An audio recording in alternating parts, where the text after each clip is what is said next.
everybody, and welcome back to round 4 of Aktobe Open. My name is Laura Unuk, and I'm here with Women International Master Raluca Sgîrcea. Am I improving, Raluca? Am I Yes, improving every day better, pronunciation? Laura. Every day better. Hi, everyone. How are you guys doing? I see a lot of people are here already in the chat. Thank you for joining us. Yes, and welcome everybody. Hello. We are in fact interacting with the chat, so every viewer is very much welcome to join us in analyzing some games, some positions, giving some insight, especially maybe giving us some help with opening names. Because these days, Raluca, we have so many openings and there's so many variation and sidelines. I just forget sometimes, the Sicilians, the Nidorfs, the Dragons. We've seen everything so far. We have. Is there anything we haven't seen? I don't think we've seen Karogan. Have we seen the Yeah, French? we've seen one French, however, we haven't analyzed We it. have seen one, yeah. But no Caracan, and also today I have this cup that says London System on it. Which is So something that we haven't seen either. I am hoping something like this will happen today. No hate to the London System, please, chat. What's wrong with London System? Yes, like look at they play London sometimes. I used to, and maybe sometimes when I feel like changing, I could play the London System as well. I think it's a very resourceful opening. I don't know why the hate. Yeah, I agree. I think it's a very tricky opening if played correctly and not drawish at all. No. I just like it because maybe there is slightly less theory than some Queen's Gambits or the Catalans or something. Yeah, or at least it used to be, because now there are so many lines where you can, with white, you can go for a quick queenside attack, kingside attack, sorry. And I feel that with black, you need to be very well prepared, no? Don't Yeah. you? So you don't get checkmated with g4, h4, and Exactly, yes. It's so easily to get attacked if you play your cards wrong with black pieces. But okay, I want to maybe talk about the standings a bit, because talking about attacks, we only have one leader. That is on 3 out of 3 points, and that is International Master Dautian Arthur, whose starting rank was actually number 28. Yes, so you'll be surprised to see that we have none of the favorites with 3 points, but we do have Sarana, who came back after a draw in the first round.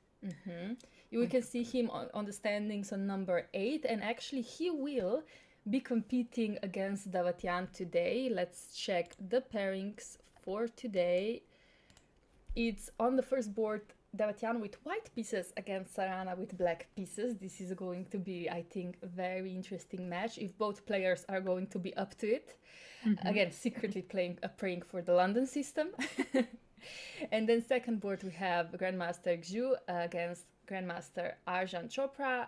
Third board again, Grandmaster Kashgalio against Grandmaster Inyan. So many top GMs already making their way back. For example, GM Sugiro already on board 7.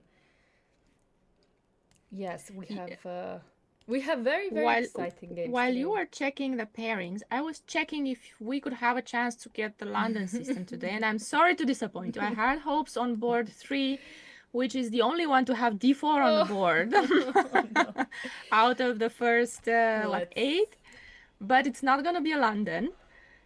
Let's see. We still have chances on board 1 because it hasn't started. Exactly. I'm having some hopes that the Tian will hear us or hear me and play d4, and Sarana responds with d5. However, yes, this game has not started yet. I assume the Tian is being slightly late. There is 30 minutes allowed to be late. Yes. So and I think we've seen him arrive late in a game. What was it, against Nidich, maybe? Yeah, it was him. It was him, yes. It was him. And he won, by the way. Maybe it's his lucky thing. His lucky ritual. Maybe, yes. Like, if something works, you kind of want to keep it. I feel like a lot of chess players just stick to, when you start winning, you just wear the same pen, you maybe sometimes same shirt. Uh, some players go to some extremes, but you know, same makeup, same jewelry, same shoes. You know, just some people just don't want to change it if you win I with think it. the part about makeup, jewelry, and pen is totally fine, but please don't wear the same shirt for 9 rounds. Yes, actually, this happened to in European Women Chess Championship this year. I was part of it. And there was this girl leading the tournament, but she was not as strong as the top women chess players there, but she didn't lose. She just kept winning and drawing against these top players, Hmm. and she had the same shirt on, The I red think. shirt? Yeah. Yeah, I was, Yeah. yes, I saw I was seeing all the time in the Live. live Yeah. coverage, yes, well, the red shirt, yes. Yes, so it was like all like it would be different if the shirt was black because it would be harder to notice, but it was really bright red, so everybody I think noticed, oh, she has the same shirt on. It was a beautiful shirt though, so Yes. however, okay, let's wait for number one, board one to be played, and I would just want to move on to second board if that's okay with you. So we have E4, Laura. How do you feel about it? We have an Italian. Okay, we have an Italian, so usually that's full. That's good because I like that we see many different openings this tournament. Mostly we've seen Bishop B5 here. I think we haven't seen Italian yet this tournament. And Bishop C5, so the main one. I usually these days I go for Knight F6, Bishop E7. Again, less theory, that's why I like it. And Just yeah. sorry to interrupt you. Can you check Please. if we are synchronized because I'm not seeing Oh, the moves sorry. that you're making? Correct. Thank you for Thank you. noticing because I didn't synchronize indeed. Yes, so here Bishop C5. So I was just saying that usually I would go for Knight F6, Bishop E7, uh, and this D6. But Bishop C5 is not my point of expertise. So let's see. But it's the main It's the line. main, maybe, yeah. It's the main line. With okay, a5, castle, d6. I think these are all normal moves. Let me just check here. H6 so. though is not one of the main moves. Castle is But they usually probably transpose. I don't know, with castle maybe sometimes you have to be I think bishop g5 is becoming very popular these days. I think this is the one of the most critical lines these days because after h6, bishop h4, you are asking, you know, yourself, do I go g5 no? or not? Yeah. And if you go for g5, this is apparently very good by engine. Actually, I've just worked on this opening recently. However, long term, it's very hard to play for black pieces. So, I know that sometimes you have ideas with knight takes g5, but there has to be a rook on f1, right? For that idea to work. Yeah. I think knight g5 doesn't work here. That's why engine loves g5. And bishop g3 being the only good move here. And now, of course, engine says, oh, this is great, black is perfectly fine. But I don't know which game I was following, but somehow it really was hard to play for black pieces long term because of this king weakness. This bishop is here, not on g7, where it would be much safer. So these days, I know that top players are trying to avoid bishop g5, so that's why h6 is becoming more popular these days. So this is all I know about this opening. Raluca, back to you. Let's see what happens next, Laura. And that is indeed gioco pianissimo, yes. Yeah. Very slow play here. Knight e2, so not h3, yeah? I thought maybe white wants to copy the... You want to play knight a3? No, h3, Oh, sorry. h3. h3. Yeah. Sometimes both players insert this, right? To avoid stop, knight g4 and knight g5. And even that one, yeah. Yeah, I guess this was a completely logical move, but knight bd2 being one of Also, the main moves these days. Let's see, I see So versus Caruana, Firouzja versus Gukesh, so many top players actually playing this opening. I will assume that castle is now happening because bishop g5 is now not an idea anymore, and we will probably see some knight f1, bishop e6, or some the interesting typical ideas, right? Yeah, typical ideas. So far, theoretical. So Italian that Kasparov also loved to play. Yeah, Okay, I yeah. think he also did like to play it. Yeah. Many strong players use it. Yes, exactly. Okay, let's see. Board number 1 hasn't moved yet. However, board number 3. And Board we have to number remind 3. you Yes. that he doesn't have 5 minutes left because the games are delayed by 15 minutes. Ah, yes. So he might already have made a move, but we just don't have it yet. That's true. Maybe there's just some problem with transmission, so maybe live board doesn't work, which would be very upsetting, of course, because it is our leader playing on board number 1. I would love to see that game, especially I would against assume that Sarana. he might have been like 15 minutes late and we not more. Yeah. I don't think he'd be 25. What do you think? No, I Played- think if you're that Played late, dangerous. yeah, I think that's yeah, you're playing with fire. I would be way too nervous. It's okay to be 10 minutes late, like you're walking to the game, for example, and you left the hotel a bit too late because of a bad time management. But yeah, 25 minutes? No, that's a lot. That's a lot of time. So yes, we're just gonna wait. I'm sure they will fix the board, or I'm sure they will. We're The gonna players get will moves. come. Yeah. So that's why I Oh, just. look. Yes, We have the same opening as yesterday here. Yes. So this was yes, actually, it's exactly the same. Who Ta-da! played it? I already forgot. But 8-6 again being played. Let me see if I can find it. It was not Najdic, I can remember that, even though we've seen G3 from Najdic himself. But was it even Sarana playing something similar? B3 was played yesterday. I'm not sure if it was.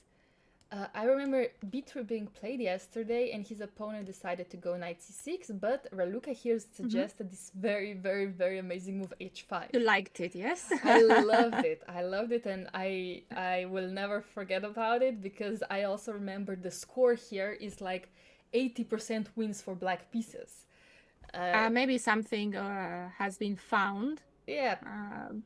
Well, I haven't checked it for a while, but it used to be an interesting thing. So the idea for anyone Yes, who was please. not here yesterday was that if white follows up with with bishop b2, we were going to play h4. Yeah. And if knight takes h4, we're not going to sacrifice yet on h4. We're going to play e5 and get this nice center and probably sacrifice on h4 if the knight stays for much longer there, right? I can't wait for some rook h4 to happen. This looks already amazing, and then some knight g4, queen h4, it's almost over, you know? Do you think we're gonna see it? Look, we have b3. We do have b3 again. I'm excited now. Wow. So did you maybe check who played it yesterday? Okay, I can try to I'm on do it now. Okay. I'm checking so that we it doesn't get ruined on your board. I'm checking on a different. Yeah, me too. I'm also trying to check. I think it was Sarana playing. Yes, it was Sarana against Paneshar. It was board Yes, it was him. Yeah. Yes, and knight c6 was played by Paneshar yesterday. I guess this is becoming very popular opening. I didn't know that. I think so. I didn't know that b3 was that strong. I mean, I assume the players know. They made all these analyses at home. I really want to see h5. Me too. I would love to see it, but Inyan, I'm pretty sure he's very, very, very updated on the theory. Oh yes. So if he will go for something like h5, he will know exactly how to follow up. I think what's becoming very popular is this very quick g3 without playing c4. But yeah, here there are a lot of ways to play for white. So if h5, why not bishop g5? Yeah, bishop g5 is possible, but usually if white plays b3, it's because they want to play bishop b2. So you're kind of saying, okay, now that you play b3 and you're going to g5, exactly. I kind of got something good out of it, yeah? Yes, I don't. There's gonna be some weaknesses on this diagonal, possibly, of course. What is the move? I'm not sure.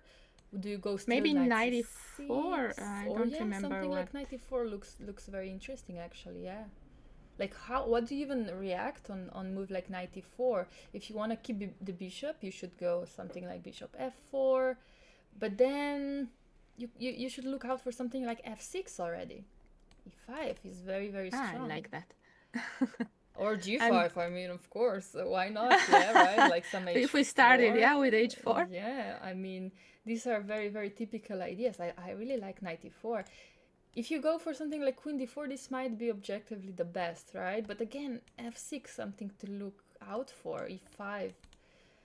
Oof. So I was checking because in the Lichess database, there are no games with bishop g5, and there has been a game in the chess-based database where black went knight e4, bishop f4, and f6. Exactly as you suggested.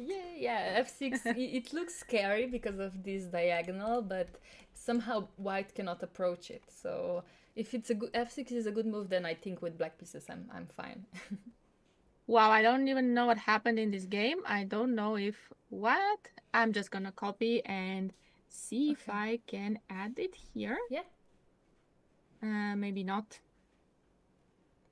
Yeah, actually, I'm not sure if you can actually copy it in the analysis. I can show you. Yes, you can. You can tell me the moves, or you can show me. Perfect. So here, and now they went bishop b8, rook takes b8, and queen takes d4 and e5. And here, white took on e5. Whoa. Whoa, okay. Which is actually the best move. Look at that. I mean, so maybe it was some sort of preparation from white. mean, yeah, at the end, when you give me a check, I will take the rook, The rook is hanging, yes. But then there's bishop c5, which black also knew. And you can also find, I think, yeah? Bishop c5, even if you don't know it. So queen b2. And now he did take here. Queen takes e5, queen e7. Okay. And I guess he cannot take the rook. Because of short castles, but okay. And it looks too scary for the queen to stay there. Okay, I get that. White is already lost here, yeah. Oh, wow. Something went wrong. Something went wrong. Where did things go wrong? So the best here is queen d3, Laura. Queen d3? Yes. What? What do you mean queen d3? Oh, you want to take... okay, so you want to take... Like, for example, if this happens, you want to take here and then play queen b5. Yes. I assume. That's what you want to do. Oh. But... but... There's this move. Obviously. And then there are some checks, yeah. Obviously, but what if I check you on g6? Yes, yeah. Move the king and c3. King f8 and c3. Apparently not that bad for black. This is 0-0, yeah? 0-3. 0-3. Okay, no, that's good. That's good. Of course, if you decide to play something like this, please look further. Do not stop here. You have to analyze this at least 10 moves later. Somebody said, what about queen takes a7 when the queen was on b8? I think that was impossible because bishop was on c5. So it was protecting the pawn. And you could not take it. So it was... in the line with... where we took the rook? Yes, in that line. In that line. So here, for example, queen b2, I think we said yes, and takes on e5. Here, yeah. Before that. Earlier, before that. What do you mean before? Okay. When the queen's on d4. Yeah, so not taking on e5, I guess. Right. Okay. Maybe still bishop c5? Could it be that bishop c5 is a small problem? Okay, so let's see. Queen takes a7. No, the rook is hanging, so I can't do that. I think, honestly, I do not care about this pawn. I would even dare to say I could play, I don't know, bishop queen c7 or bishop somewhere. But again, would need to check this with the engine. I would think, okay, I'm not looking at the engine or anything, but I'm seeing that the queen is a bit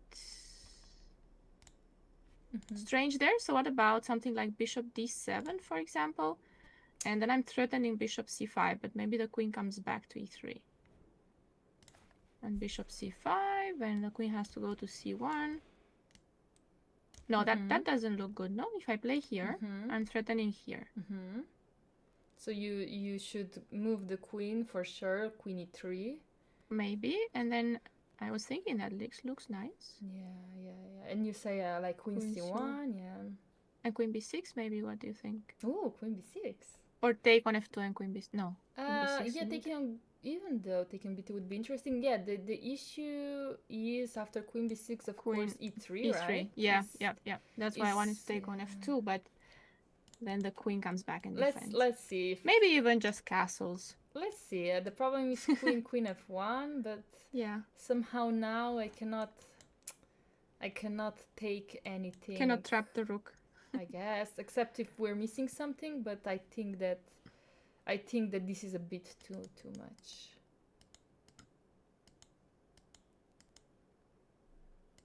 Yeah, but actually I would love to check the engine after queen a7. In fact, you did. Yeah, bishop d7. That's the move. That's yeah. I thought that you were already checking. No. That is the best move. No, I was just thinking that the queen looks trapped, but I didn't know it's the best move. This is the best, and now just you can play queen c8, but you can also play h4, and this is -1 already, so black is much better here.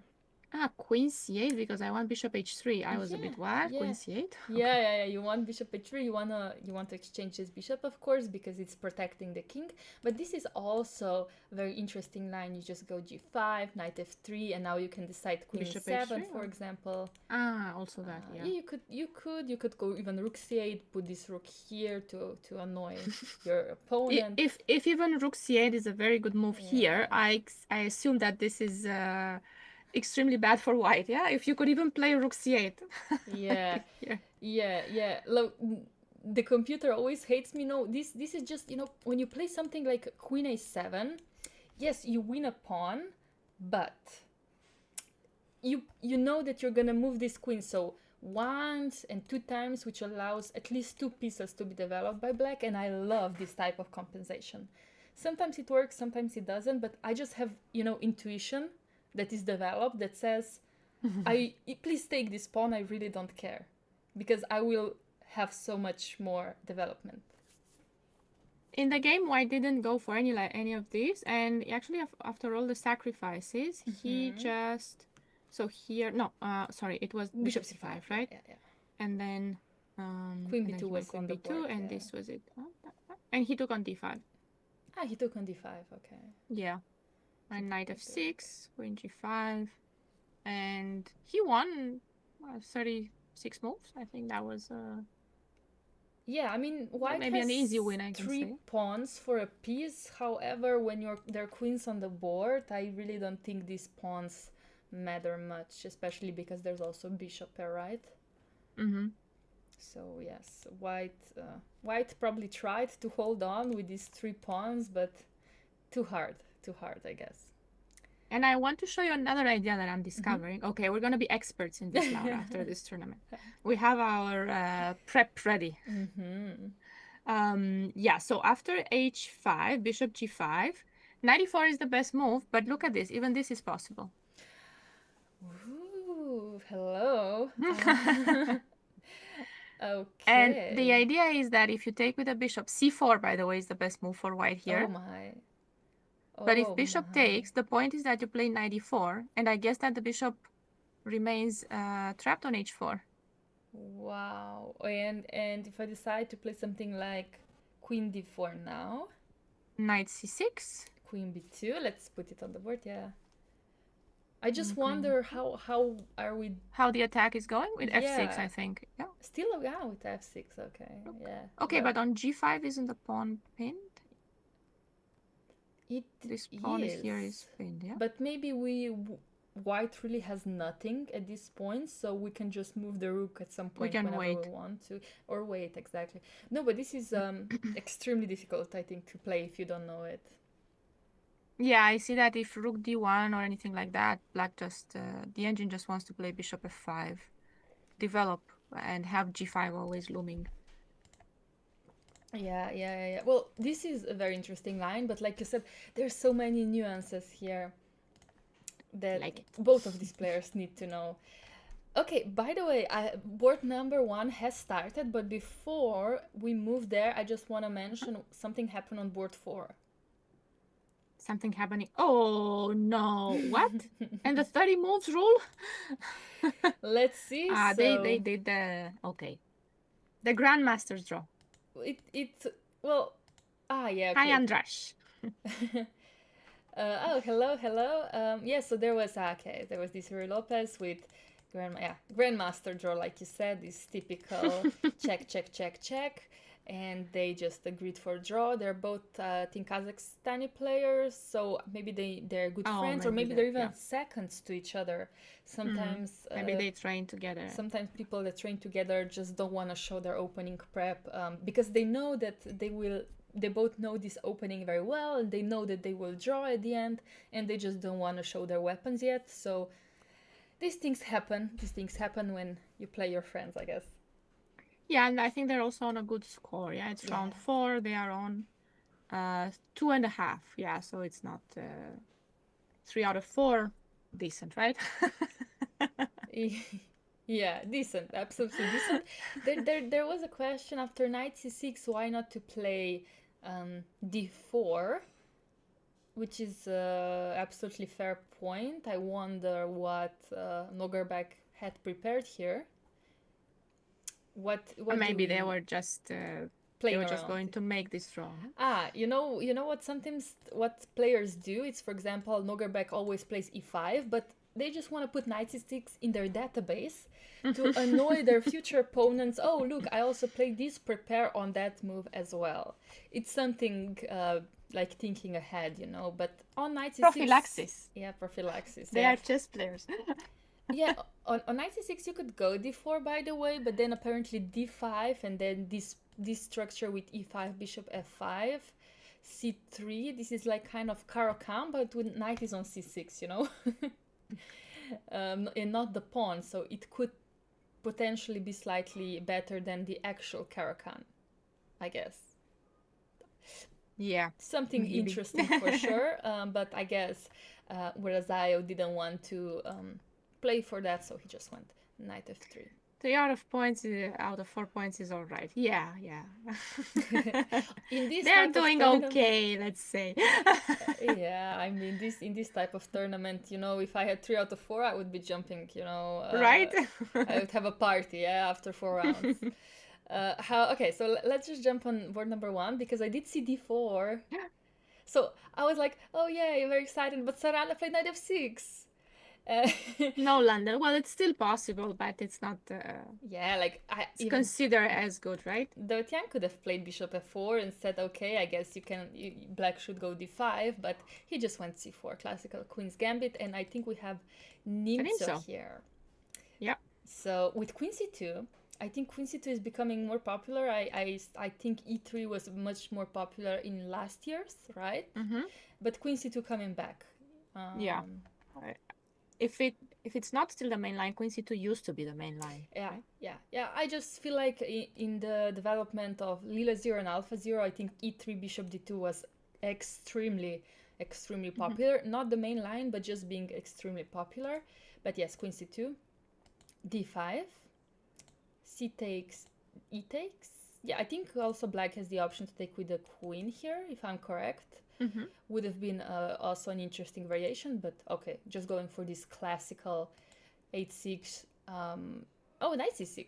I thought g5 here was one of the main moves, and then knight e4? Or am I wrong? Did I mix up some lines? This is possible, yeah. Okay, let me just check the Lichess database. c5 actually is the most played move here, not even g5. But already d5 I thought was not the main move. I thought castles was yes, the main move. You're correct, castles. But also there are c5. many ways to play. Yeah, you can play with c5 or castles.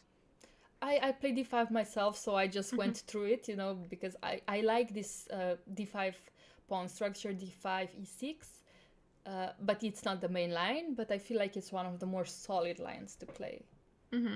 Yes, yeah. Yeah, of course, every line is solid if you know the theory. And if you play the Nimzo. Yeah. So yeah, takes, and bishop g5, yeah, h6, and here knight c6 was played, which is very, very rarely on the board. So now Dautian is thinking, Sarana bringing out his surprise weapons. What is the point? So the point is we are attacking, of course, pawn on d4. So what if white plays e3? Or, okay, a3 or knight f3, yes? Exactly. So now we have to think what is maybe better, because after knight f3, maybe g5 is an issue, because after bishop g3, g4.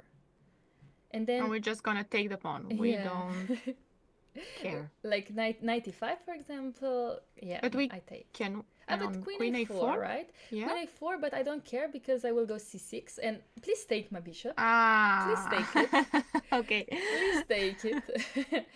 Maybe this is the point. Again, not sure. But e3, I think it's extremely, extremely logical, and it's on the board. g5, bishop g3. h5. Oh yeah, this is the line I'm talking about. This is the fun that I want on the board. Sarana didn't disappoint with the opening choice, I have to be honest. So bishop b5, and now h4. And now the bishop is almost trapped if you play h4, but bishop e5. Bishop e5, Bishop yes. e5, and this pin is, I think, extremely annoying. So maybe start with knight e4, play to have f6? Yeah, I like knight e4. I like knight e4. I'm trying to... Here, again, if I don't know my opening theory, I think that it's tough to play. And I don't know my opening theory right here, so without the engine, I have to be honest, I don't know what is the best move. But as a human, knight e4, yes. Knight e4. But I wonder what would also, we have do. to say this is not your opening, so... It's okay. Yeah. I do sometimes play against the Nimzo, and I do sometimes play the Nimzo myself, just not these lines, you know. Not this line, yeah. These lines, I feel like whenever you decide to go g5, you just have to understand these positions very, very much, and you have to know a lot of theory. And as I mentioned 100 times before, I'm not a theory expert, sadly. But Raluca, do you have something here? Maybe some games being played? I don't know. No, like maybe 94. I would think. Okay, let's see what the Lichess database says. So we have what do we have? We have Sugiro Yuyangi as top game here. Indish Makshutlu, Sarana Daneshvar. So Sarana played this with white pieces. Yes. Wow. Okay, that's probably important. So let's see how Sarana played this with white pieces. He won it, yeah. He won the game, yes, after h4, bishop e5. Sarana castled. No, so Daneshvar, castled.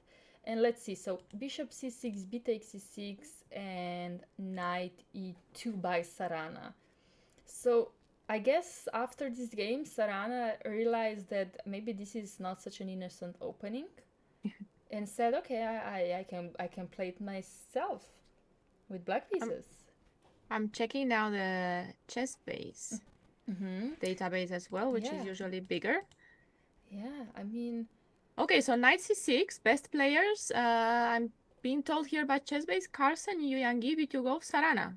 So it means that Sarana has already played this with before? black pieces. Oh, okay. Let and me see. What happened in that game?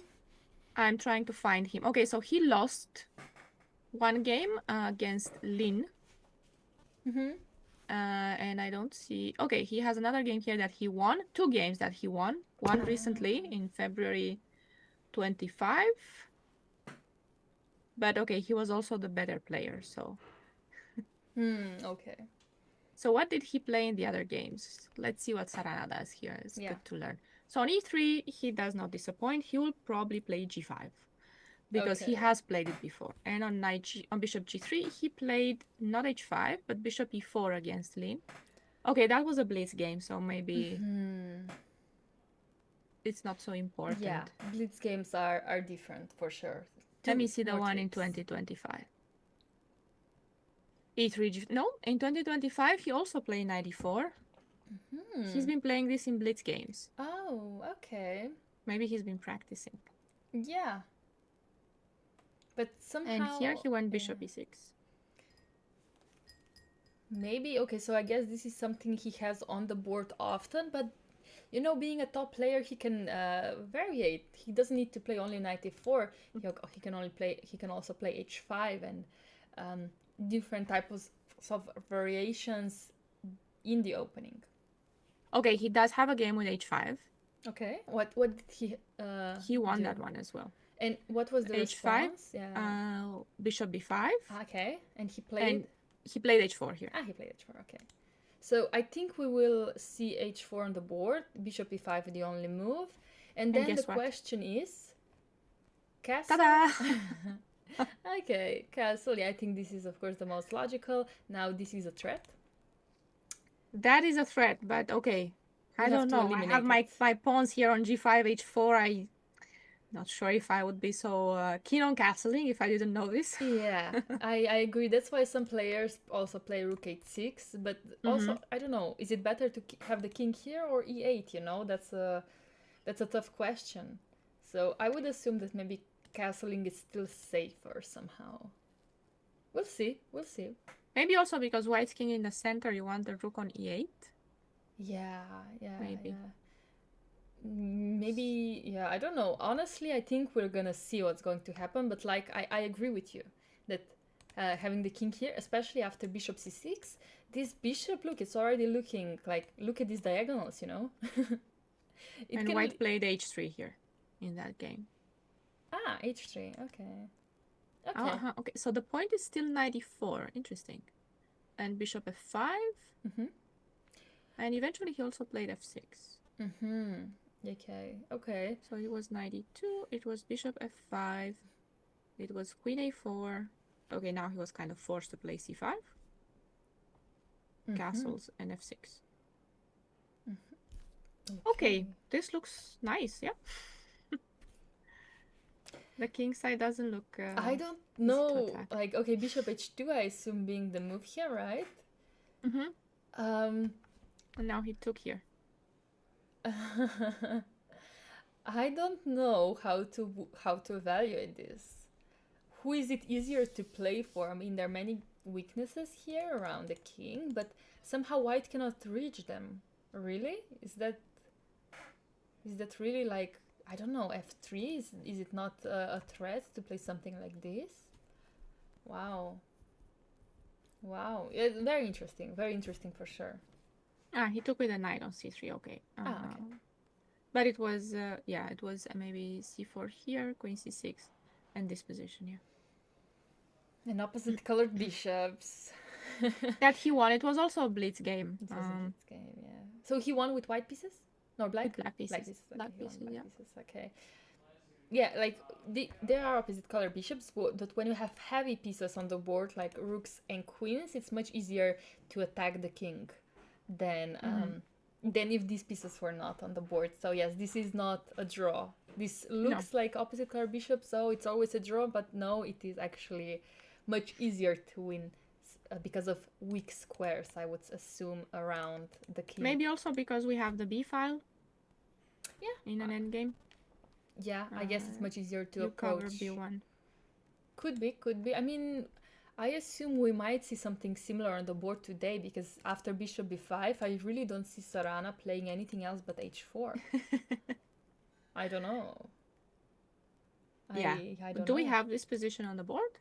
No, on the board it is bishop b5, so...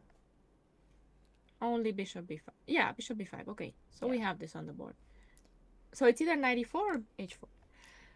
Yeah, but I would assume h4, to be honest. I am just looking at the overview slightly to see if we have any drama, and actually, do you want to jump to board number 10? Yilma is playing with black pieces. Yeah.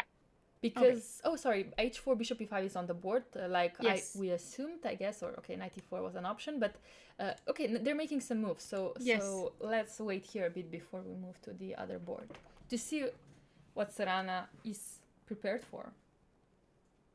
Yeah, maybe, okay, the other one was a blitz game from 2022, maybe he was a bit careless there, It was online game, so I don't expect him to have taken it very seriously.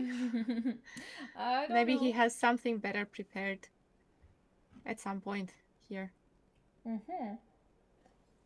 No, I'm actually very curious what he has prepared. Okay, let's let him cook, let him think, and let's go to board number 10 because I Yes. see some very, very interesting position on the board. There was a Sicilian, Najdorf again.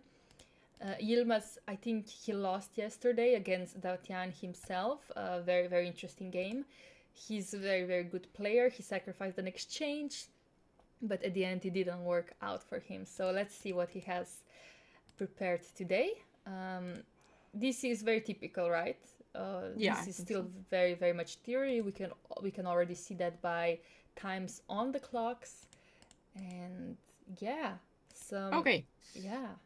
So we have some h4 not being the main move. I think bishop e3. If I look at the Lichess database, bishop e3 being clearly the most played one by 500 games more than h4. But Yilmaz blitzing out knight c6, Okay. just allowing g5, takes. We have some exchanges, and f4 against some exchanges, and after e5 we have this Could it be interesting that we're going to see a lot of position. trades here, Laura, and maybe a draw? I mean, okay, yeah, So, okay, could be. question number 1, right? What happens if pawn takes d6? Exactly, I was thinking the same. After bishop takes d6, you can actually not take my knight because there's a check Bishop. here, and I win the queen. So after bishop d6, I don't know, do you want to go e5 or something like that? Yeah, I was just checking that I'm not losing a piece to make sure that nothing's hanging. Yeah. So not so many exchange are happening. If e5, bishop e7, okay. Well, That's not such a... What if I take this one though? Okay. Because after this, then now I decide to take on d6, right? Yeah. And I guess you There's a check on h4. h4, yeah, and now I'm a bit afraid of some bishop coming in, so yes, I have to probably play king d2. But then the queen yeah, g5. But okay, and after queen e3, do you have any more checks? No more checks. But if I play queen g6, maybe there's a threat of bishop g5. Fair. Okay, so you could play something like queen g6, yeah. Okay. Fair. You're basically some problems backing maybe. my pawn. Yeah, I agree. There are some issues I have to deal with. I might maybe need to repeat, but maybe black is happy with some repetition, or even can consider bishop g5 anyway. I mean, king comes to d3, but this looks fun. For whom? I don't know. I like it for white, to be honest. I don't know why. I just okay. It's not so clear, but this rook coming to g1, you know, it can be fun. It can be fun. I don't know if you prefer black or white. Maybe you prefer black because of the activity. I was thinking maybe bishop g4 instead of bishop g5 and try to castle long. Okay. Okay. But I don't think you can do it, right? Okay, let's say go rook g1. Okay, so now I have a check on g5 on h6. I have a check on h6. Yay! Okay, you have I like my check on h6. You have to go to d3, yeah. right? Yes, exactly. And now we think. Yeah, now we think. Can I castle long? This no, because you have queen very c5. Brave. This would be very brave to do. There's probably no checkmate yet, but I would assume that this no, but now maybe you can already take on g4. Oh, also that. But I just wanted to checkmate you, you know. But I could probably also take on g4. Yeah. And now rook this. Rook d6, you hide on Knight e2, it's no longer. Ah, knight d5, yes, of course, not allowed. Yeah, because otherwise d2. I really don't want to let you in with your rook. That's very risky. And if I have knight d5, this is absolutely good enough for me. Yeah, that's why I'm curious. This looks interesting. But are we expecting exchanges though? I think this game, like you said, it might end in a draw if both players play this out correctly. I wonder if we could do, so we were looking at bishop g5, right? So bishop g5, bishop takes. Well, maybe you could even, no, but if you take with the queen, I'm not going to trade, right?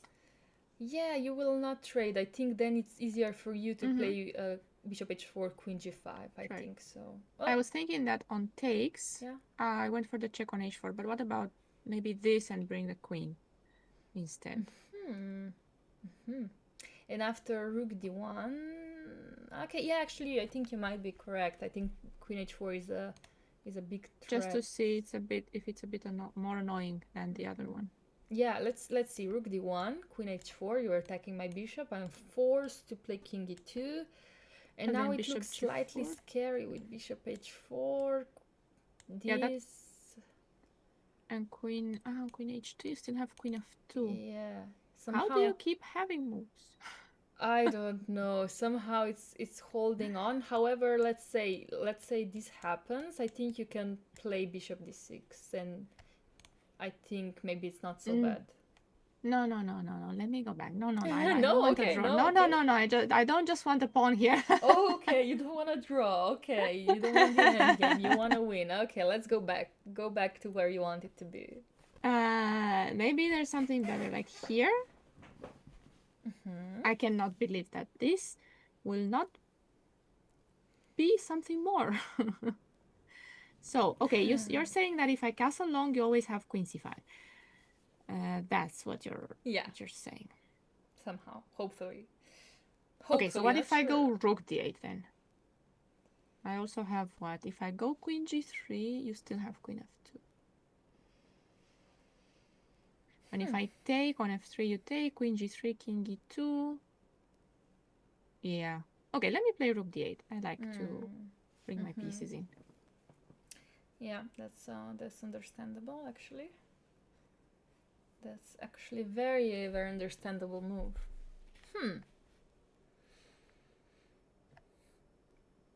Yeah. If e5, maybe now I go queen h2, right? Yeah, that's exactly what I'm thinking. If I can play f5, but then I'm losing this pawn, so I don't know if this move is worth playing. I might have to go queen f2 anyway, right? And force me to trade and take d6. Somehow. But maybe this is good for black, this bishop versus knight. I'm not sure. Maybe this is actually good because this is kind of a pass pawn. So, very interesting development for sure. I'm curious what black will do. Yeah. In our current position. Yeah, so knight g5 is on the board, so yes, now it's difficult. Yes, white is thinking for already like 15 minutes, I think. So I will not check the engine yet because then it's gonna be 0-0. Honestly, I'm pretty sure if I check the engine, it's 0-0.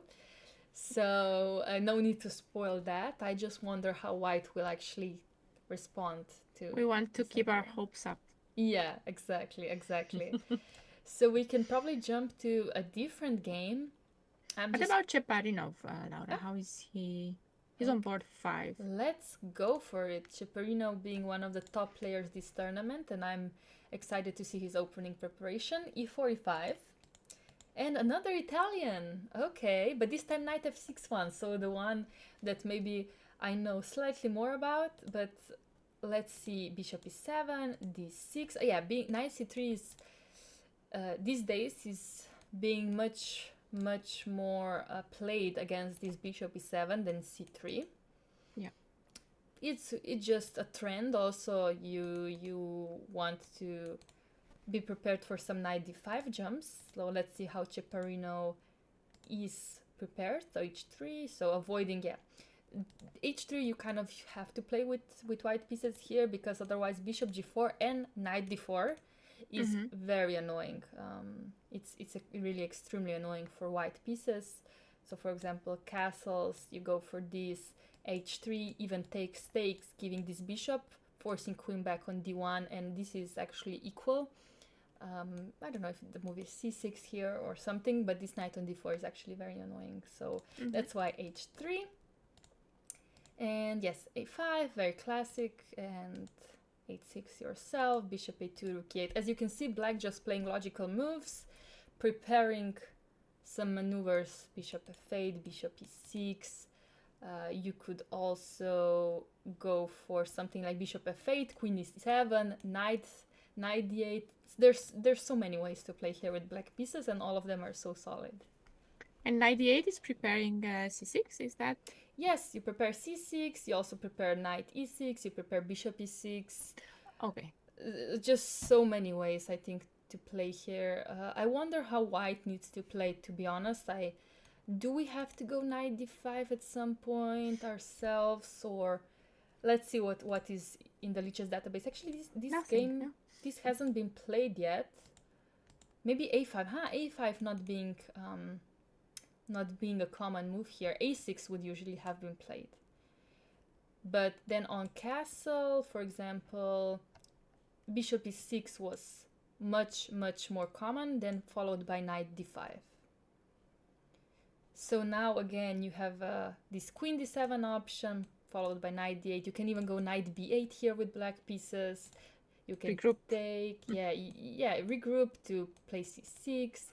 You give this bishop away because look at it, it literally cannot move. So you would like to exchange it for this strong knight. So a5 actually being almost a novelty here, if not even a novelty. Maybe Ceperino, at least maybe in 2025, maybe it's been played, but in Lichess database, this hasn't been played before. Let me check with our chess-based database. Yeah. And I mean, I think I'm missing a few tweaks, so I don't have the latest. No, but okay. there are 7 games with a5. There. Okay, so maybe in 2025/2024. Right? Yeah, so this a5 was played by Bluebaum, Predojevic, Makarian. And the frequent player is Makarian, actually, who has just 2 games, not that many. So it's not 7 games because I have some doubled ones. 1, 2, 3, okay. Yeah. 4, 5 games, in fact. So 5 games, not a lot of games being played here. So a6 used to be the main move. Now a5, I guess, becoming popular. I don't know exactly what the idea of a5 is, to be completely honest. Maybe just to, avoid before, eventually. For example, in case of a6, I would assume if black played, if white played, okay, so castle, let's say rook e8. Do we play, I don't know, something like this and c4 and b4, and then we play on the queen side? This could be maybe the idea. Be a plan. Yeah. Maybe that's why bishop e6 is also one of the main moves here. I'm seeing that after a5 castle, we have actually transposed to a game where we have many more games, to a position where we have many more games. Yeah, so which is bishop a2, rook e8, and rook e1. So he played rook e8, you're saying? Yes? Yeah. There's no rook e8. Yeah, exactly. Rook e8 is... So, no, it was castle h6. Okay, h6 has been played. h6, okay.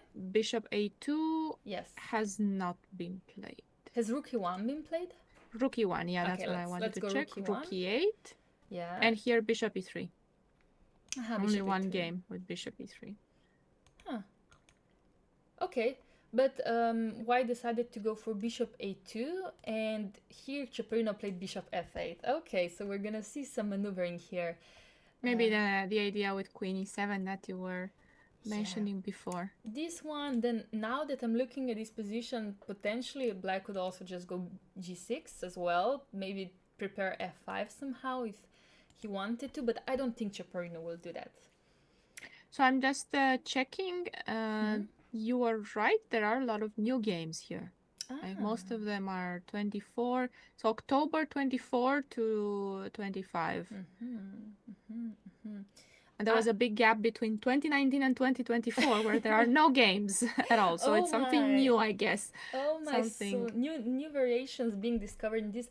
I myself, I think I played something similar to this, but I already forgot how the game went. I played this with black pieces, but if I played a5, I have no idea, to be honest. I really don't remember it.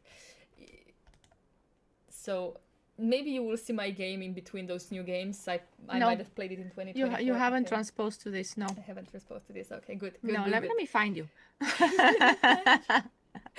I played this against Let me try to find. Efraimski in the Club Cup. I know I played this opening and I know that she played this knight c3 line, but honestly, I really forgot which ideas I actually had during that game, because it was slightly traumatizing game, because it was a team championship and I had this. I really played a good game. Sorry, what game? What year was this? 24? 2024, yeah, 2024 Okay. against Efraimski, and I lost that game because I was being slightly too pushy, because I just wanted to say. I got to a position where I thought that as with black pieces, I was the only one that was playing for a win, and I wanted my opponent to make some weaknesses if she wanted to push. So I was like, okay, push your pieces if you dare. That was my mindset. Push them if you dare, I will beat you. So she pushed them and I made a mistake and I lost. Oh no. So it was She like, dared. oh, yeah. So I was like, oh no, come on, how can this happen? So this was slightly traumatizing game for me. But the opening was very strong with black pieces, I have to be honest. I haven't found you yet. I'm sorry. I'm trying to go a bit earlier in the game. Maybe there was some transposition that. Yeah, let me just. There probably was. Let me just see. This Let's is 23.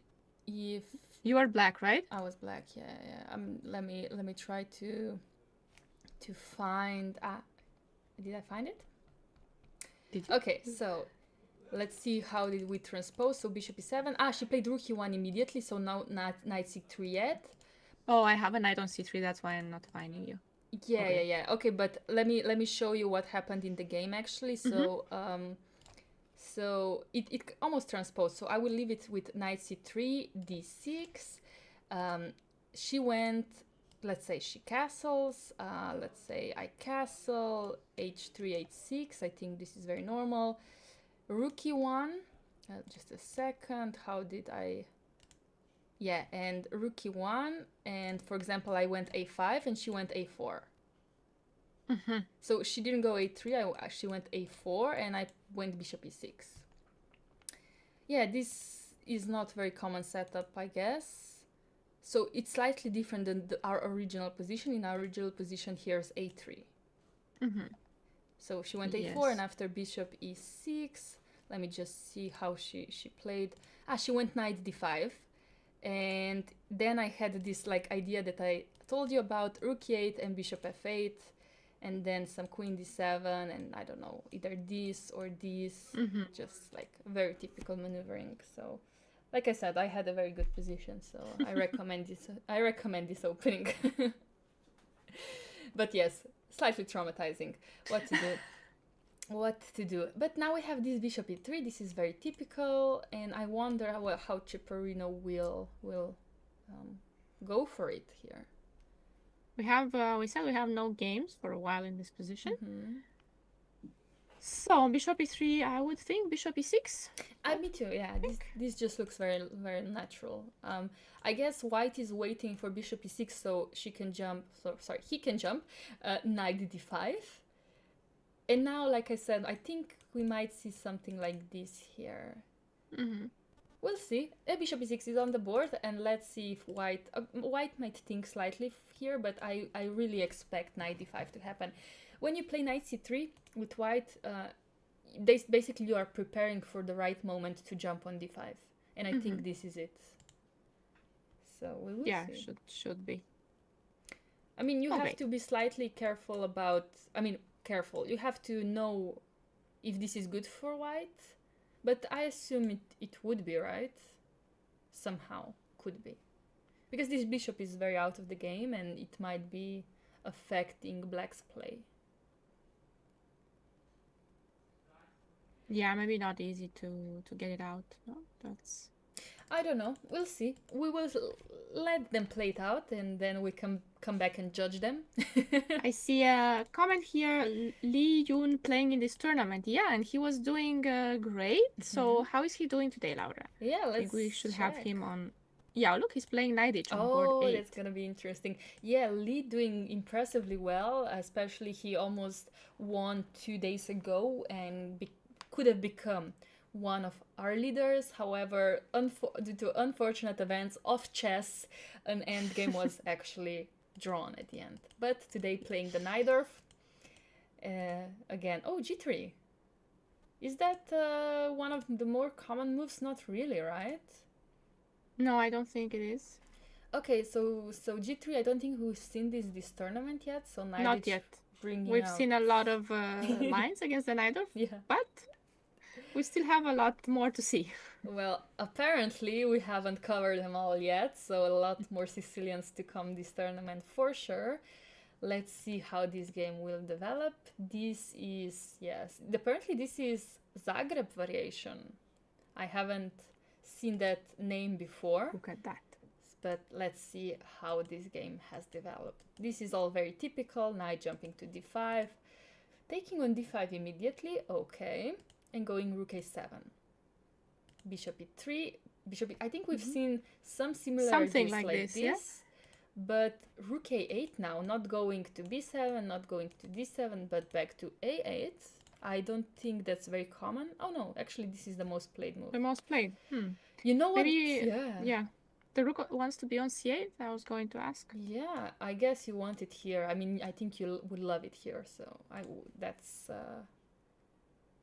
So, okay, I'm just wondering, if I go rook d7, I'm not playing d5? No, because rook d1. Yeah, that's the problem. Okay. Okay, but knight a5? f4 and knight c6. Okay, this is the live position. Okay, f5 by knight h. I don't know. Sorry, let's just go back to this rook a7 and rook a8. Okay, I guess this is very awkwardly placed rook. Except if you could push d5. Yeah, and maybe like in the game, if knight a5 is played as well, at some point you don't get the knight out. Okay, yes, correct. So maybe. Queen c7. But is allowing f5 actually good? Aren't you afraid of f6?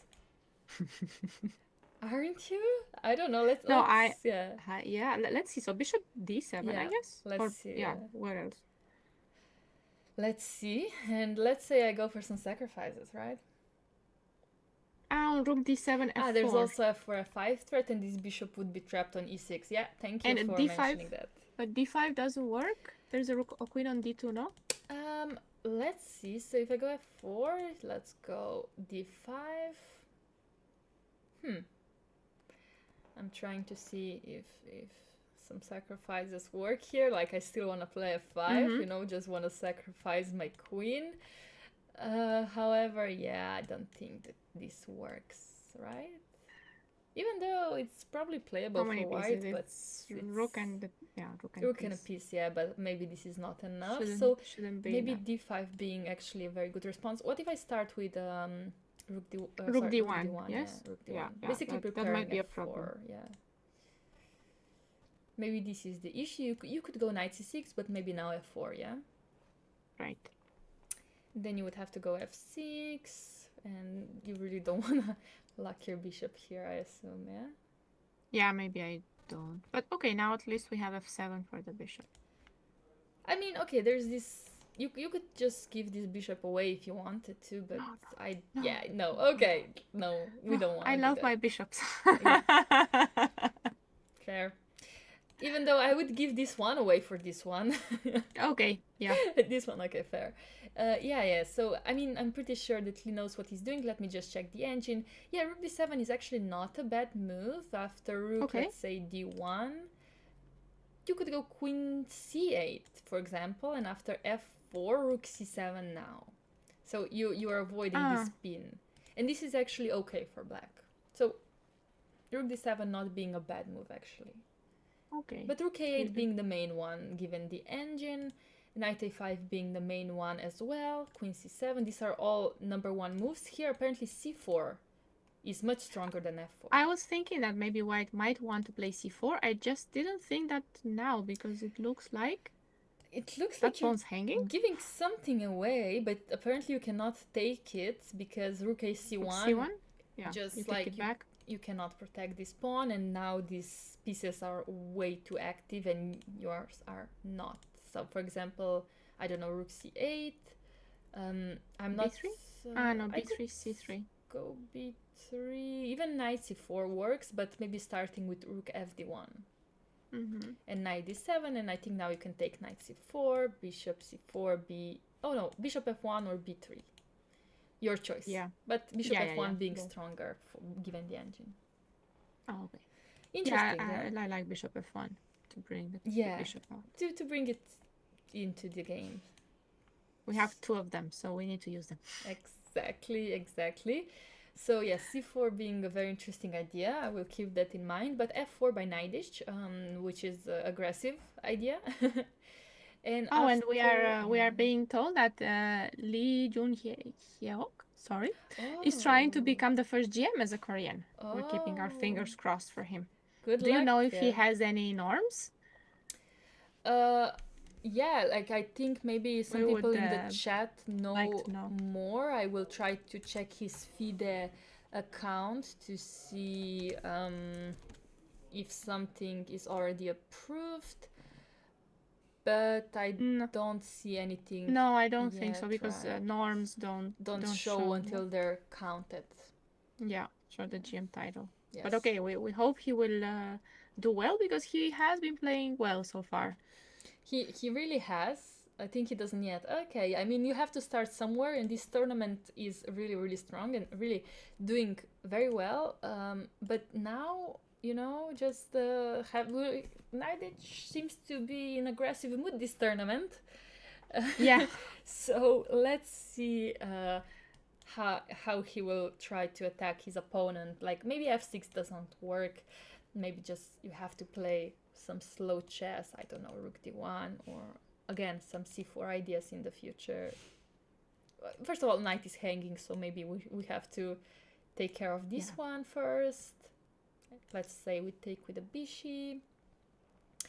And now I would assume rook d1 would, or g4 could be a move, right? Okay, but on g4, if black goes maybe f6, h4, but, yeah? But you wanna really put f6? Okay, maybe if you have to, yeah, no choice. h4, yeah. h4. It's probably not scary, but what do I know, right? What do I know? I mean, I want to play rook d8, and I'm not scared of g5, because after queen b7, I already threatened to play d5. Yeah. So maybe and it's e4 all in my is a head. bit loose. Yes, the board has went a bit darker. It's because when I make moves, it's this analysis position. You can see the live board in the corner, and what we are actually playing out is our analysis. So yes, that's why the board has turned slightly darker. Hopefully that doesn't bother you. But yes, it did bother me at the beginning, but hopefully you guys will get used to it. At some point, I think it gets back to its color. Yeah? Yes, when you play a move, for example, it gets back to normal color. So try it. So when I will play a move? Yeah. So I have to defend. Let me defend. Yes, and now suddenly it's back to the normal color. So it's only when I make moves, and then when you move it, it's very interesting Lichess trick, you know. We have some tricks up our sleeve on Lichess. So we are also being told that Lee played Gukesh before and got the better of him, but lost in the endgame. Nice. He was winning against Aditya Mittal, right? 2 rounds ago. Yes, and yeah, very very strong game so far. And I mean, if you are playing Gukesh and being better, it's already a very good sign to become a grandmaster. Yes. Okay. What else do we have? Yeah, I'm trying to see my overview to see if there's something dramatic happening, but I want to maybe move back to Yilmaz's game because we have some king moves on the board. We left it at knight g5. King moves, yeah. And I think queen g1 was played by Ansat, so he didn't take the pawn, not the knight. After knight e6, bishop e3, bishop h4, king d2. And he doesn't mind the next check by taking on e5. He just wants to play knight d5 and say, I don't care. Yeah. Which is a very interesting approach. He might be right. Yeah. So the check on a5 also not or nothing, yeah? Yeah. c3. Yeah, I guess this knight is so strong. But I don't know. Equal, probably? Probably 0-0. I mean, going king d2 is very brave, but here just you go rook d1, king c1, and you make a long castle through a different approach than actual long castle. But if knight d5 is so strong, then yes, it's okay. What is the pawn count here? So we have 4 pawns against 5. We're pawn down. Ah. Black is up a pawn, okay. I had forgotten about this. I thought it was all equal. Okay, but b6 is a little bit loose, so I'm guessing that black will have trouble either castling, will have problems with c7.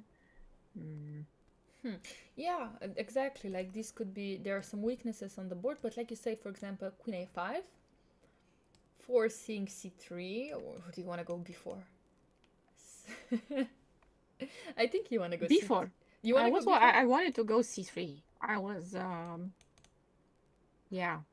I think c3 is safe. Let's just show it. And after bishop d7, now it's very hard to put the rook on d1 because this pawn is hanging.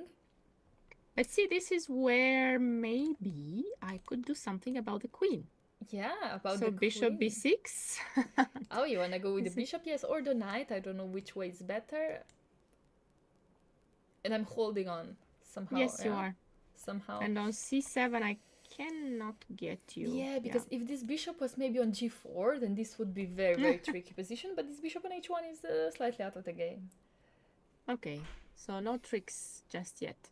No tricks yet, but very good point. Yeah, maybe. You know what? If you don't mind, I would like to check the evaluation. Maybe after knight g5. Like I said, I assume it was 0-0. Yeah. But in fact, it is slightly better, 0.2 after queen g1. So this is the best move. Okay. And after knight e6, bishop e3 is the best move. And king d2 also the best move. And we are correct that after takes, knight d5, it's the best response here for black pieces. We are pawn up, but 0-0.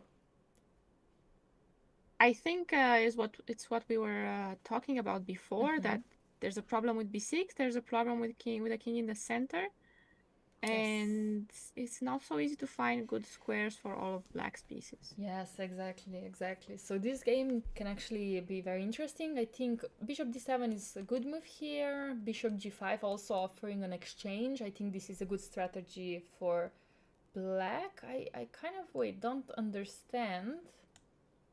What happens after bishop g5?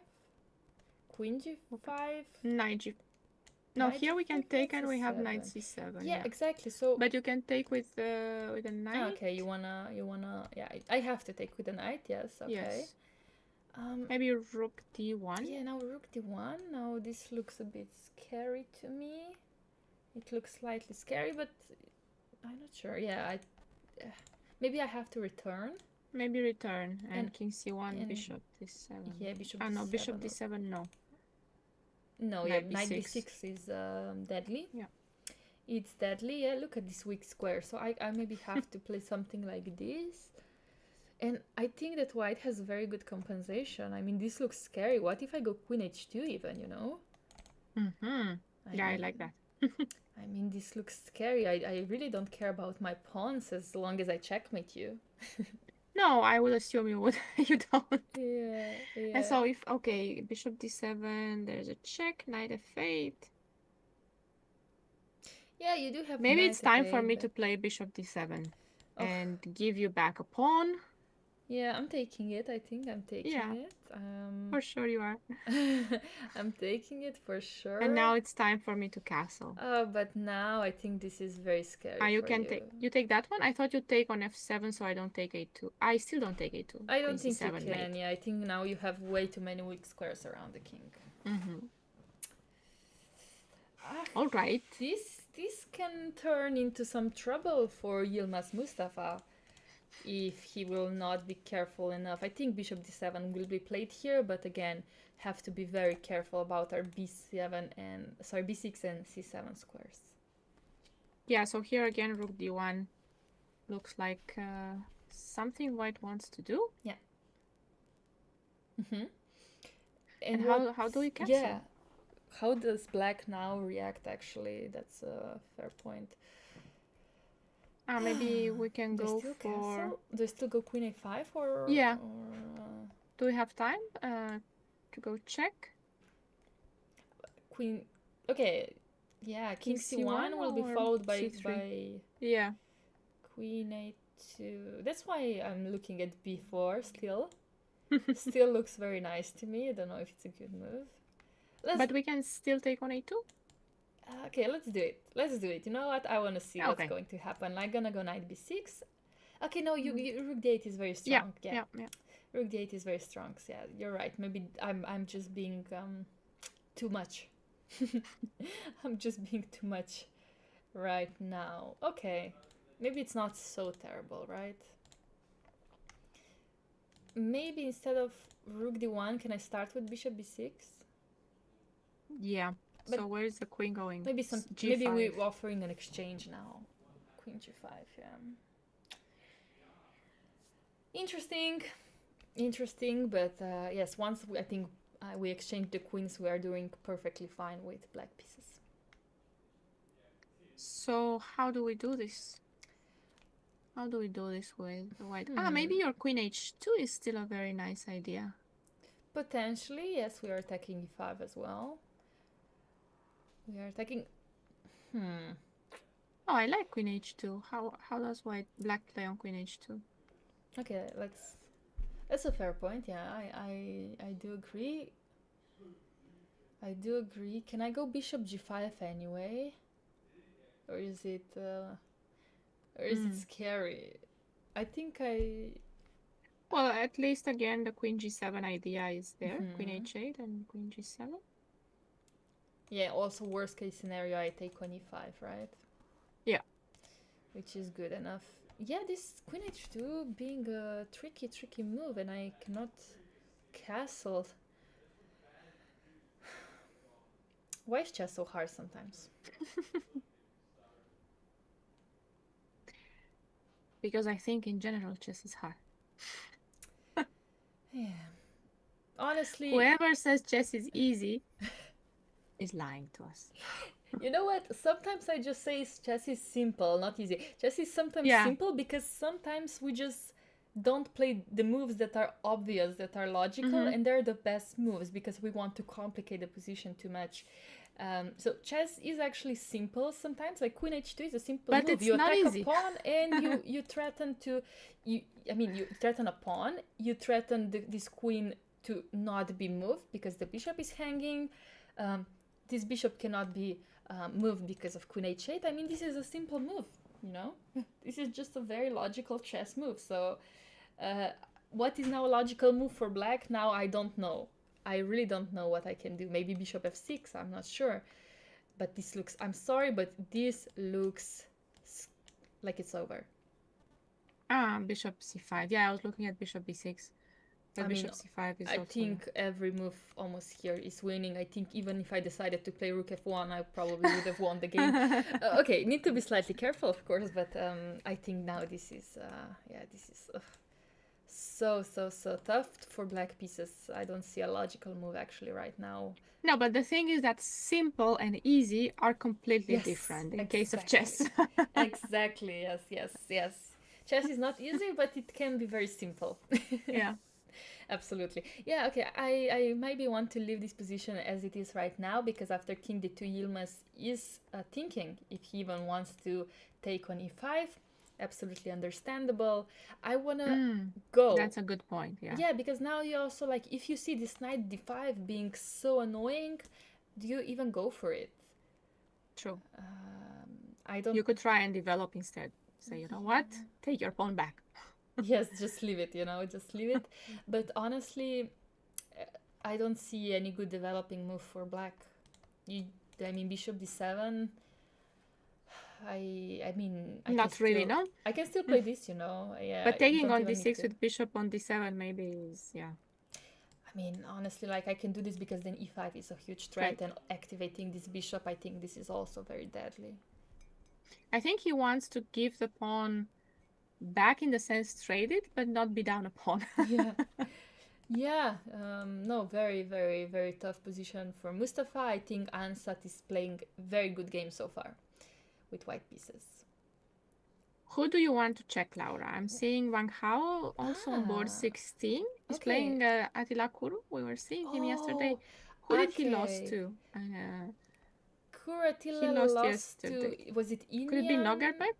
Could it be Nogerbek? Let me just quickly check.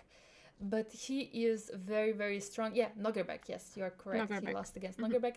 But the game was extremely interesting. I think maybe most interesting game of yesterday even.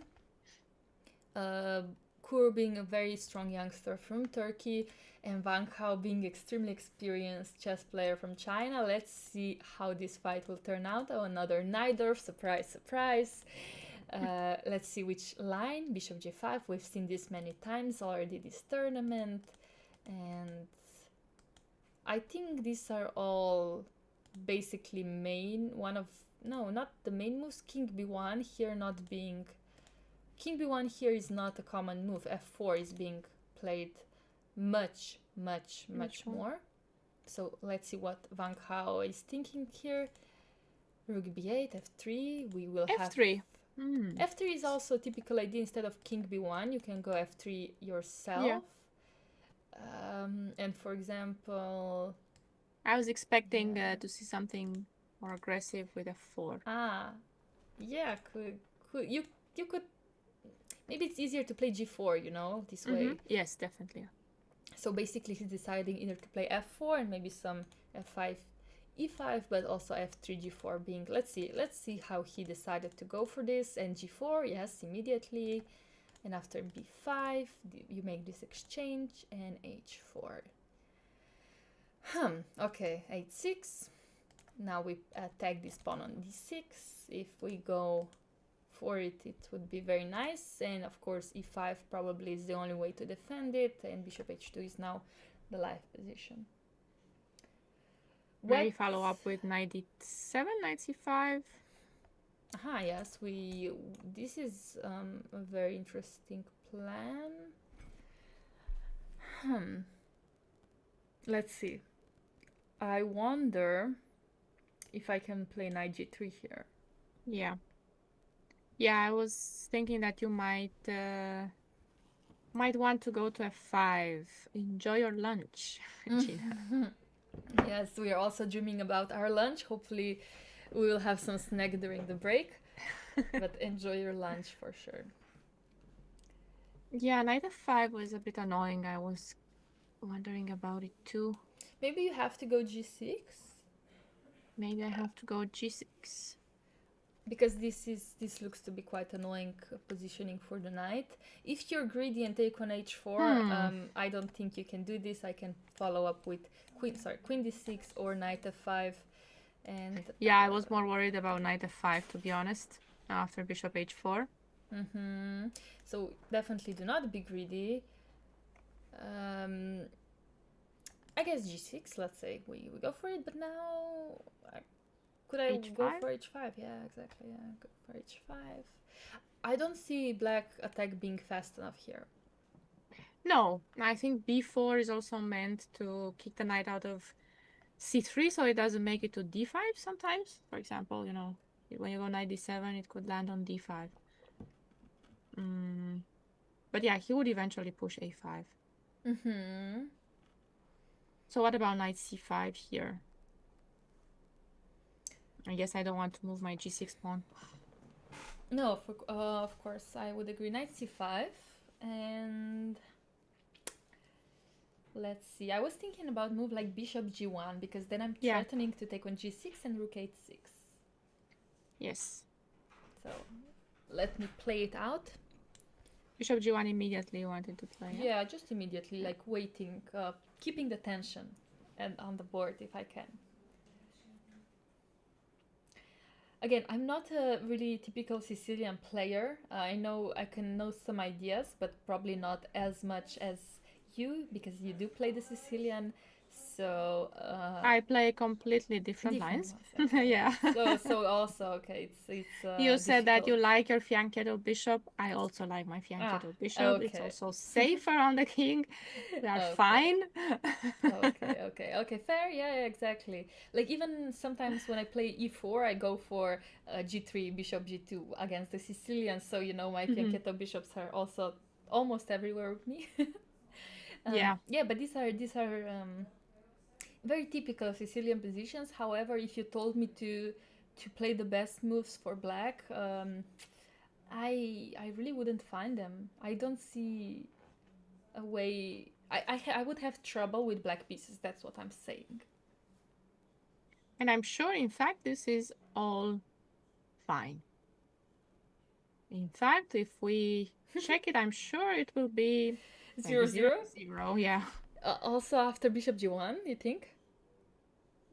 Or Yeah, in the I don't know original here. position? Probably in the original position, but I'm finding it hard to Yeah. make improvements. Maybe knight d7 is not the way. After bishop g1, it's +2 for white pieces.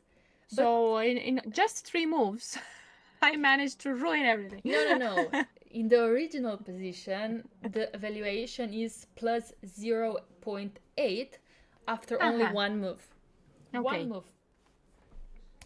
So actually white is clearly better. Do you want to try to find what's the good move? move? It's not h5. knight d7. It's h5. Okay. Basically pushing g5, and then after... So then you have g6. And then after, yes, knight g3, you go g6, and apparently this is playable. Let's say white goes f4, you take, and apparently knight e5 or queen c7 is good enough for black. But now it's logical, because now we realized h5 is actually, I mean, knight g3 and h5 is a big threat. So maybe Kuru Attila will find this h5 move.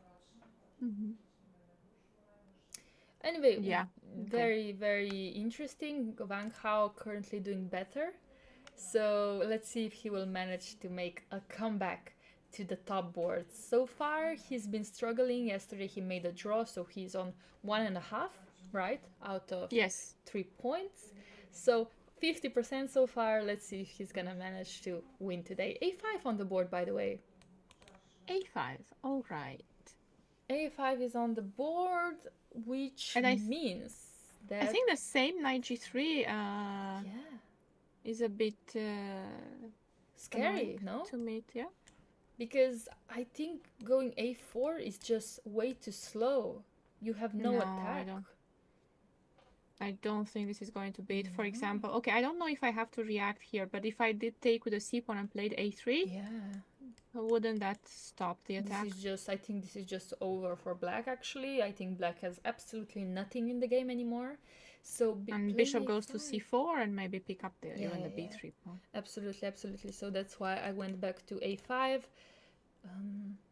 And after knight g3, I honestly, how is black reacting? g6? h5 again. h5, right? Okay, It's not completely over, but No, you still have to win it every time. yeah, let's say a4, just bishop g1. I think the idea is very typical and very simple. I also like bishop c4. Yeah, I like Forcing, immediately. yeah, maybe doing something on To f7. stop I don't know if also any threats. also to stop b3.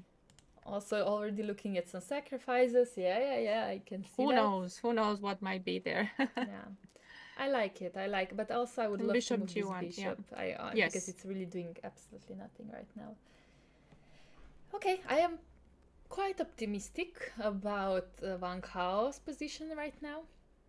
Yes, it So does look good. And I was looking that if he wins today, he's not going to be very far from the leaders. He will be on 2.5, and it means that he will catch up with a lot of people. So he will be in the top maybe 5-6 boards tomorrow. yeah, and we would love to see him back in the game after tough loss in the first round. But talking about the first board, can we jump to it? I think some development has been made there. We left it at b takes c6, and after knight e2, rook b8. Immediately, castle, knight h5 by Sarana. Usually, after knight e2, I think we were expecting also some jumps on e4 by f6, but he decided to go for rook b8. Let's see what he has planned here. Bishop goes to h2, otherwise it would have been trapped here, so let's not do that. And Sarana offering this bishop exchange, because this bishop can be very, very, very annoying on this diagonal. And e4 by Dautian. Opening up the center. D takes c4 is actually the live position right now. Without thinking, who would you pick, white or black? Well, without thinking, with your intuition. Maybe right now I would fear to take black here. I would be a little bit afraid, and I would go for white, take on e4 with a queen maybe, and hope that something on g6 will happen very soon. Yeah, honestly, this looks like it's scary with black pieces. I mean, if I take with the knight, okay, you let me develop my bishop. So queen e4, let's say, looks slightly scary. But maybe queen e8 is the point. Queen e8. I'm also considering just rook b2. You're not scared. No, I just want to see what you have in mind, because how do you continue your attack is my question. I don't have knight e4, which I'd love to play. Yeah, so that's why I'm saying that maybe it's not so only visual. Bad. Maybe it's really not so bad. Maybe just, yes, exactly, visual fear that we're seeing right now. And Davatian thinking currently, this king looks exposed, but maybe it's again just the visual effect of it. Okay, and what if we did take with a knight and on bishop f5, the c6 pawn is hanging, so maybe I'll go after the queen side if I couldn't do anything on the king side. No, I meant with the knight. Oh, sorry. Yeah, let's see. Here, and here, and then here, and maybe then here. Could I do that? But rook b2 again, right? Yeah, I would have to think a bit, but let's say I go rook b2, yeah. Let's say I'm not afraid of anything. So rook b2. Oh, okay, wait, but now I could maybe take on d6. Okay. You just wanna take the pawn. No, yeah, but your e2 piece is hanging at the end, right? I also have a piece hanging, I know. That's true. Yeah. Let's say bishop e6, right? Takes on e6. But you know what? It's also instead of taking rook b2, I can first take with a check on h2. Yeah. So this maybe is slightly easier, so we don't have to calculate all these lines. And this knight, if you move, this knight is going to f4. It is slightly scary still, I have to be honest. It looks slightly scary for black, but maybe everything's okay. Queen e5, yeah, f5, cannot get in, no? There. Knight c3, knight f4. Yeah. And I cannot put pressure on f6, which is what I want to do. Yeah, here and even in the line with queen e4, over here, when we were giving this check, I don't understand how to put more pressure on f6. Let's try to find a tricks or two. Just let me try. F4. Let's do it. Let's go all in. No, this probably doesn't work, but I wanna have some fun in this position. Yeah, let me figure out. Okay, got it. Okay, so I go here. Yeah, queen h6. And I'm gonna go here. Oh, what? No, you can take on g5 and you take f6. I'm not trapping the queen. Yeah, you're not trapping me yet. No. I think king f7 is a bit too risky. Too soon. A bit too risky. But well, the queen is a queen.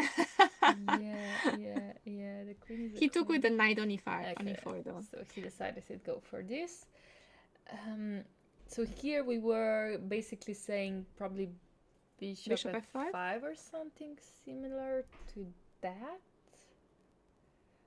Probably black has some different options as well. This was just the first move that we thought of. I could also just start with taking on h2 if I wanted to. Don't know if this is something I want to do. Who do you think is better here? You're asking very difficult questions, Laura. Do you want to check the evaluation? Yeah. Okay, me too. I would love to see. Do you think it's gonna be 0-0? Of course it's gonna be 0-0, obviously, but actually engine likes black very, very slightly. I'm talking 0.2. And after takes and bishop f5. Okay.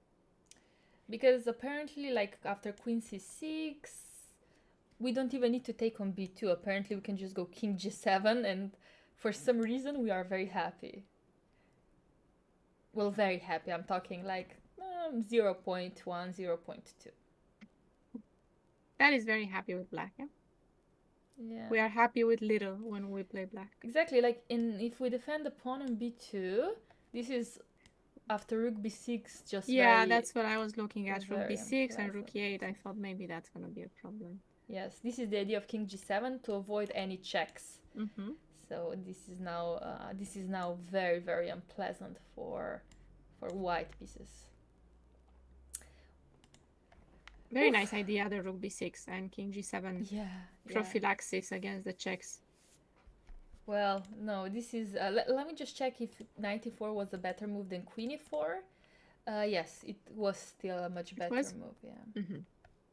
There was a much better move. So it looked like Sarana will have maybe some chances to press today. Yeah. I don't know if it's going to be enough to win.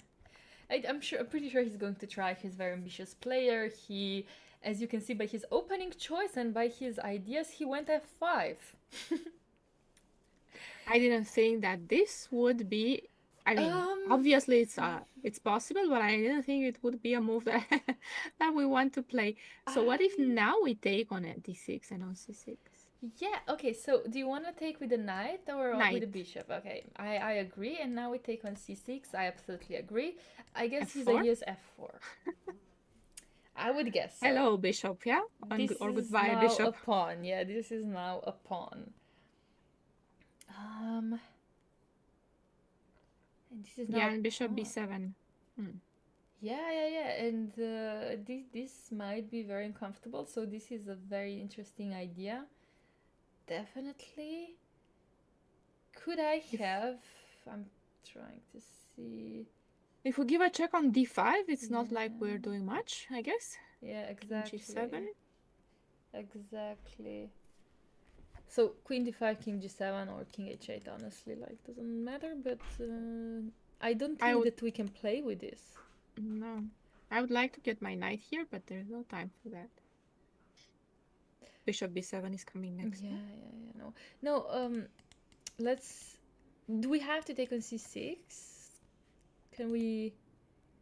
can we provoke some f4? Or something like g4? Yeah, because on f4, black is probably playing g4. Yeah, probably g4, but okay, what if I take, right? Pawn takes. And now I have one check. Fear nothing. The knight is here. yeah. I have one check, but now I'm saying that maybe after f5, I'm threatening this, right? What if I will say... Okay, so I could play g3 first. I could also take on f5. You want to take on d6 if I take on f5. Yeah. So let me... Okay. On a g3 you play f6. Yeah, on g3 I play f6. Yeah, this is my idea. I don't know if it's a good idea, but it seems to be like something that should be working. Now I'm afraid of bishop f5 because after queen d6, I'm afraid of g3. I'm very, very afraid of this. So maybe it doesn't work. Maybe it doesn't work. Looked fun to think about, but maybe it doesn't work, yeah. That's why here actually I would consider bishop d6 to, of course, be prepared for f4. But if pawn takes? Yeah, if pawn takes, I have to run. I just have to run. What can I do? And you know, I'm saying, okay, you have this bishop, but potentially these are weak squares. And this is a pawn that is weak. Yeah. No, but I'm sure white has something better than this, right? Because f5, I don't know if it's a good move in general. I want to see if we have some tactics we can play with.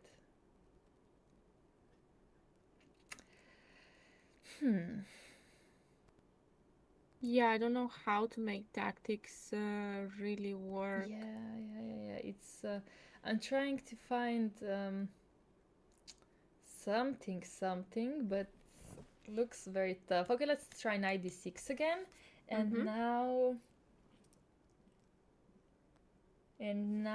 let's say, it is very tough actually to find something here.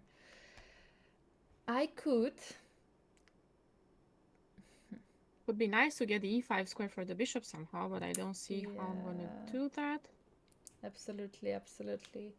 Something on g5 would be nice, but I'm also not getting there. Okay, I give up. Do you want to check the engine? Because I don't know why f5 was not #1 move actually. But okay, what you were suggesting maybe is not so here, and here. Yeah. I guess g4, right? G4, because I don't want to do g4, and maybe there are ways. Because when we take on g4, we're also opening up the bishop. No, this is. I'm considering to play g3. You're considering to play g3. Oh. So we get the g file if we can. You're considering to play g3. Okay. But maybe you take on h3. And I didn't really want to bring your queen. I wanted to bring mine. Yes, exactly. Okay, can I just go through maybe this again and after f5 I want to sacrifice this. Rook takes. You take on this. No, the thing is, I don't think this works because of rook f6, so I have to take like that. And I'm saying, you know what, eventually this could work, but I think rook b2 is just too strong. There's not even a pawn for the exchange, no? No, I'm struggling. I'm really struggling here. Okay, I feel like we should have something here, but g3 is a threat. I feel like I should have some more coffee. How's your coffee reserve? My coffee reserve, you know, actually today there's a holiday in Slovenia. It's today is a holiday? Yeah, it's a holiday. I don't know exactly how to translate it to English, but it's like almost like Independence Day. Ah, If it's, well, kind of Independence Day, yes, and everything is closed. So yesterday evening I actually had to go to store to buy new coffee grains because I ran out. So that's how my coffee reserve is. Had it to run was a holiday yesterday. yesterday here in Spain. Ah, And really? they celebrate San Juan, so Saint John, Uh-huh. but also the summer solstice, and they have a whole week of fiestas, at least in the area that we live, Alicante. And well, on 23rd, so basically they put up these statues around the city. There are two of them. One is the main one, and then they have one for the kids. Ah. And on the 23rd in the night, they light them up. They like fire very much in Ah. Spain. You probably have seen this before. Fallas is the most famous one in Valencia, but it's something similar to that. Okay. So on 23rd in the night, people would go in the center, and it's really nice because they get jasmine out, and you would make this how do you call them, wreaths for what that you put on your head out of jasmine. Okay, okay, The okay. flower wreaths out of jasmine, and Okay, that then is nice. you light small um, piles of wood on fire on at 12 in the night, and people actually jump over them. And there's a whole Okay. procession, people jumping over these small fires all over the street. A flower crown, yeah, wreath, yeah, jasmine, yeah.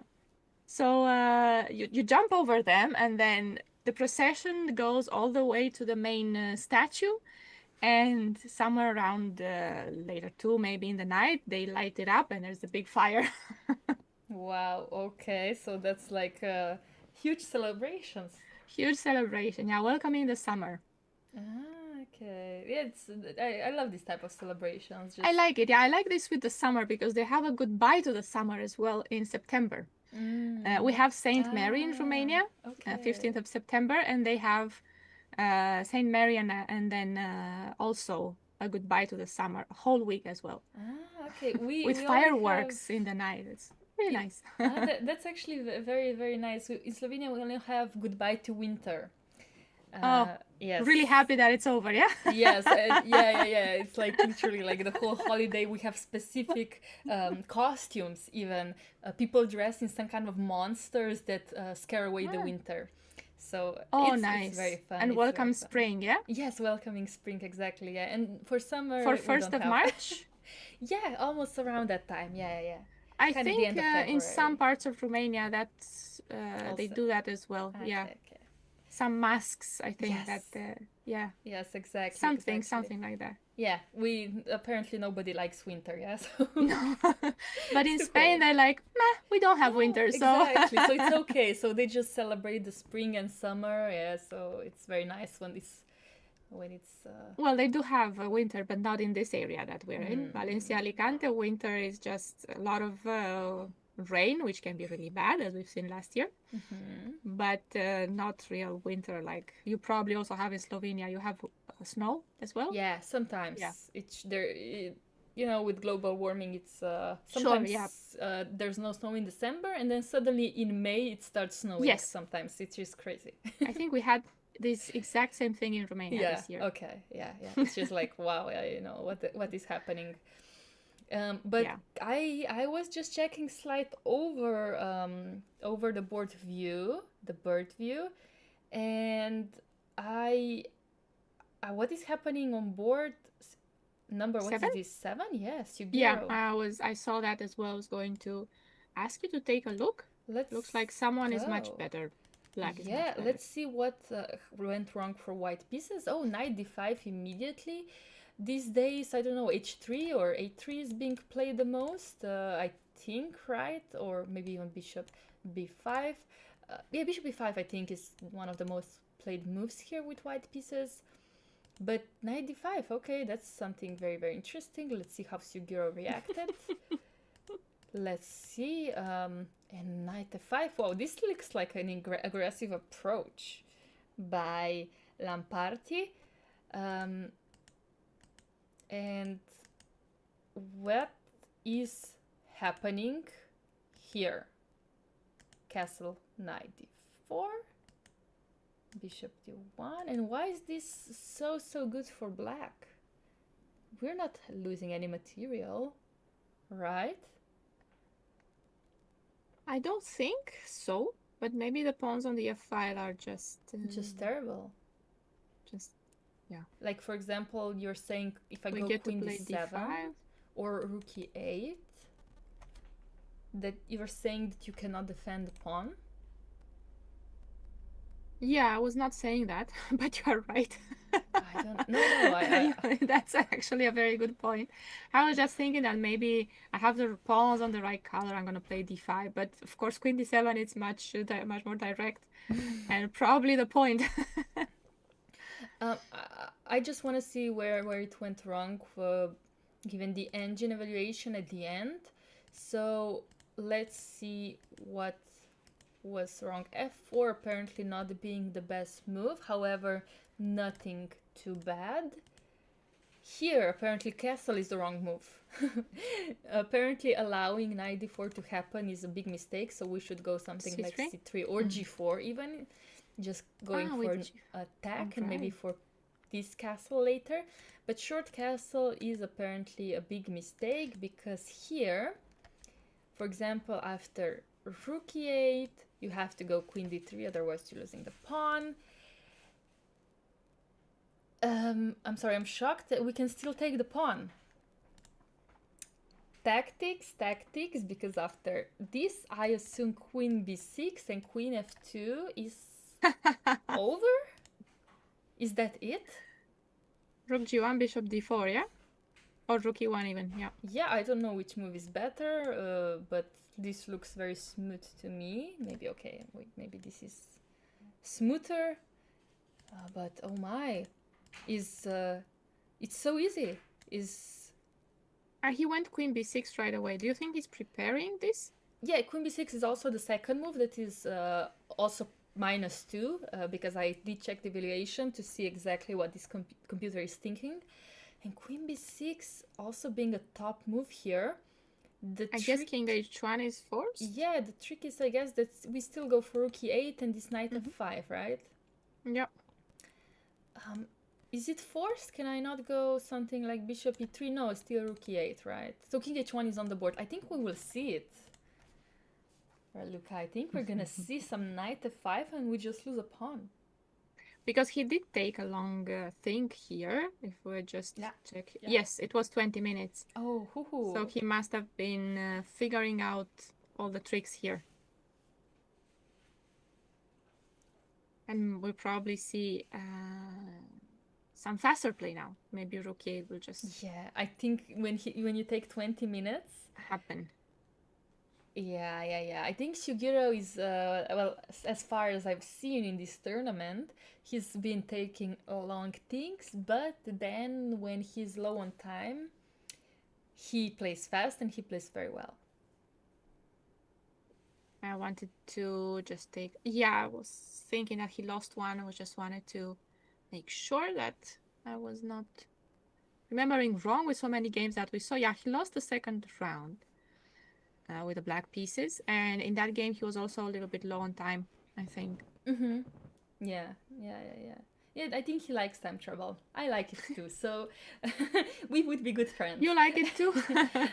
Well, I don't like it, but I'm always in time trouble for some reason, you know. You're friends, yeah, you and time trouble are we just our have buddies. To be. We are forced friends, you know. I just don't have a choice. I just have to work with it. Does it happen to you that sometimes when you are in time trouble and you kind of have to make your move without overthinking it, you start playing better? Yeah, no, it really does. And I'm just like, why can I not play when I have time like that, right? Why am I overthinking? I think I am a typical overthinker, so I need to definitely avoid that, because I then start thinking about every line that is possible on the board, because I'm curious about it. I'm just like, oh, but what is the valuation of this? And I will not play it, but I'm just curious, and then my energy goes for stupid things. Yeah, you just have yeah, what to do. But absolutely, we're here to learn, and I am definitely learning from these top players. Yeah. Let me see, what else do we have? Do we have any interesting games? Chat, have you seen... Oh, we have a result, Laura, on board 22. Okay, let's I was actually see. looking for Rostovtsev Aha. because he's the one who beat Van Hao. Ah, correct, correct. Oh my god, this game was over in 20 minutes. Whoa, whoa, whoa. Okay, there was only 20 minutes? What happened? no, sorry, not 20 minutes, 20 moves. I sorry, my mistake already. But even so, 20 moves? What happened? think that's I'm still surprised. let's see. Yes, there was a blunder, and we will try to find exactly why. So these are all typical moves. This is this typical, I almost Arhangel-like opening with bishop b7, and this looks like huge. It was not the checkmate on g2, was it? Yeah, like it looks. He didn't blunder the checkmate on g2 or something. No, there was queen f3 protecting it, but now in this position white played knight c3, and as you can see, this is double question mark. Let's try to figure out why. So I only see that king f1 was best, a move that I'll probably never ever play. But let's figure it out. So what should black play here? Black to play and win, yes? Black to play and win, yes. Do we just what do you want to take? You want to take here? But then after taking, take on f3? On f3, and the rook's hanging? The rook's hanging, and are you saying that you're just a piece up? I think so. So this is it. So that's why king f1, because you need to have the rook protected. So you could actually take the bishop on b7. Well, no. What? So after this, yes, you take queen the bishop. b7. Yes. And correct. Yeah, that's what happened. And actually, this was all Rostov preparation. So after queen f3, he was probably prepared on king f1, but when his opponent played knight c3, he was just like, what? What do you mean? Oh. Spent 2 minutes and took the piece that belongs to him, and honestly... I like that. That belongs to him. It just belongs to him, you know, and and I don't know why his opponent played for much longer, but here he decided because he was mad. He was mad. To lose in 18 moves. I think he must have been extremely upset to have this opening blunder on the board, yes. So board 23, we're being told, is very interesting. And thank you for suggesting it, because let's see how Tudor is doing. Yes, so this is... We haven't seen him in a while. We saw him in the first maybe 2 rounds. Yes, exactly. He started with 2 losses against very strong people. Absolutely, yes. And this is a Romanian youngster looking for his GM norms. He already got all the IM norms. Maybe first GM norm, I think. I don't think he has any. But I just want to mention a6 here being played by black, which is an interesting move order. Sometimes you would start with d5 followed by a6, but he just went for a6 immediately, maybe also looking at potential b5s later. Knight c3, d5, and c5 by Tudor, which is typical. Once you play a6, then c5 is a good response. Let's see how black responded. b6, b4. You would not take this one because you would lose a piece after queen a4. So let's see. Oof, what are these pawns? What are these pawns? They look like everything is trapped on the They look like future queens. Yeah. Okay, so what is happening? Black playing on the king side because it's the only way of play, but honestly, I think Tudor has position in his pocket. Okay, but how will he continue? Put a knight on e5, just like that, yeah? Yeah, this looks very, very logical, but okay, let's say black decides to, I don't know, go h5? Actually, I don't know what the idea of h5 is. Let's just go bishop g7. Let's just go bishop g7. Yeah, I'm wondering how to make progress, because the queen side is locked, and yeah, black is not active, but we need to do something. Make some progress. Absolutely, yeah. It's difficult, but maybe we just don't need to make so much progress as much as we just develop and yeah, just basically let's say bishop d3. F3 could have been an option. yes, but okay. yes, but knight g3, yeah. Yeah, knight g3 could have been slightly annoying. I agree. So yeah, let's just go bishop d3, basically asking, okay, what do you want to do with your life? But if we take on e5 you want to play like this? and knight g6? You want to go knight g6, okay. For some reason, I am unbothered. Maybe I should be. I know, Maybe I should be slightly bothered. No, maybe you're not because you play knight e2 and you have bishop b2 ideas. Yeah. I was thinking about this, but maybe I'm making black's life easier. And I couldn't have taken the rook? Check. There was a check on it. Oh, sorry. I also need my coffee refill. Yeah, don't worry. We're taking a break after this game. Chess is exhausting. This is like playing a simultaneous exhibition, I feel like, this commentary. It's like you're jumping from board to board, you're analyzing so many different lines on each board, and suddenly you're out of battery. So I get you.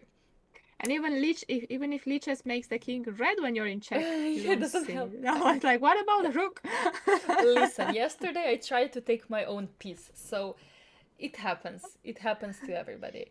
You're right. Yeah, g5. Okay, this position is not so innocent. I just feel like positionally, so strategically, white is winning. Because if we keep this bishop in forever, that means that this rook is in forever as well. So we don't have to play knight e5. No, I don't think we need to. But yes, like you said, how do we respond? Actually, that's. I was thinking maybe bishop d3 immediately, but bishop g7, and it might be similar. I would like to say that we would leave it up to Tudor to figure that out. I mean, that's what he's doing. What we could take a pawn on g5, yeah, but we haven't mentioned what happens. But I think correct. we lose the knight. Correct. H6 is that this should be deadly enough. Yes. But what if we take on e4?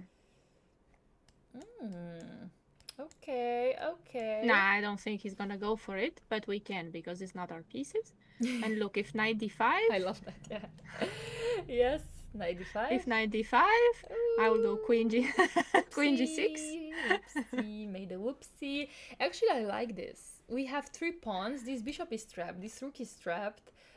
This bishop is coming to the game. You know what? I would love to see this sacrifice on the board. Maybe knight f5 is annoying. Yeah, knight f5, of course. Black will want to exchange some pieces. I will do it. For example. Sacrificing other people's pieces is so much easier. It's just our hobby. I sacrifice their pieces all the time. Yes, it's my favorite I don't hobby. do that with my pieces so much. They are mine, It's personal. Exactly. Yes. It's personal property, but when you do it for Tudor, for example, it's fine. No, but even this position, honestly, I feel like this is very playable for white. I don't know what the valuation is, but in blitz game, for example, I would go for it. You'd pick white all the time, no? Yeah, it's much blitz, easier to play. For example, but classical, I'm not so sure. Well, actually, it might be almost a blitz game for black. He only has 25 minutes left. True. Do you want to check the evaluation after knight g5? Of the sacrifice? Yeah, let's do that. Okay, let's go. So h6, takes. Apparently, this is actually 0-0. After queen d5. And maybe e5 is being followed, so this is the reason. If white goes knight f5, then it's okay. Because yes, bishop is developed. Let's say bishop d3, and now this is fine. It's not winning, but it's better for white. Oh, that's good to know. So let me just see what is the best in the original position. Actually, knight e4 is a good move because let's say either f or d takes e4, we jump on e5 anyway. 25. And after Yeah, I bishop was g7, we thinking just you don't play have to this. take. And Yeah. apparently, like, if black tries to win this pawn, we just No, don't but now care. you can defend it. You We- can even defend Yeah, it. we can even long castle here. Actually, this is one of the top moves on the board. Because guess what? Knight d3, it does not take the bishop with check anymore. Exactly. I think we can play this, and we can also play The queen bishop's c3. on e2, yeah. Yeah. Even bishop h5 being one of the top moves here because forcing the knight to move back, and now we go f3. And I think that this is almost resignation time already. Mm-hmm. So yes, Okay, this is we're confident about Tudor's position. this is today. good. Also, knight e5 is very good move. So after bishop g7, we can long castle here as well. We don't All even right, need to because do we it, have, yeah, the problem was always bishop d3, right? Because Yeah. knight d3. Yes. Because yes. now if takes here, you could take on e4 whenever you want. Yeah, Is that it? exactly. I can even play g4, even if I want to be adventurous. But I think this is the safest way to play this, and bishop e2 or We f3 have transposed. immediately. Yes, this is basically a transposition. Exactly. I think this is very, very good for Tudor. Maybe Maybe he wins today again. He won yesterday, and he will be back on the top boards. Before we take the break, Laura, do you want to see what's happening on board 8? Because we're being told there's a pawn on f7, so I'm just curious to see what is going on. No. Board 8? Wait, sorry, board 8. Oh, whoa. Let's see. We left it. Let me just see after knight c6. Oh, okay. So He black didn't move the bishop, played knight c6. so he just went Yes. for this. And after, okay, black didn't decide to take the pawn. I would assume that he was afraid of this pin somehow. No, take and queen d5. I got it. No. We take first. But don't I take the queen? Oh, I didn't get it. I got you, Laura. Yeah, you were sacrificed your yeah. queen. You just had to test the I didn't like sacrifice. rook f8 to defend the rook. I came up with a better thing. Yeah. No, I would assume, I don't know. Maybe you were actually right. Maybe sacrificing some queens is not too bad here. But No, I don't think I was. Thank you. You're very kind, but I don't think I was. I don't know why this is bad for black, to be honest. So what is wrong with rook f7? I don't. Maybe I just need more coffee, but I don't see this being a terrible response. However, king h8 is also logical, basically forcing this exchange. Let's see how this happened. And now bishop f6. So this is maybe a more smooth way to play, because you're gonna take the pawn with no complications. Absolutely. So that's why he went g4, again saying, okay, if you take this one, you will have some issues in your life. As for example, this looks like it's okay, but I think some back rank problems might be an issue, right? Somehow. Don't know how, but somehow. Maybe the bishop goes to e7 and everything's fine. How? Yeah, in the final position, yeah. Let's see. It was, yeah, maybe g6 though. Okay, then bishop f6 again. So maybe it's not such an issue as it seems. So why didn't he play rook f7 here? He went for move queen e7. But he didn't take. I'm just trying to see what else could be a problem. I think g5, and after maybe this, g6 right away. Maybe g6 right away. Okay, yeah. This looks healthier. This looks much healthier for sure, because after something like this, I would assume that this is an uncomfortable position to be in. Something like that, yeah. Because the bishop is coming to h3 as well. So yes, you g6. Okay, good. So we figured it out. Queen e7. without And losing my queen. yeah. Yeah, yeah. And after queen b3 again, we are protecting this one and threatening g5 in case black decides to take. So after bishop g5, a4. Okay. I feel like that that black is having some complications due to this f7 pawn. If black decides to go h6, for example, and then wants to take, I guess he's afraid of bishop h3. And in case of some exchanges, we will sacrifice our pawn, and when we put our bishop here, this is now very, very deadly position for the king. This is a big threat. So this is why black never wants to go h6. So that's why bishop g5. Maybe preparing. Maybe not preparing. Maybe I think what... g6, in king theory, g7. we want to play g6, yeah? g6, king g7, yes. Okay, this is much better plan. So that's why a4. So when your opponent is threatening to take this pawn, we play on a different side and take stakes, and bishop f4 is on the board. Actually, not g6, but bishop f4.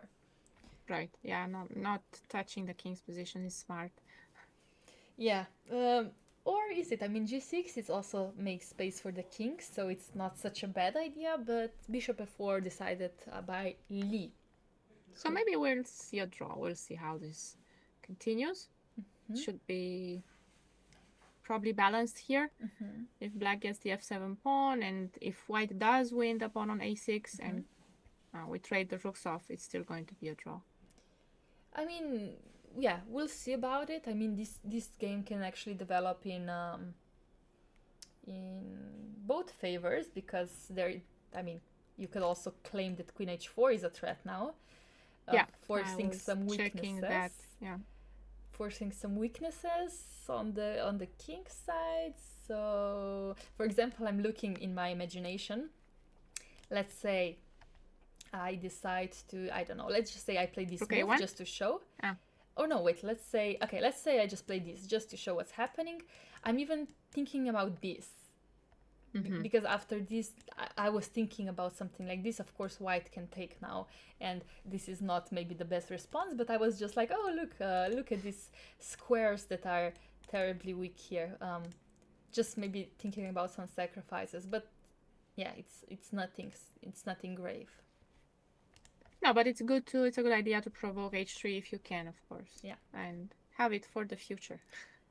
Absolutely, absolutely.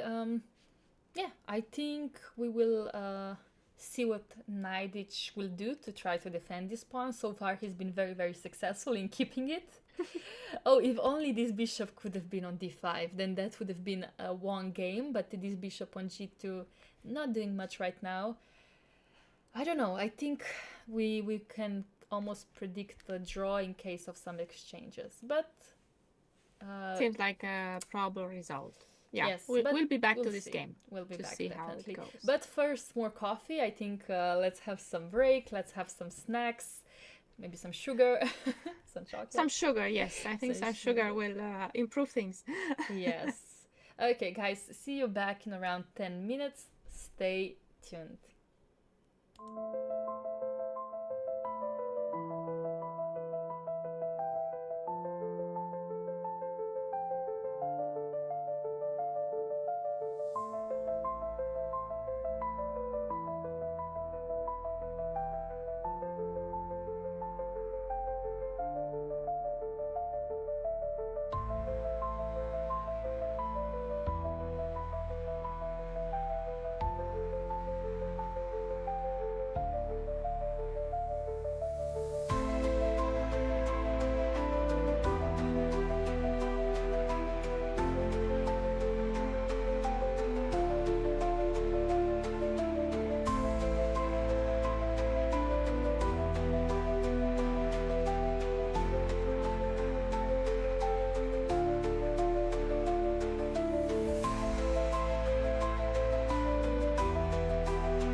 And welcome back everybody to round number 4 out of 9 rounds of Aktobe Open that's being played in Kazakhstan right now. One of the strongest opens, I would dare to say, even in the world. I mean, we have top grandmasters like Van Hao and Sarana, right, Raluca?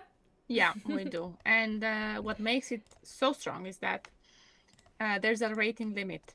So it was a 2400 rating limit, but as we have been saying, they allowed some inscriptions, registrations from people who are under, not very much under though, 2400. Yeah. And they got through a selection process, and then if they got accepted, they are now playing.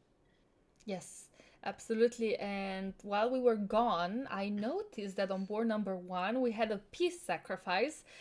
How did this happen? We left it at f5.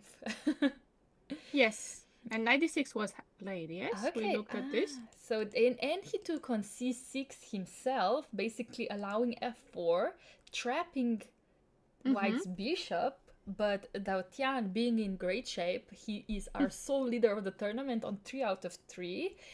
He decided to first start with Queen f3, attack the knight. I considered this move, but I didn't see where I'm going from here because I thought knight f6 or g7, like Absolutely. This is looks like, I don't know if g7 is better though, just because it would have many potential knight squares. But knight f6, I think it's a very strong move. And look at this, knight f4. Okay, opening up the king, yes? Yeah, opening up the king. I mean, the point is that this bishop on h2 is literally a pawn. So if you do not make a sacrifice, you're still down a piece. You're down, yes, you're down a piece. However, now you're getting 2 pawns. And yes, so after queen f4, knight e8. I mean, look at these pieces on black squares, on black pieces. They're all on the 8th rank. How often does this happen? I don't think very often. They're ready to go back into their box, no? Yeah, like, wow. To their bag. I mean, the point is, of course, to protect the d6 pawn. I thought maybe he could have protected it through this side, but I guess Sarana was like, just put my knight here and attack the queen at the same time. And also protecting this one. Actually, this is a very useful move. So after queen d2, queen f6 is being played. After rook f1, queen g6, threatening bishop h3.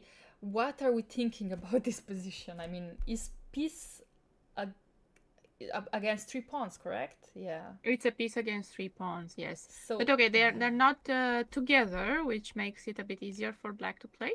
Yes, and they're not in the center. They're not in the center. So,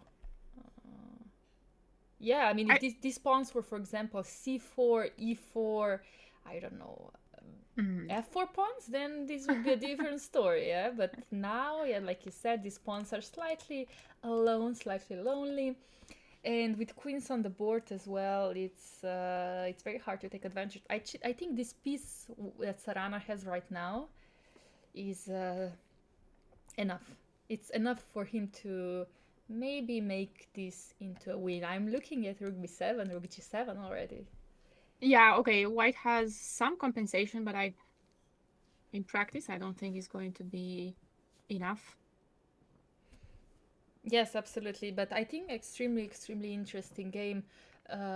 Also 16 minutes for Daotian. He could be suffering his first loss. Could be. If he could pick up the h4 pawn, it would be nice, maybe. How could we do that? First of all, we have to probably avoid this. If we go king h1, I would be afraid of bishop b7 and coming from this side, right?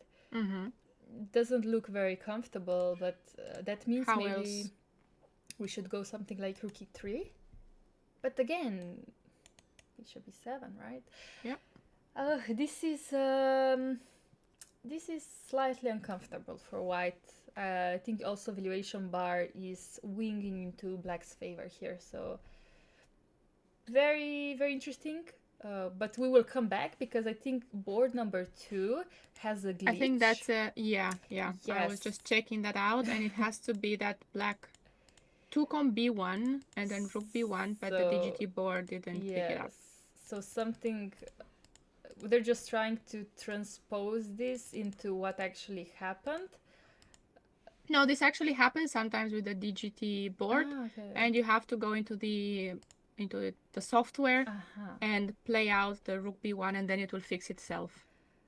Okay, and put the rest of the moves. But we assume this is the position, right? We assume this is the position, yeah. Okay, so it is a glitch. Nobody would play rook b7, nobody would play rook b4, and nobody would also play rook b1. This is not a GM level game if that would have happened. So yes, that just to clear this out, this is definitely not the game. Which game can we also look at? Maybe board 11. Which board did we want to check? We wanted to check 6 and 7, I believe, because it seemed to something was happening, and then board 13 maybe being. We will just check the live position. Just want to see what was the opening. It was c4 e5. So reversed Sicilian. Reverse Sicilian, kind of. Okay, so let's just go to the live board to see what is happening, because I see black is being quite aggressive here. And white probably broke 3 on the queen side with some b4. Yeah, like there was, let's see, there was how this happened. There was some b4, but also b5. But how did black's pawn come to b4? Well, there was some exchange. Okay, so with the bishop, okay. With the bishop and rook e1 on the board. Given the first look, of course, it looks uncomfortable for black, but maybe black needs to be careful how to continue in case he wants to win this game. I don't see a clear win. That's what I'm trying to say. No, there's no clear win, but I also have to say that I feel that these positions sometimes can get a bit uncomfortable to play with white, because you're running out of space, which I feel is happening here. I would want to get my queen out, and I would see that I cannot. Yeah, that's true. Absolutely. So look at this queen. I'm not sure how to. I'm not sure what the future of the knight on d2 is either. No, I don't think we can take on. I assume we cannot take on e4. That's why he played rook e1. Yeah. Taking on e4 looks like poison. It does. Somehow. I haven't found it, but I'm guessing that the knight on d2 will be lost. I would guess so. Maybe just knight c4 immediately, because this knight is protected by this bishop, and I don't know. And if rook c2, b3, yeah? Rook c2, b3 looks very, very, very, very sad. Yeah. So yes, let's not take on e4. So rook e1, but yeah, this looks very sad for white, to be honest. Something went wrong, definitely here. Yeah, I feel it's difficult to play. We'll see if black will actually convert this. Yes, so let's jump to board number 7, where we left it. Let's see if black took on f5. So yes, rook e8, queen d3, and knight f5. Exactly what we had on the board. For everybody that was not here before, if white takes on f5, there's this queen f2 beautiful way of checkmating your opponent. Imagine this happened during a classical game to you, Raluca. Oh, I would be so happy. Yeah, I would be so happy as well. But c3, of course, by white. Finally, he should have played this before to avoid any knight d4s, but now it's too late. Now this pawn has been taken, and we have a very, very healthy pawn up. Look at this beautiful center.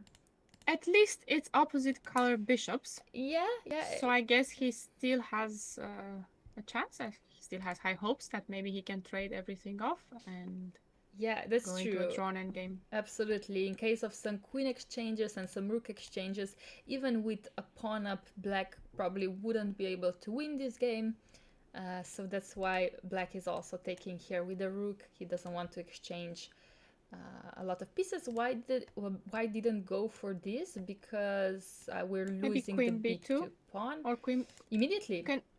No, Yeah. immediately no, because queen takes e3, yeah? Yes.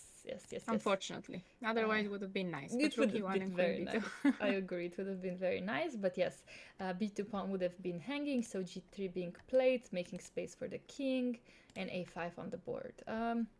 Yes, like you said, potentially could be a draw, but I think with Sugiero's experience of He will chess, try. I think For he example, will be, I believe that now the idea is to go all the way to a3.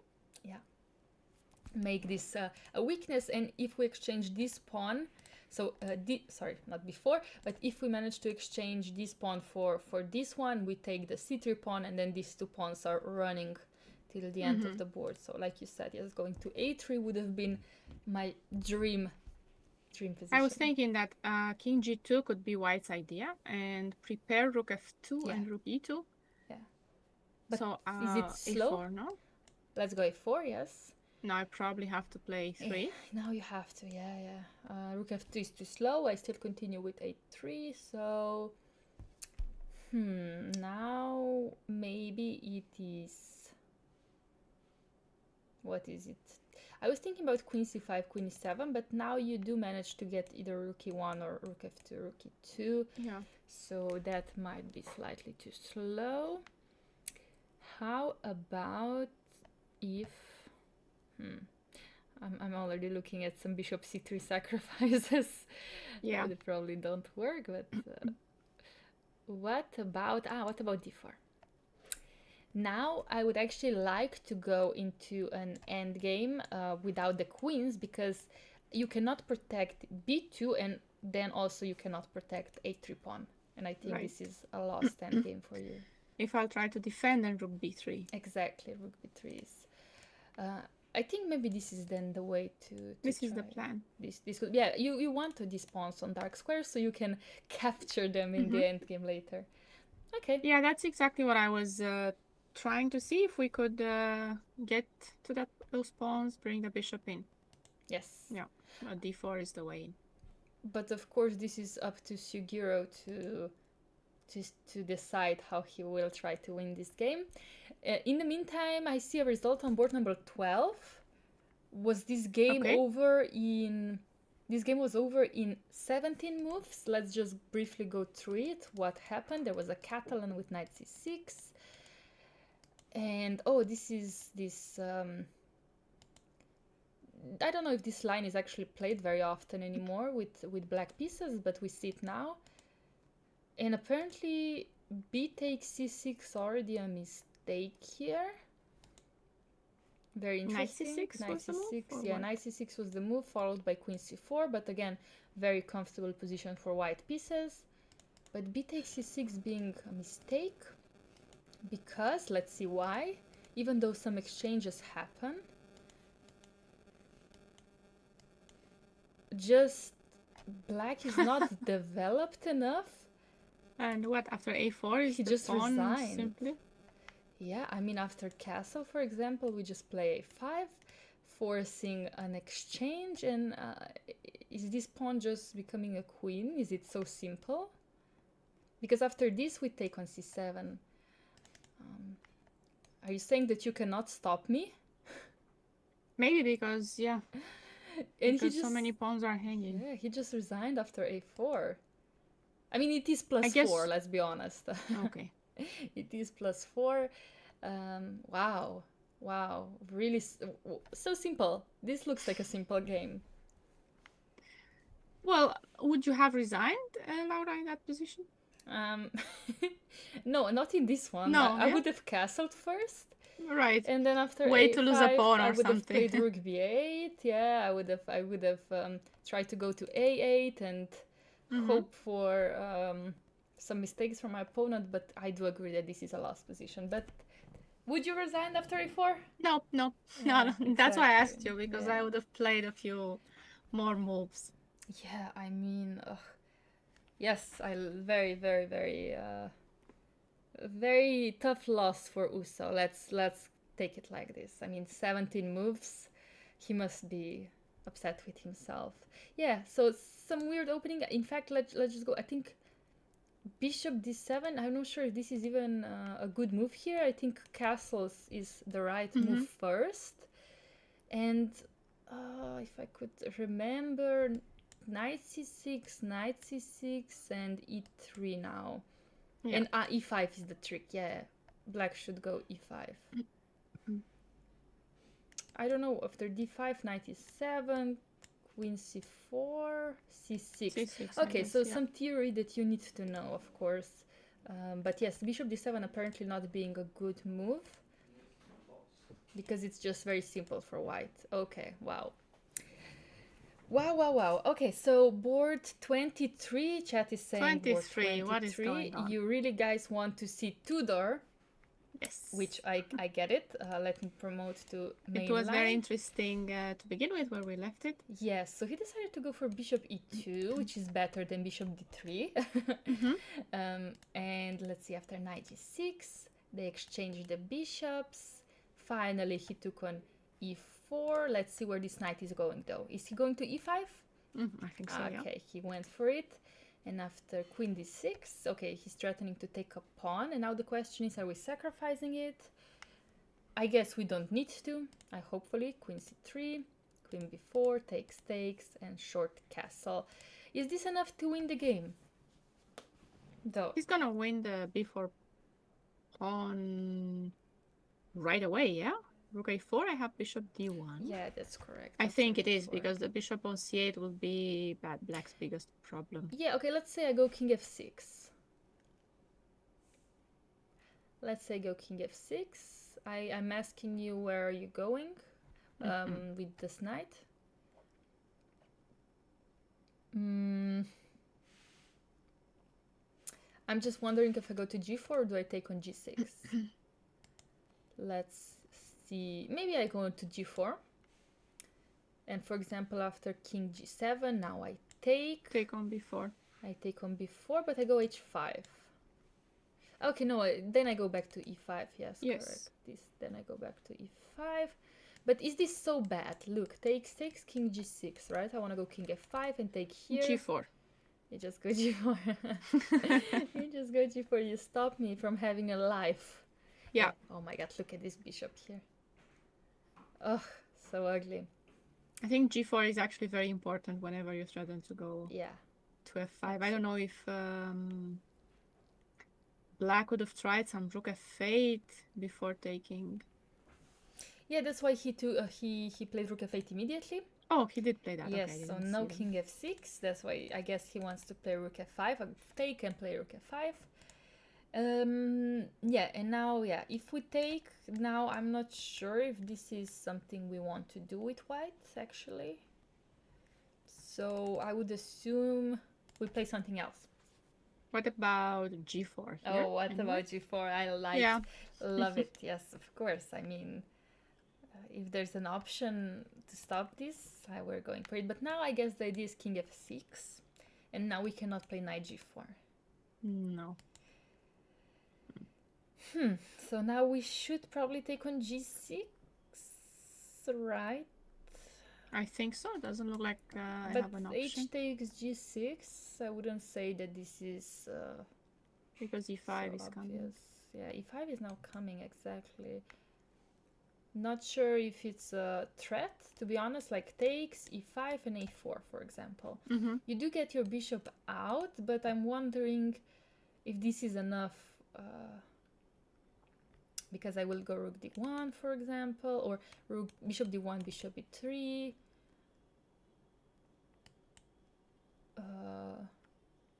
Yeah. Yeah, okay, I think white will try. But maybe now if the bishop comes out, black can do some sort of fortress, maybe put the rook on a5 whenever white is threatening to go a5. Okay, how do you want to approach this then? Do you want to go bishop e6? Yeah. Okay, I go... I don't think a5 is a threat yet. Yeah, I don't think so either. I go bishop d1. You can try to double on h file, though. I'm not sure how I would respond to that. But so maybe it's better not to have g4? No. I think it's nice to have g4. I'm just trying to see what is happening, for example, if I decide to go for this. And I wonder if this is now a threat here. I don't think so. I don't Pawn think takes it's a threat b6. yet. What's or you want to play rook a4? Yeah. So if I take with a pawn, rook Yeah. a4 or b6, what do you want? Yeah, that's a good question. That's a very good question. I think b6. Rook b6. Yeah. Okay, I'll have to take. I take. Again, I'm not sure. I think you could probably go rook c7 as well. Yeah, that's what I'm I feel like I'm losing my momentum somehow. So not so easy. So I don't think this is actually so easy to transpose into a win. So we have, let me go back to, this is our position right now, yes? We don't have to play, what if we play bishop h5 and ask, okay, bishop h5 takes and rook f5, what's the problem? Yeah, exactly. Exactly. Bishop g4, also king f6. Oh, he rook took before on he played. Okay, so allowing rook f, taking on e5 and rook f5. Okay. Okay, that's interesting. Oh, but maybe look at this. I don't think maybe that's not a threat, because if takes rook f5, what about this position? Oh my god, yeah. or wait. I go g4. That's even nicer, better way, yeah. Because this rook is now trapped here, and I can even play rook d4, just never allowing d4 to happen. So rook f5 is not really a threat. Oh my god, actually that's correct. Oh my god, yeah. Completely missed that rook could be trapped on e5. Have you ever seen a rook trapped on e5? No, not like this. No, I don't think so. Wow. Okay. That's lovely. That's lovely, actually. Yeah, correct. It's really nice. I was thinking that in that final position that we had, so here, right after rook e4, it's not just the bishop, but it's also the rook. It's two pieces that are not playing. Oh, yes. Then you only have this king and this rook, and also this rook, I don't think after I play a4 can only go till here. So honestly, this is very funny. This is an extremely funny position. Yeah, it's gonna be interesting to see how white will break through, because, for example, what you are saying, rook d4 and have the rook here. Sure, pieces are trapped, but if he just goes king f7, king e7, what? Yeah. Yeah, you're asking me how to continue. Okay. So let's see. I'm pretty sure I will play something like a4. Yeah. And you play, I don't know, king f7, I play king g2 here, and then suddenly I play rook h1, I think. And put my king here, and at some point I will go h4. Yes, I will open your rook, but I think you're gonna win h7. I think you're gonna be in too much trouble to... Okay, you can try to go to g7. Maybe, but let's see what I can do here. I will go for this anyway. Yeah, because if I take you play king f4. Okay, you can go for h6 though. That is true. That is true. Trying to see if there's any way. If there's a way. I could, let's see where I could move my bishop, and then I could move my rook.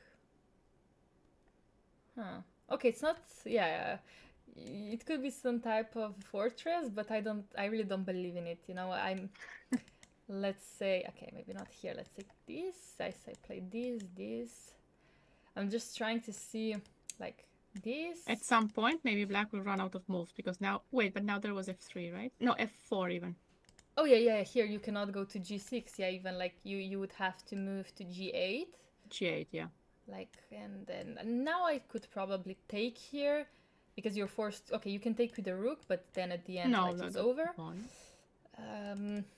So you have to take. Okay, actually maybe it's not so over. You're threatening e5. Okay, these are some small nuances here. I can actually take on e4 as well, you know. Yeah. Just this is going to be winning. That was trying to be my point.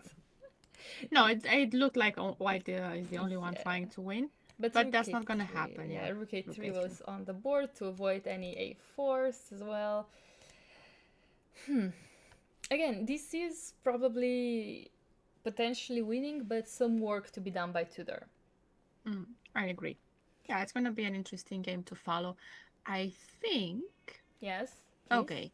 There was a question about board 19, but Let's see. we missed it. Board 19, it was move 23. 23. Okay, let's see. So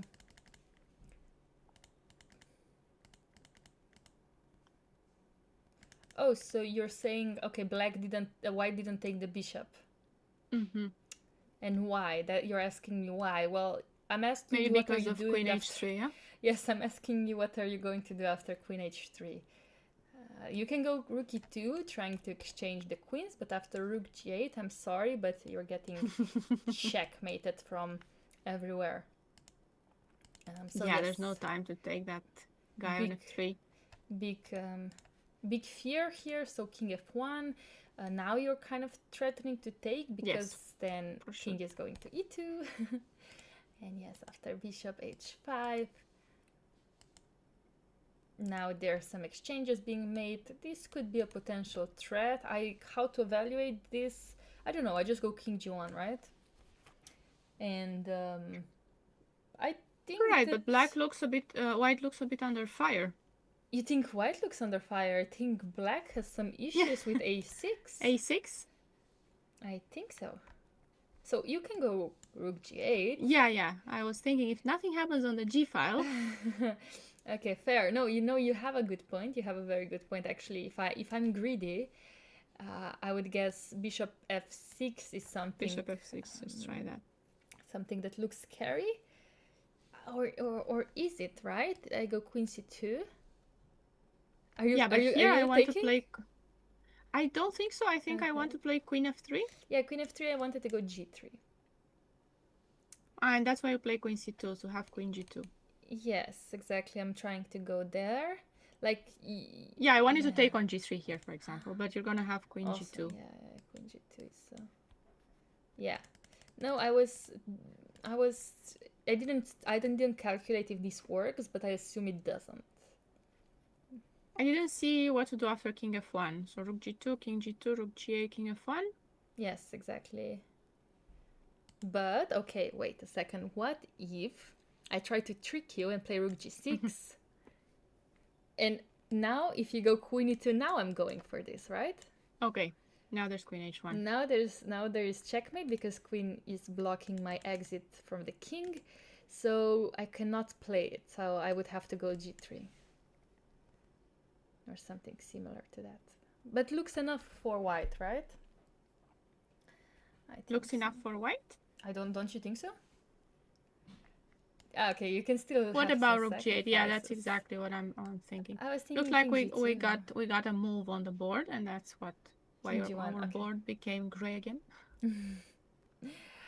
Yes, king g2 though I would play, and you cannot play rook h6. It would be completely different if you could play it, but you can't, right? No. Okay, so let's see. This is the current position, right? King g1. Yes. I think rook g8 looks like the move. I would be slightly afraid, honestly. I would be slightly afraid to just go rook g8 without calculation. But I don't think... do you want to defend the pawn on a6? What's really our option? I would love to, yeah, knight b8. Knight b8 I would play, I think, with some... Okay, depends. Like, if rook g8 works, of course I play it, but somehow I really... If I lose a6 pawn, I am going to be very upset if I don't have a checkmate. Well, okay, worst case scenario, we're going to have some rook a8 ideas, and it's not going to be the a pawn, it's going to be the c pawn. Okay, that's true, but still... Just saying that's not becoming a queen. No, okay, but I think that this... Okay, let's go over it again. So here, yeah? Okay, let's consider this, yeah. How can I trick you? So we went bishop f6, queen c2 before? Yeah.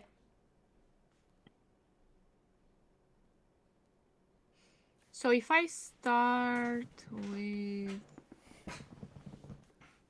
if I go queen g4, maybe there's no. What if I go queen g4? Actually, you go f3, no? Queen g4, f3. So what about queen g6? Yeah. Sorry, I'm just fixing the layout. I don't know, for some reason in multi-board view is jumping up and down. Don't know why that is, so I'm just fixing it in OBS. Let me see what you played. You played queen g6. Okay. Sorry. Queen g6. What is your plan if I go g3? You wanna take queen e4? No. Yeah, at least, yeah, maybe I can take queen e4. No, you have bishop g5. You're right. Okay. I was thinking you have some knight jump, maybe. Yeah, that's what I'm hoping for as well. But I'm not sure, right? I'm not sure. You could say knight d4. Yes. Just because it looks very pretty. I will take it, and then you take this one back, and two pieces are hanging.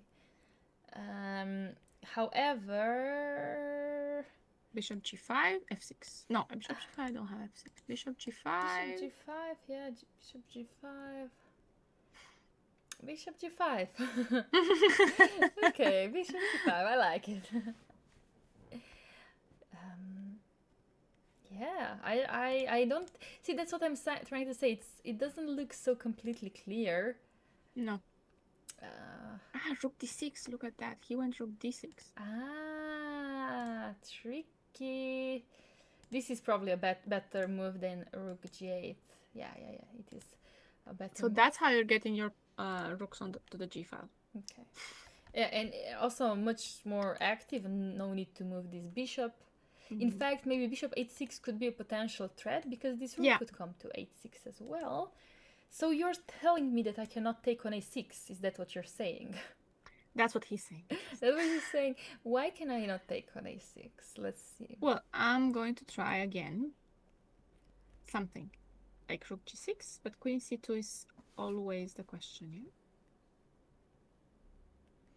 Yeah, or g3, or g3, actually. I could play it immediately. I don't think I need to wait for too long. Otherwise, it can be some sacrifices made on g2. Because now I also want to play queen d1. But here the knight d4 idea is a bit different. Oh, that's true. That's true. That's true. However, I was thinking, in worst case scenario for me, I can, let's say, take on c7, give this one up, and I would love for you to exchange your bishop for my rook, because this bishop... But what about rook h6? Queen... I don't have queen f3, okay, I don't have queen f3. Otherwise, it would be nice way to defend. Okay, king f1 is stopping. Yeah, but in this case now you take, and right, it's a full rook. Yeah. Yeah. That's a good point. Oopsie. Sorry, that was So yes, so maybe g3. Maybe g3 is a bit too much, but I don't have a choice, right? Okay. So what was going on? Sorry, on queen c2. Oh, okay, you want to go queen c2 and not queen d1, okay. I would assume that we could play rook g8 or something. Can we? We'll see. Can we do it? Okay, so the threat is bishop somewhere, no? Yeah. Yeah. I was also thinking bishop h6 immediately could be an option. Could be an option. After queen c2 or even instead after of queen c2.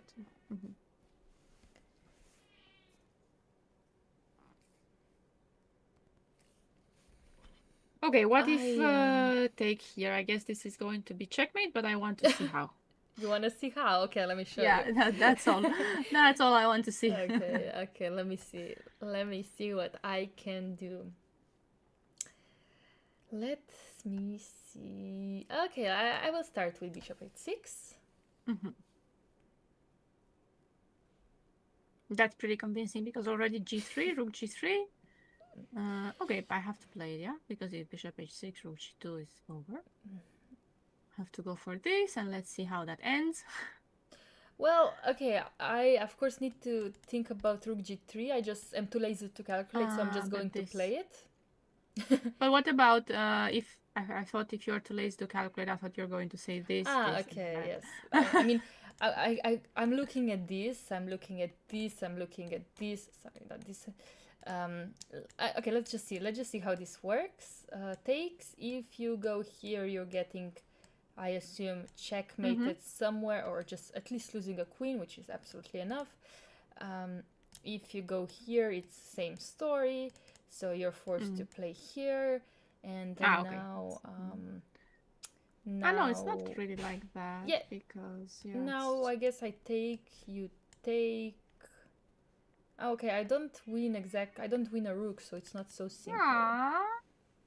Look who's there. I mean, I don't hear see her, but I can hear her. You can hear her. She's actually like at least 10 meters away. So, yes, she's in a different room. I don't know exactly what she wants, but I fed her. I swear, I fed her.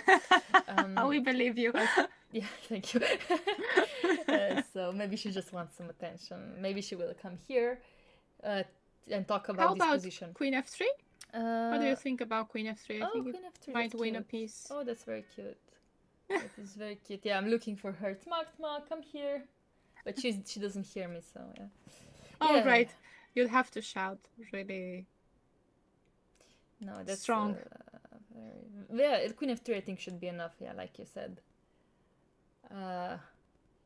Okay. Don't worry, she will get tired of meowing and come here at some point. She'll come looking for you eventually, yes? She will stop wanting for someone to go after her. Yeah. She'll be like, oh, these people in this house. Nobody wants to talk to me. Yeah. Okay. Do we have g3 on the board? Yeah, g3 immediately. Yeah. He didn't dare to take on a6. I want to see. Okay, after I take knight a6, I actually rook g6 is not even the best move, but it is rook g8. Oh, start with that one? Start with this one, because then bishop h6 is maybe a bigger threat, because this rook hasn't been moved yet. Of course, you want a rook on g8 and a rook on h6. Yes, that would be perfect. It makes so much sense once you point it out. Yeah, exactly. And now it makes sense. Yeah, chess can be simple when you look at the engine. Yes, no. So g3 on the board, and black is apparently doing very, very well after queen h3. Yes. I don't like this queen h3, and I would be very scared for white. Yeah. And white should be scared, indeed, for sure. Could it be that after queen h3 you might even have ideas like this? I mean, you probably don't need them, but yeah. I for sure this could be an idea. Also, rook g8 later, bishop h6, h5, h4. It looks slow, but I think once you have this rook here, you don't need to do it. That's my opinion.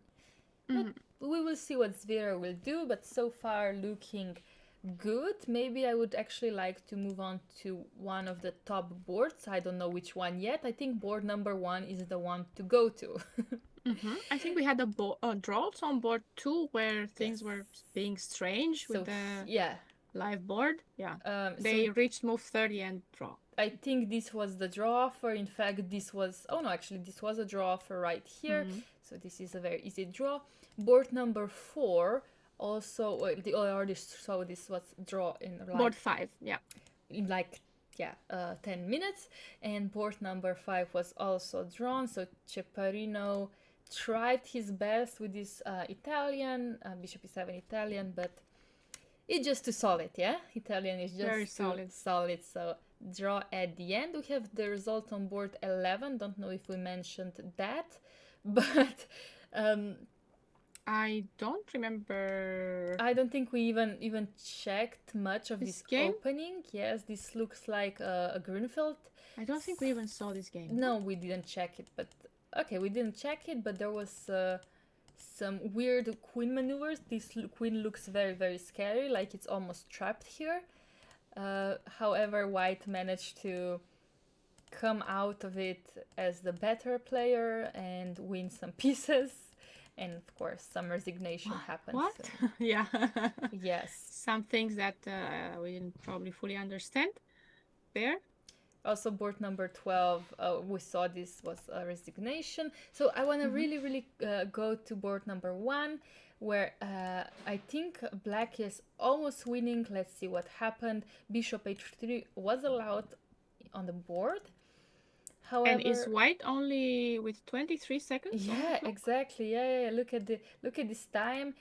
Already on move 28, he is on 1 minute. Let's see how difficult this is. Ooh. Oh, rook c2, but this rook is on h6. But rook coming to g2. Oh, this looks, just wow. Not even exchanging the pieces and having a piece up. He just goes for rook h2, forcing queen h2 to happen. Otherwise, we're losing the queen. And how are we checkmating here? Knight g4. Yeah, he played knight g4, yeah. Knight g4. And queen f2 is coming. Yeah, and I think this is also where his opponent resigned. Yeah.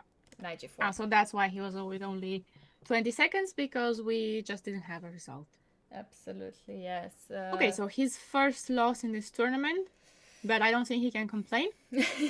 I mean, with white pieces, it's always bitter. It's always bitter to lose with white pieces. You cannot be happy even if you play somebody like Sarana, like say, who is one of the top players, especially right now as European champion in all categories, almost all categories. But I mean, 3 out of 4. Sarana now on 3.5 out of 4. Yep. So he will be definitely one, if not the only sole leader tomorrow. Of course, it depends on a few boards. 3? For example, just board 3. Number 3. The rest of them are already drawn. Yeah. So he might be the sole leader if this game finishes in a draw. Inian, though, slightly pushing with black pieces. I mean, there's some pawns. It looks like it, yeah. But is it enough? Is it enough? And yes, we are actually commentating this from comfort of our own home. That's why you could hear Laura's. I don't take random cats in my apartment. Yeah, I swear. Definitely, yes. It's nice to do this from home. But many noises, but on the boards, let's see how much noise we have on board number 6. I don't know what is happening, but the valuation bar is saying black is clearly better. We left it after rook e1. We thought that it would be difficult for white. Yeah, absolutely. What happened? Oh, h5, h4. We love this type of maneuvers. And just winning another pawn. Is it so simple? Is it that simple? I think the problem is that it's more difficult for white to find something to do. I guess somewhere before, I don't know exactly where, something went wrong. I wouldn't know where. Because actually we were talking that here, you cannot take on e4, you cannot move the queen. And he played rook b1, which is not threatening anything, maybe just wants to get... No, you cannot even get the queen out of there. You can't go to c1, no? Maybe he wants rook b2 and get the queen out that way?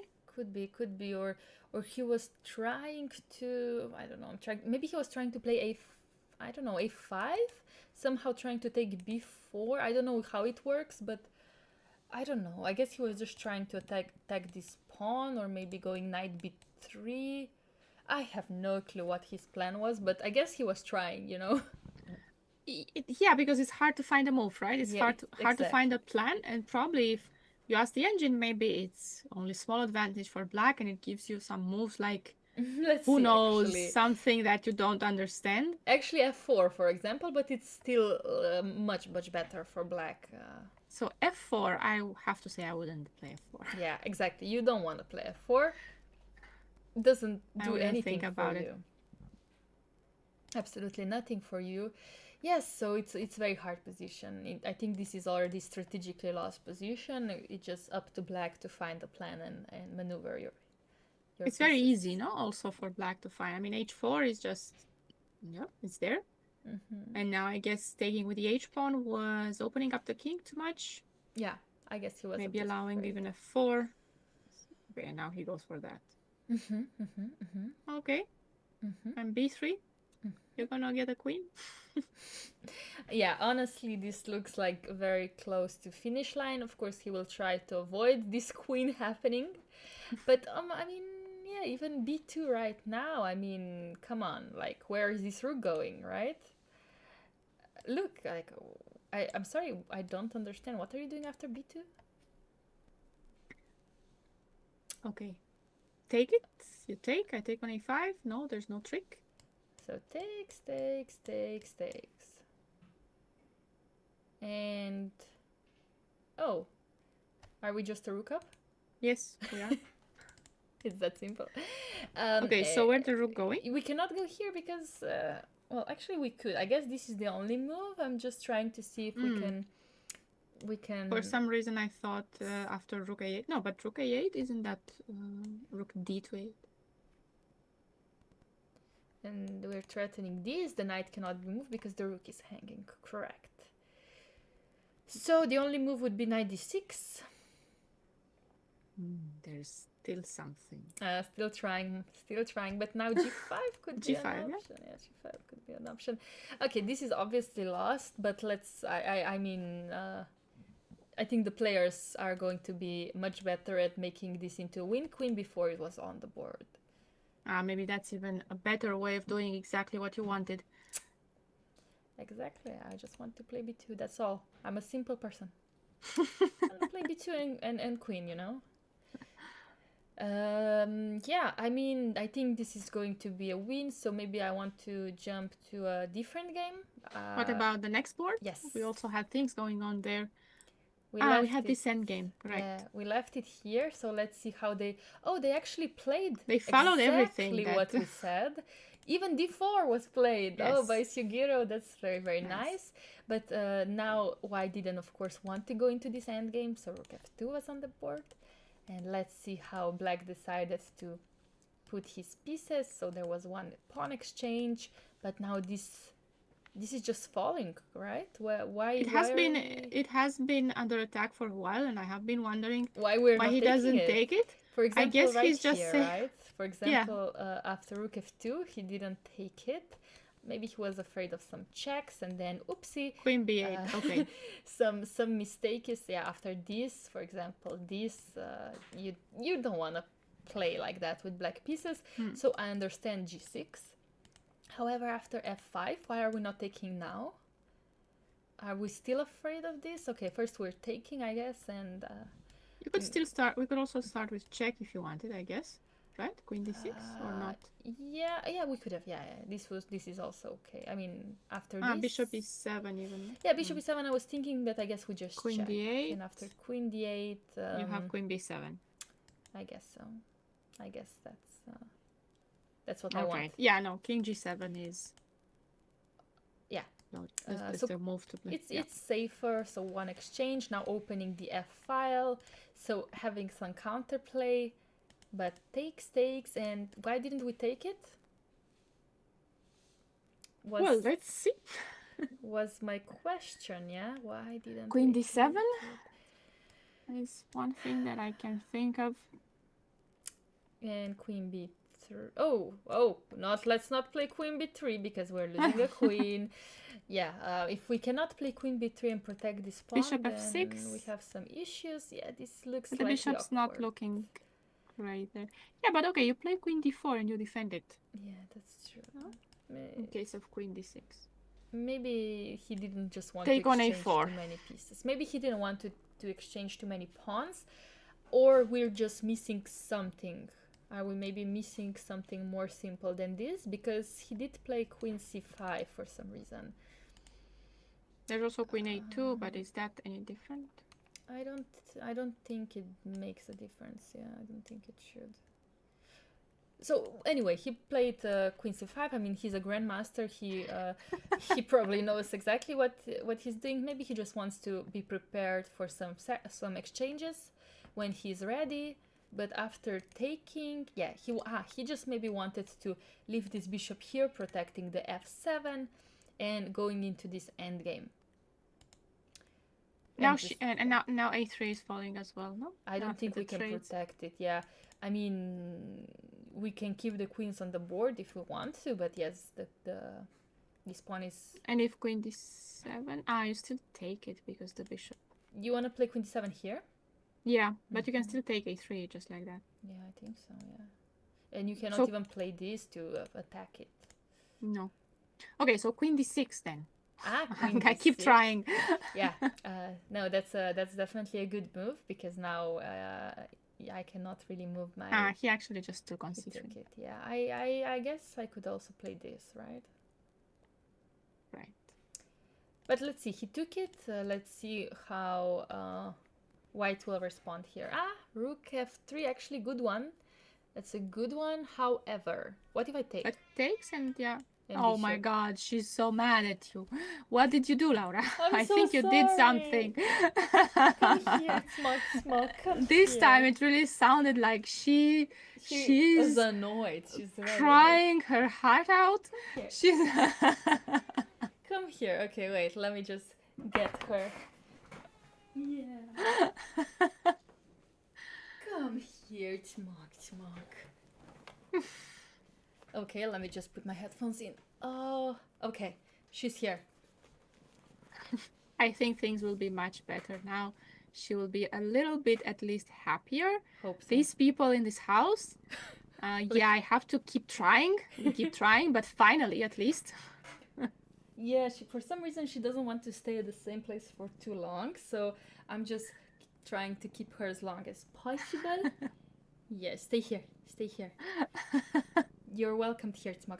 She doesn't like the lights because I have some, of course, lights for streaming. So maybe that's why she doesn't want to. She's purring. No, I think she likes it for now. For now, she got a little bit of attention. Yeah. She's happy. We have exactly what we were suggesting, king f3, and I assume bishop b2, because if you don't play bishop b2 now after bishop b3, or bishop somewhere, bishop c2, then White can hold on to this pawn. I mean, we can go bishop e7 as well. We can choose which way to actually play that, yeah. And I honestly think that this will be a resignation. I think so, because I was just looking if the king could get in, so I tried to look at this. Yeah. But the king is not getting through. No, I don't. So you could start with king f6 if you wanted. Even if I even wanted, no need even, but yes. No need, true. But if you didn't want to allow king e5, you can do that, and then you take here, right? Yeah, absolutely.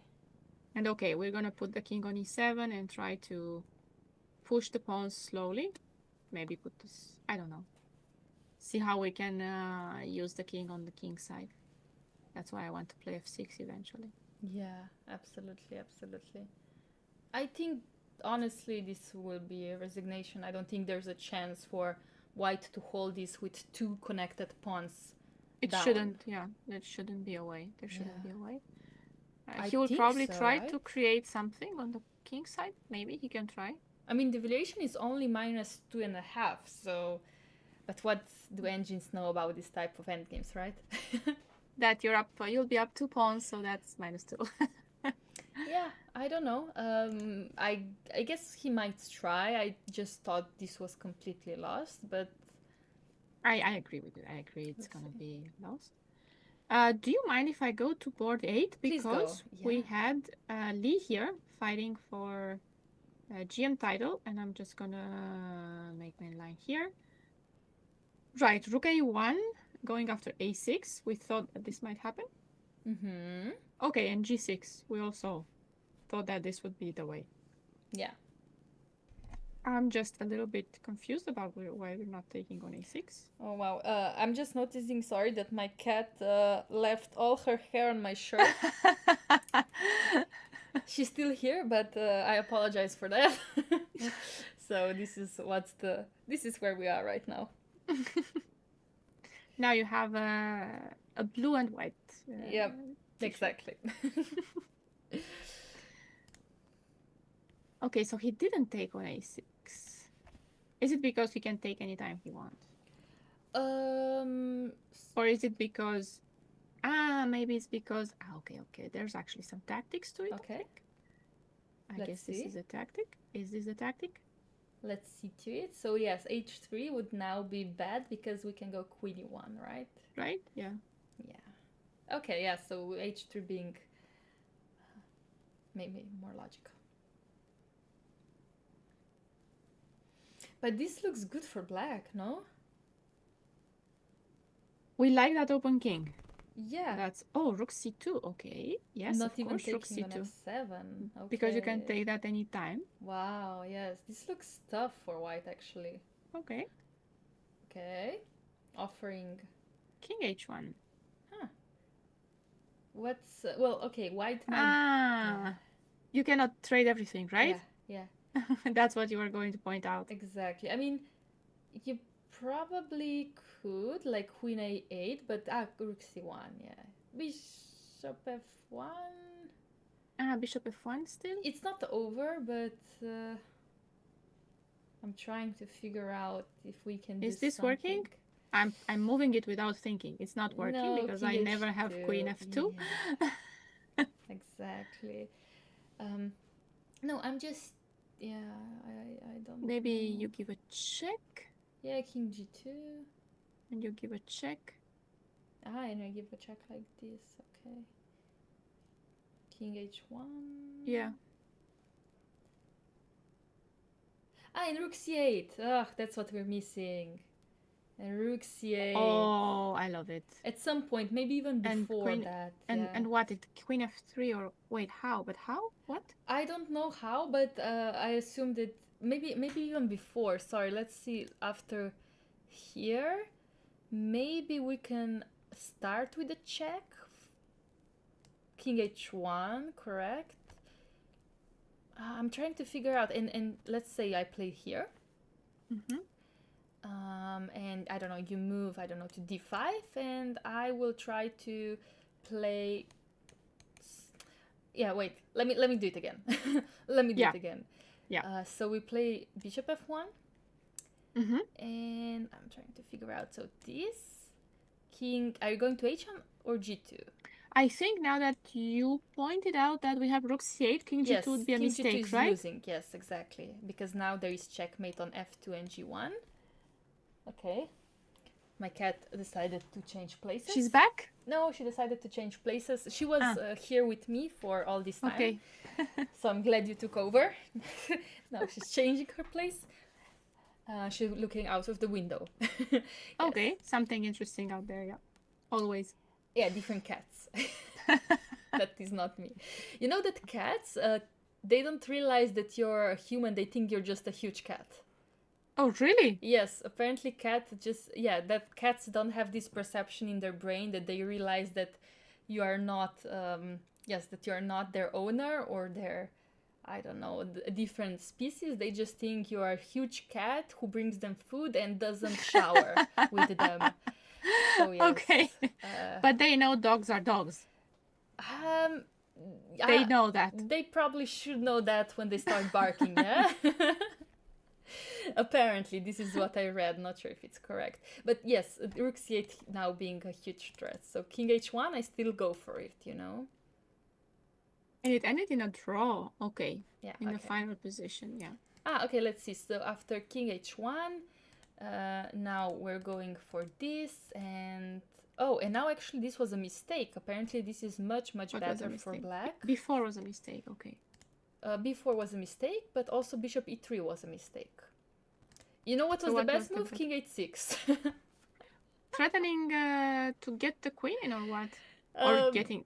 We're not getting the king in, are we? What is the threat? That's actually a very good question. Don't know. I don't know. I don't know what is wrong with bishop e3. Apparently this for some reason. And now this was a draw at the end. They agreed to a draw, but what Lichess is saying here is that black was better. Black was better after, for example, queen f4, but I would I would understand that maybe Li was slightly afraid what is happening after b4, right? b5, sorry, and maybe just pushing this pawn. Yeah, he can probably stop the pawn whenever he wants Yes, by but putting. then what is his a queen. gameplay, right? Correct. Yeah, yeah. You just maybe don't see how you make progress. Yeah. I mean, this position. objectively, this position is a draw. I think just maybe easier to play for black than white. Okay, well, it ended in a draw. We were kind of hoping for Li to try to push this for a win, but yes, it's hard when you exchange so No, many it's pieces. hard, of course. But okay, he's having a very good tournament so far. He started with a win against a lower rated player, but then he had 3 draws with, well, 2 almost 2600 players, 2563, 2589, and now 9 each over 26. So his performance should be really good. Absolutely, I think he should He be should definitely be in the cards happy. for a norm. Yes, so far so good for Li. Naidich, however, struggling to come back to top boards. I mean, it's tough when you play all these youngsters that are so well prepared as well. And they have a lot of fighting spirit. What about board 9? I see suddenly also an evaluation bar there. Ooh, okay, so Going I don't crazy. know if we... Oh, there was a French defense here, so we haven't checked Amar's Ilham game today, but there was French defense and the advanced one as well, and that makes me very happy because I am myself a French player. This is, however, very weird approach by black, but let's not leave it at the opening. Isn't this quite modern now with bishop d7, a6, and bishop b5? I mean, usually you start with c5. Usually we would start with c5 first, basically as saying first c3. Now you maybe go for bishop d7 and now a6. Maybe it transposed to something similar. Oopsie. Maybe it transposed to something similar, but as I see, c5 was never played actually. So c5 was never played, but let's just go to the live board to see what is happening. Let's see what was happening before. Oh, okay, so we couldn't have taken the rook because, oops, we're getting a queen here, so king f1. So you're saying that this was lost all the time, or was there a mistake made by black? Well, when we moved onto the board, I don't know if it was a glitch or something, but white's side was much higher, and now I see they are equal. Okay, let's start at b5, and I will go to valuation here. Here, this is actually still... Okay, the cat is still being desperate. This is actually much better for white. I mean, winning for white, but let me try to understand where black went wrong, if there was something that went wrong before. No, I think white was winning all the time. White was but is he still winning? Yes, still winning. Okay. He didn't take... So yeah, just the Lichess small eval bar has a glitch. Yes, yes, it happens, Now it updated, okay. Yes, it's updated now, so yes, now rook b7 is winning. Something to look out for is, of course, rook a8, oopsie, checkmate here. But I think knight b3 just covers everything. We can also take the pawn, yeah? Or this is even easier way, maybe not complicate with this, but just take it. There's no checkmate, of course. Otherwise it would be slightly scary. So how were they doing? I'm just gonna check. I think they were on 2 points, but yes, correct. They were both on 2 points. And with a win now, Amar is going to be on 3 points, joining the rest of the pack. Yeah. Is black trying to trap the knight? No, there's no such thing here as trapping the knight. The knight gets out. I don't think, that you can do it, maybe. But I don't think white needs to be too careful either. Just knight d8, king e1, king d2, right? Yeah, I'm thinking knight a5 could also be, and bring to b3, get the king out, and have d2 well covered. Yeah, but knight d8 should also be good. Absolutely. Knight d8, king d7, knight f7. Maybe that's how I get my knight trapped. No, I don't. I never get my knight trapped. Oh, g4, even more beautiful way. We don't even need this knight if we're actually promoting to a queen. And I And that was a think resignation. this was a resignation. Yes, he actually didn't play this, but he resigned because after this, it's a queen. Yeah. Beautiful, beautiful. Amar doesn't need his knight to win, you know, just the pawns. No. So that was Just very, the very queen. nice. Enough. Just the queen, yeah. Very, very, very nice game. Let's just jump on board number 10 now. Because Which was this game? Yeah, this was actually a very interesting game. We did follow it a lot, and this actually happened. Knight d5 and bishop g5 happened on the board. We actually analyzed this, and after Look at that, the whole queen h2 idea that you found was played. Yeah, it was on the board. That makes me very happy. But apparently, maybe not enough because, of course, we did take the g7 pawn, but I guess not white, but the black's black king? Pieces, yeah, are coordinated enough to hold this, even though it looks slightly scary. Would you agree? This knight now hanging on g5? I don't know where the knight's going. Just some tricks, yes. Otherwise, of course, it would be very difficult to get this knight out. But now with these exchanges, I would assume this is going to be a perpetual. Oh, sorry. So Yilmaz Mustafa had the perpetual check in his pocket, but he said, you know what, I'm gonna try a bit longer. This is a potential queen/checkmate. Okay. I have a question about the bishop on h1 that was hanging at some point. Yes, let's go for it. So I guess we could have taken... I want to know. I guess we could have taken it. That's a very good point. But what do you play so after queen a7? b7? Queen b7, sorry. Yeah, the king doesn't get out. Because this is now lost because of d6 and whoopla, our queen.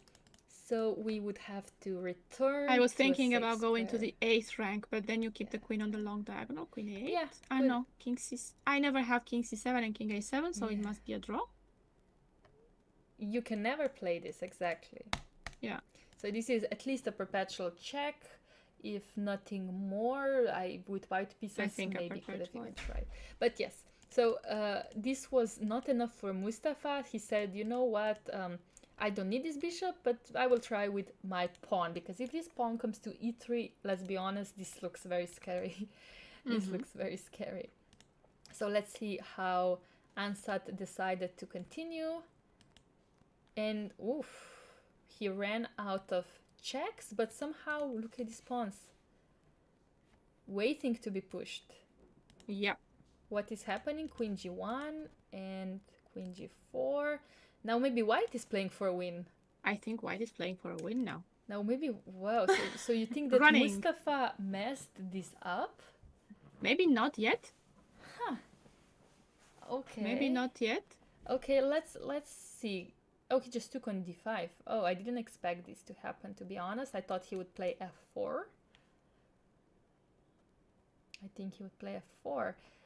Okay, so what if I just go a5?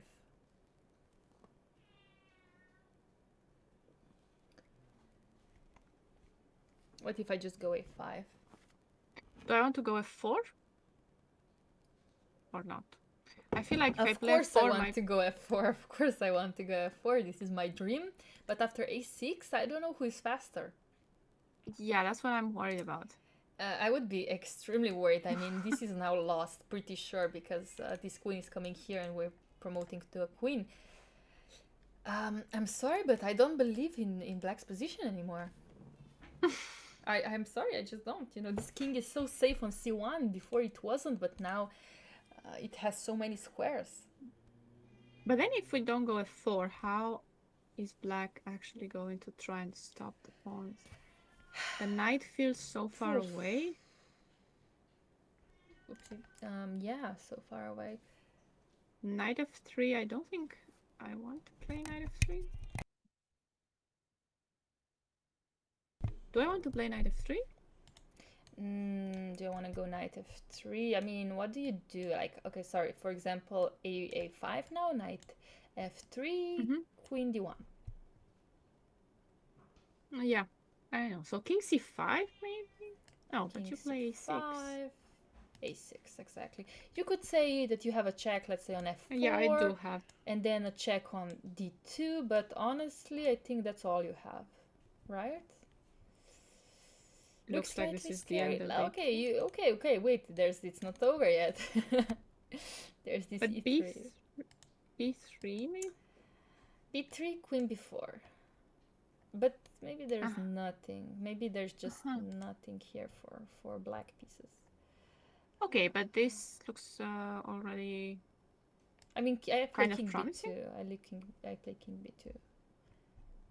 Okay, you have knight c4. And doesn't queen a5? Queen a5, queen e2, and we had knight c4, which didn't do anything. Yeah, knight c4 maybe does much better actually. This is king c1 would run into checkmate. Wouldn't it be cute? Would have been cute. No, at least I think this is okay for black. Yes, this is okay for black. a5 on the board, by the way. Let's see what Mustafa has in mind. He has 9 seconds. 8, 7. He doesn't have time. He has only 30 seconds per move till the end of the game. Let's see what he will play. He should definitely not run out of time. King c6. No, I was wondering also about this. Try to get the king to catch the pawn. I just didn't know if it would be enough, or maybe the queen comes out, queen c3. No. Yeah, I mean, queen c3, yes, for example. What are you playing? Am I going to b5? But then I go b4. So maybe I can... I'm not even sure that if I get the bishop on h1... Yeah, exactly. Like, you can definitely take it, but at this point, I think if this is not over, I mean, this should be over. Yeah, that's how you checkmate. Yeah, this is how I checkmate you. So I don't think you can take this bishop. Where are you going with your king? You can go here, but then I give you another check. Mm-hmm. And you can go to a8, but then I'm threatening checkmate myself, you know? So I wouldn't Maybe here you can find... Maybe now. Can we find a perpetual here? Let's see. Can we do it? f2, c3. No. e3. You can maybe go for... No, I don't think so. No, I don't think so. There's no perpetual check. There's no perpetual check, but maybe you... Okay. Let's see. Queen c3 is on the board. Let's see what Mustafa will play. I think this is... he's playing with fire, to be honest. He is. If he's now fighting for a draw, he's probably thinking, why did I take the draw when I could have taken the draw? Yeah, exactly. He might be hitting his head right now. Can we just jump to Wang Hao versus Kuru? Because I see this game is still going on. And I wonder what is happening in the live position here. I'm sorry. Yeah, okay. Okay. So I don't know how this happened. We had a completely different position before, and suddenly it is like this. They don't have much time, especially Wang Hao with 38 seconds. So what is happening? We were when we left it off, I think we were quite confident about White's chances, but now... Yeah. But suddenly, okay, let's just see how... so let's see. H5 was played, and there were some exchanges. So with the knight? He didn't even go bishop g1. No, he didn't. He didn't even go bishop g1 to wait, but he went h5 immediately. So yes, he exchanged. No, but I thought that on pawn takes we wanted to take with a pawn. That's why I'm just a bit surprised about h5. You're absolutely right. You're absolutely right. I don't understand this. Maybe bishop d7 was... I don't know. I'm just guessing. I don't care, you know. I just don't care. Okay, maybe he saw something he didn't like. Or maybe something here that we didn't see, which is also G takes h5 is actually a better move than knight h5, but knight h5 still...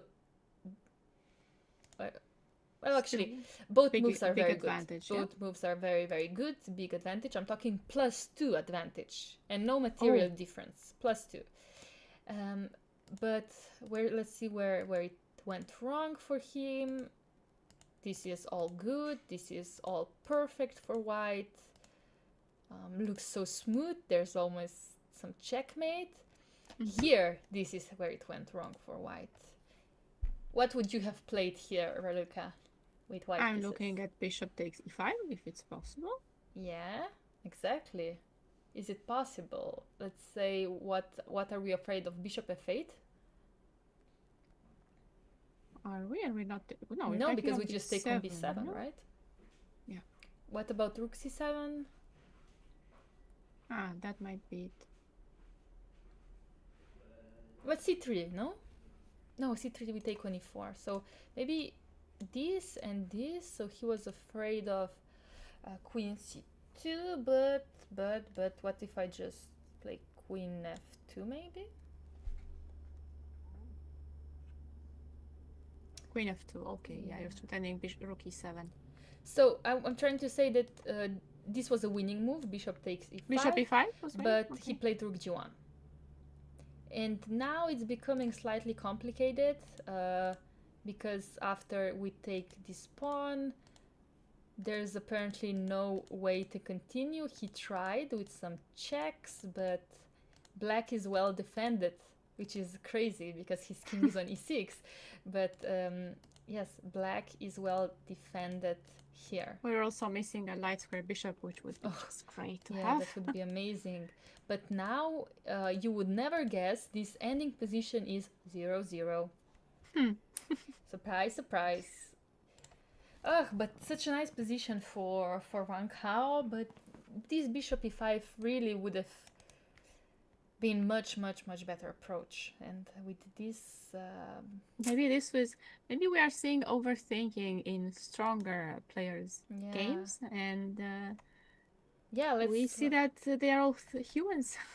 And when it happens to us, it's not so. Yeah, but I mean, I don't understand. Or maybe I think Wang Hao just missed bishop e5 idea. I think he was maybe very focused on bringing his rooks into the game through a different side. Or maybe he just thought this was eventually a checkmate. Yeah, that could also be. Because, let's be honest, it looks like this king can not move anywhere, but it always has a square to move, which is very unfortunate. Sometimes it happens, sometimes it doesn't. But in this case, he has the f7 square to move to. Wow, okay, but he took bishop e5 now. What? Okay, because takes, queen takes, you don't have king to the 6th rank, you don't have queen c5. Ah, okay. So king a4 runs into checkmate, yeah? Yes, I would assume that this is a very nice checkmate. So that means that... Oh, maybe that means that Kuru Aktil actually blundered. Because, yes, like you said, in case of the capture, king cannot move here because of this. Or queen cannot move because of this. So this was actually a blunder. Queen c5 is on the board, which means Wang Hao is back in the game. In fact, I think we're taking another pawn, right? Yeah. Oh, wow. Okay, so Wang Hao will probably manage to win this. I mean, with two pawns, like it, yeah? With 2 pawns, I think you have quite nice chances. You do. Okay, of course, he will have to prove it. Yes, absolutely. Because maybe the pawn on h5 is something that black can try to take.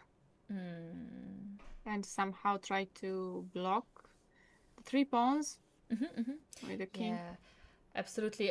This will be on the board, and I assume rook f7, trying to go around, take this pawn, and then maybe try to push this one. This is, I think, his only chance. Or rook c4 even, could that work? Oh, rook c4, even better, yes, to avoid any rook d4s. I wonder if it's now time to push this already, or... I think so. I think a3, create your passed pawn. He played rook f7. Rook f7, I mean, there's a checkmate threat, so I think, again, we will see a3. I think we will see a3, probably takes... Let's see, I don't know which piece we take. Let's say we take with the rook. I think this is what we're going to see on the board, and Kuru Attila will try his best to have some counterplay. No? Yes, but I think these 2 pawns might be too strong. That should be true. Yeah, we don't know yet how to advance them. I think this game will continue for some time, so maybe we can jump to see the result on the on the 3rd board. Because it ended in a draw. So just to see how many exchanges were made. Okay, this is an obvious... Some issues for black, but black Inyan decided... He played very well, and... held a draw. Here, yeah, just rook b4 and some exchanges. Trade everything. I'll trade the whole queen That side. means that Sarana is the only leader. Is that correct? Yeah. Okay. That is totally correct. He's on 3.5. And he's followed by a big pack of people with 3 points. Yeah, absolutely. So nobody on 4 out of 4. This is how strong this tournament is. Even these top grandmasters cannot win all of these games. So Yilmaz versus Ansat. What happened here? I want to see what we missed because this is actually very interesting. He played king b5. Yep. And after b4, 96. Okay, so that's how they decide. no way to get checkmated now. Queen e5. Right? He just took this pawn, allowing. He has to. There's no other. Yeah. Oh, okay, there was no way. You're correct because no way to this defend. knight is hanging, and now he took this one again. He didn't go for the bishop because I would assume that this runs into a queen very fast. Yeah. Or even checkmate, maybe. Or even checkmate, yes. For example, like this. Who knows? Maybe there's a checkmate somehow here. Somehow. But yeah, a6 looks obvious. Yes. So king a5 just being safe. But now with this bishop, let's see if Ansat will manage to make this into a win. Let's see. And bishop h3 on the board. This bishop is now becoming active, and I would be maybe slightly worried for black. No, for sure. He's trying to survive. He's no longer trying to win this. Yeah. Absolutely. So even the valuation bar and no time, the valuation says +1. So not much. Not much, which means it could still be a draw, but I would assume that Yilmaz might lose his second game in a row. Because it's and I think that's hard. going to... It is too hard, yeah. It is too hard to defend this. Of course, he has some tricks up his sleeve. For example, if he takes, he's going to lose the bishop with this check. But I wonder if queen g2 is enough to win the game, or is this going to be a draw? Well, let's see. I will take. Yeah, that's my best chance. Absolutely. Takes, and bring the king up. Yeah. King d5. King, so, I don't know. king e2? E2, d2, let's so e2 and f4. Right. I wonder, yeah, if this is enough to win the game, or is this just a draw? This actually might be just a draw. Right? Maybe. And let's welcome Chess Guy. Thank you for raiding. Yeah. Welcome everyone to Aktobe Open. Absolutely welcome. Thank you so much for the raid. Everybody's welcome. We are actually just on the last seconds of the games. A lot of games have finished already, but lots of these grandmasters are playing on 30 seconds. So this is actually very, very exciting moment for you to join. For example, Yilmaz Mustafa with a piece down fighting in a queen endgame. You don't see this every day. No, you don't. And it's very exciting for us, but less exciting for them. Because we have seen at least Mustafa in this game. He didn't want to draw earlier. He tried to win. He didn't have much time. And then, well, it was easy to go wrong, which is what eventually happened. It's also what happened to him yesterday. So yes, it did. Yesterday he had a very nice it's game. It's unpleasant. But yes, he lost at the end. Because his opponent played very, very well. And today also his opponent with white pieces, Ansat, is really having a good game, I think, since the opening already. Mm-hmm. And he is now, yes, he has a bishop up, but only one pawn for white. So in case of queen exchanges, we think that this endgame is actually a draw, because white cannot push his pawns ever. Maybe we're wrong, who knows, but yes, so far this is going to be a long game with these queens on the board, so maybe I would jump to board number 14 to see what is happening there. Because we have two bishops against two knights, and is this knight bishop pair against knight pair? Where is my knight going, Raluca, from b3? A1? Oh my god, oh no, my, that knight imagine you have to put your knight on A1, oh la la. Can I just go bishop D2 here? And rook B1, yeah? Yeah, just, you know, this and takes. Okay, maybe wait. Let's have No, some let's not take chat that. We here. like the bishops. Yeah, let's just leave this. Let's just leave white suffering with this knight on a1, you know? Maybe play something. But I like think we bishop have a f4. checkmate, yeah? Don't we have a I think we have a Where do you checkmate with have it? bishop e3 now. Oh. If the rook goes away. Oh. Ah, it's not a checkmate? Not yet? Not yet. Almost if we Bishop f1. Oh. Is it a checkmate now? Oh, Not yet beautiful. either. Oh no, it is a checkmate. I And think this bishop is it. g2 and bishop f3, yes. I think this is it. I think this is it. Very nice spot, definitely. Yes, so that's why white played rook e7. He has to check as much as possible. But what do I do after king f6? Oh, you take the pawn on d5. Yeah, so I would have to go to So f8. king f8? Yeah. Okay. Guess king f8, and I guess he would go. No, he cannot do that either. I think resignation time soon. Probably. There's no way to try in this sort of perpetuals that you would give with rook and knight. I don't see how we can set that up. I'm looking at knight d5, but I don't believe in it. No, I also think let's check the evaluation bar. Yeah, this is -6. So I think this is going to be very soon resignation. And Cipido, who by the way, he qualified to this tournament through Lichess. There was an online qualification. He was one of the 3 players who qualified, and now he just won his game against Utegalio, who by the way just played on top boards. I think he was even on second or third board for the last few games. That's right. Yeah, he played Amar and Chaparinov. Yes. In the last 2 rounds, Very and we have strong. a result already. Yeah. So very good result by Cipido. So let's go back to Wang Hao versus Kura Attila. Let's see what we have in the live position right now. So we did predict h5 pawn will fall. So now we have this endgame 2 pawns versus this one. Is this enough for a win? I like what black did here, putting the bishop on c7 to try and advance the pawn, no? A bit further, all the way to h2. I think the bishop came all the way from g5. But this looks like a better diagonal for it. Yeah, I do agree. I think black has some nice chances to try to hold here. Where are we going now? Do you want to put it here or do you want to push the pawn? I wanted to push the pawn. Yeah, I wanted to push the pawn and play rook h1 and try to push it all the way to h2. Where it's going to be a problem. Okay, fair. Can I give you a check first?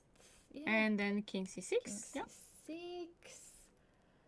And I was hoping I could somehow now play something like this. To push your own pawn. Yeah, I really need to do that, otherwise I'm not gonna be happy. Yeah, b4. And we keep running, yeah? Oh, I just want to run. Yeah, okay, that's... No, yeah, you have a very good point. This is... You have to try. This can be slightly scary. Let's see what I can do. Because in case of something like this, I don't know if I'm actually losing a game with white pieces almost. So I should be very careful what to do here. We had bishop f4 in the game, not h5. Let's keep it in the game. And yeah, I mean, I was thinking you could maybe want to play bishop c1, you know? Oh, and combine rook that. h2. Okay. So let's see, rook g6 is on the board. So that's meant against rook h2, which would run into checkmate. Yeah, would it? Is it checkmate? I don't know. Rook h2, c4, I thought it's checkmate. And bishop d8. Yeah, or d8, yeah, sure. Both ways. Yes, so that's why rook is on h3. So let's not move it from here. Yeah, this king kind of trapped here.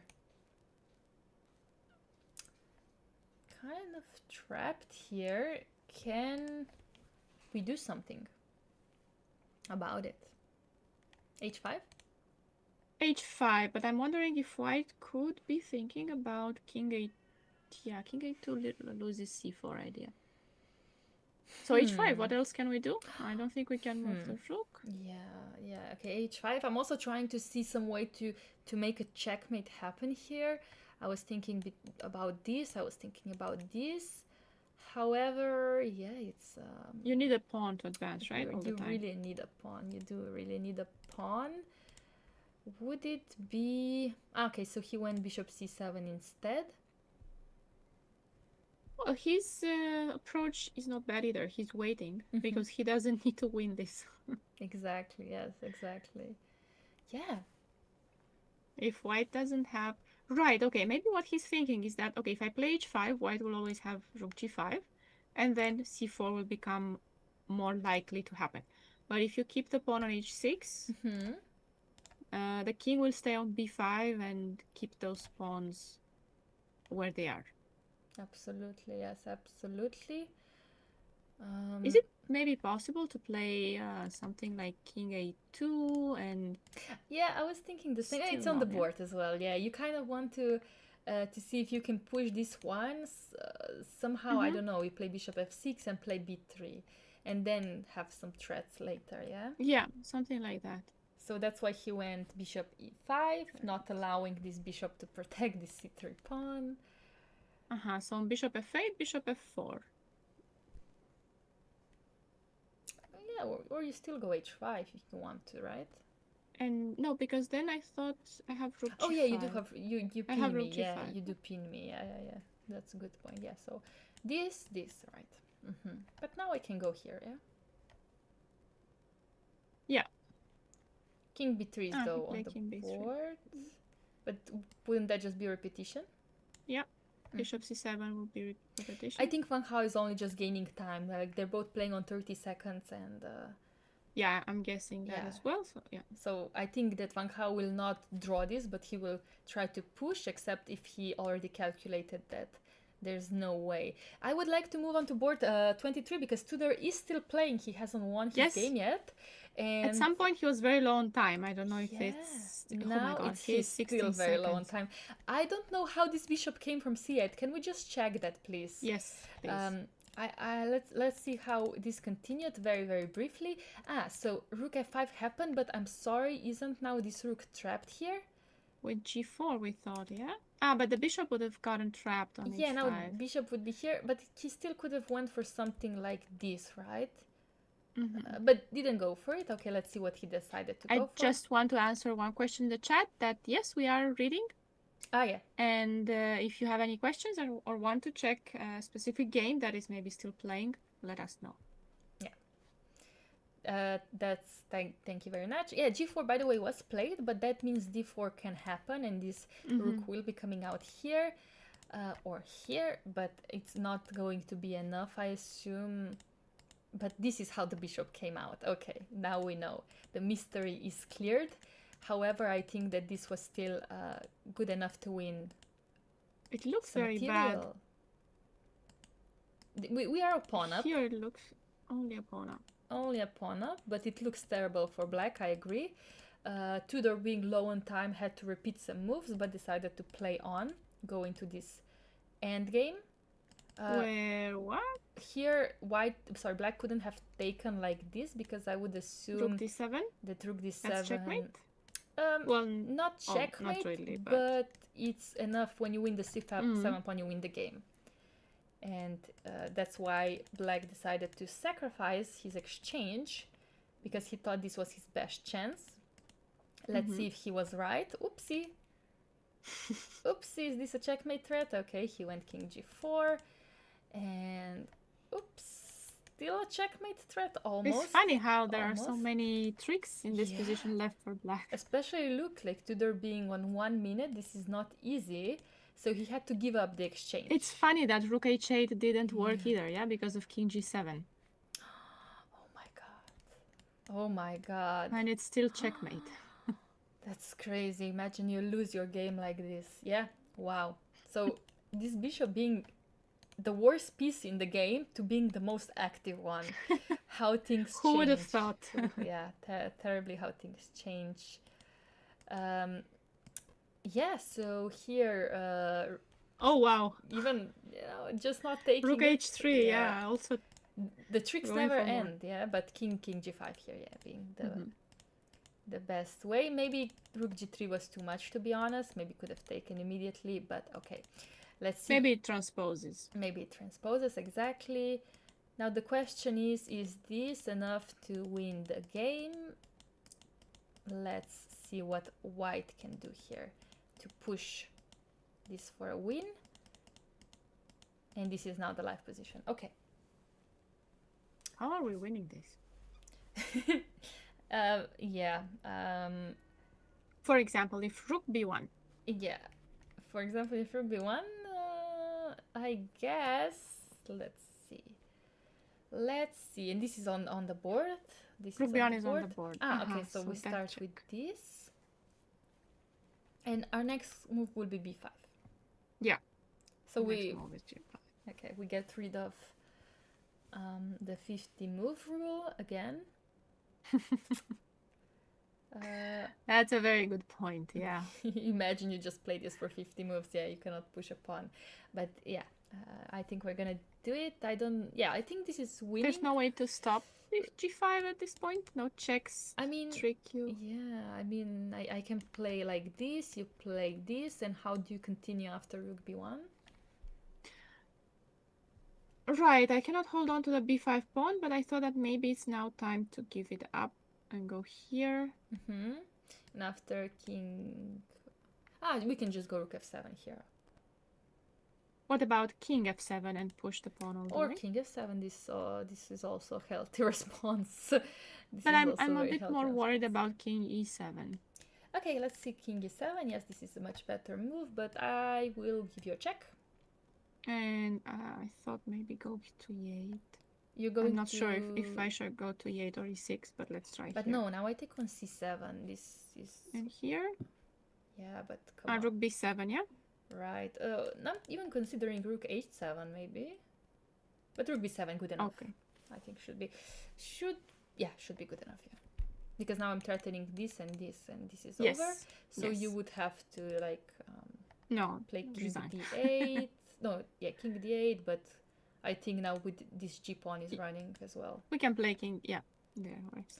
Absolutely. Okay, so what is exactly the life position? It is still this. Okay. Black needs to make a move. Yes. And we played, okay, so let's go back here. Yeah. Let's see if black has a better defense. We said king e7, and here we said check. You could go to d8, but then I go rook d7 and rook d5, and you're cut out. Exactly what I thought, that I would be left out without a king. I think this is very smooth win. And if king d6? I still would check, go... Yeah? Yeah. I would still go for here. You can go king c5 if you want to, but I really don't think that you can hold this.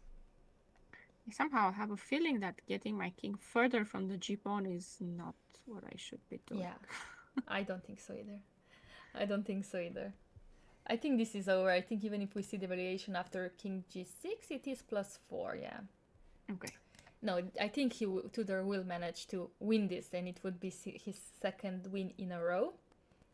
And against a stronger player today. A grandmaster, in fact. Yeah. So this is always a very, very nice point. And motivating. So we have 4 games running. So besides Yilmaz, Mustafa and Wang Hao, king e7 on the board. Okay, we can wait for him to play maybe g5. Let's see. I'm pretty sure Tudor will automatically play g5. I think it's time to push the pawn. I think so. He's not going to think about it much longer. I was noticing that on board 32, which is the other game that's still playing, we have 2 ladies facing each other. Exactly, this is what I wanted to point out as well. Just going to the live position, there are 2, in fact, very strong Kazakhstani women chess players playing. What is this, though? It looks like black should be winning, right? Somehow with this pawn on b3. And an extra pawn. Yeah. It is an extra pawn. Let's just see, was there... just want to see last few moves to see... how we got there. Okay, just that. I mean, I would love to bring my knight here, but your opponent is not letting me to do that. So, yeah, it's a bit annoying. I guess I cannot also move this rook because I'm losing this pawn. So it looks like... Cannot move the other way either. maybe because of rook Looks b3. slightly uncomfortable. I mean, yeah, I cannot move my king because then the knight is hanging. Cannot move the knight. Ah, okay, Oh, she had to let go of a pawn. she gave this beautiful, this gorgeous pawn. Is this going to be enough to win?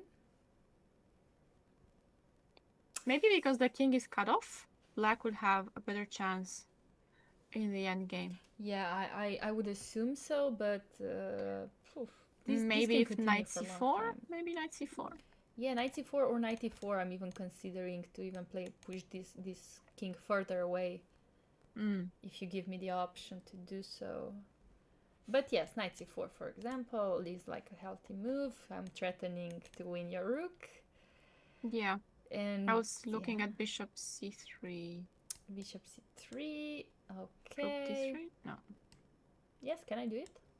You can. Yeah, I thought maybe now king c5 Yes, and I'm king not c5. achieving Knight anything. d2. Oh, knight d2 and knight e4, right? Knight d2, but then you give me a check. I go up. And I think this endgame is... what is this endgame? Could be a draw because rook h6. King g5.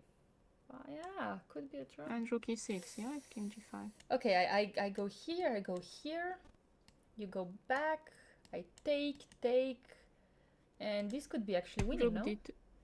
d2. Yeah, because again the king is too far away. Let me just see if I know my endgames. Yes, this is in fact winning for black. Oof, Yeah. one endgame where I'm not making a mistake. That's good sign. That's why, yes, so she played a rook d2 instead, just attacking this pawn, and I think she's gonna take it. I'm wondering if we can take the, I mean, white can take the e5 pawn, but I don't think so because it can even go to e4. Yeah. No, I think it's black will be pushing this for some time, but I think she's going to win. Yeah. Do you? What else do we have? Yeah, let's go from the beginning. Yilmaz Mustafa, what is the current position? Okay, so the pawn was pushed to c4. The king is now on h2. Looks pretty safe.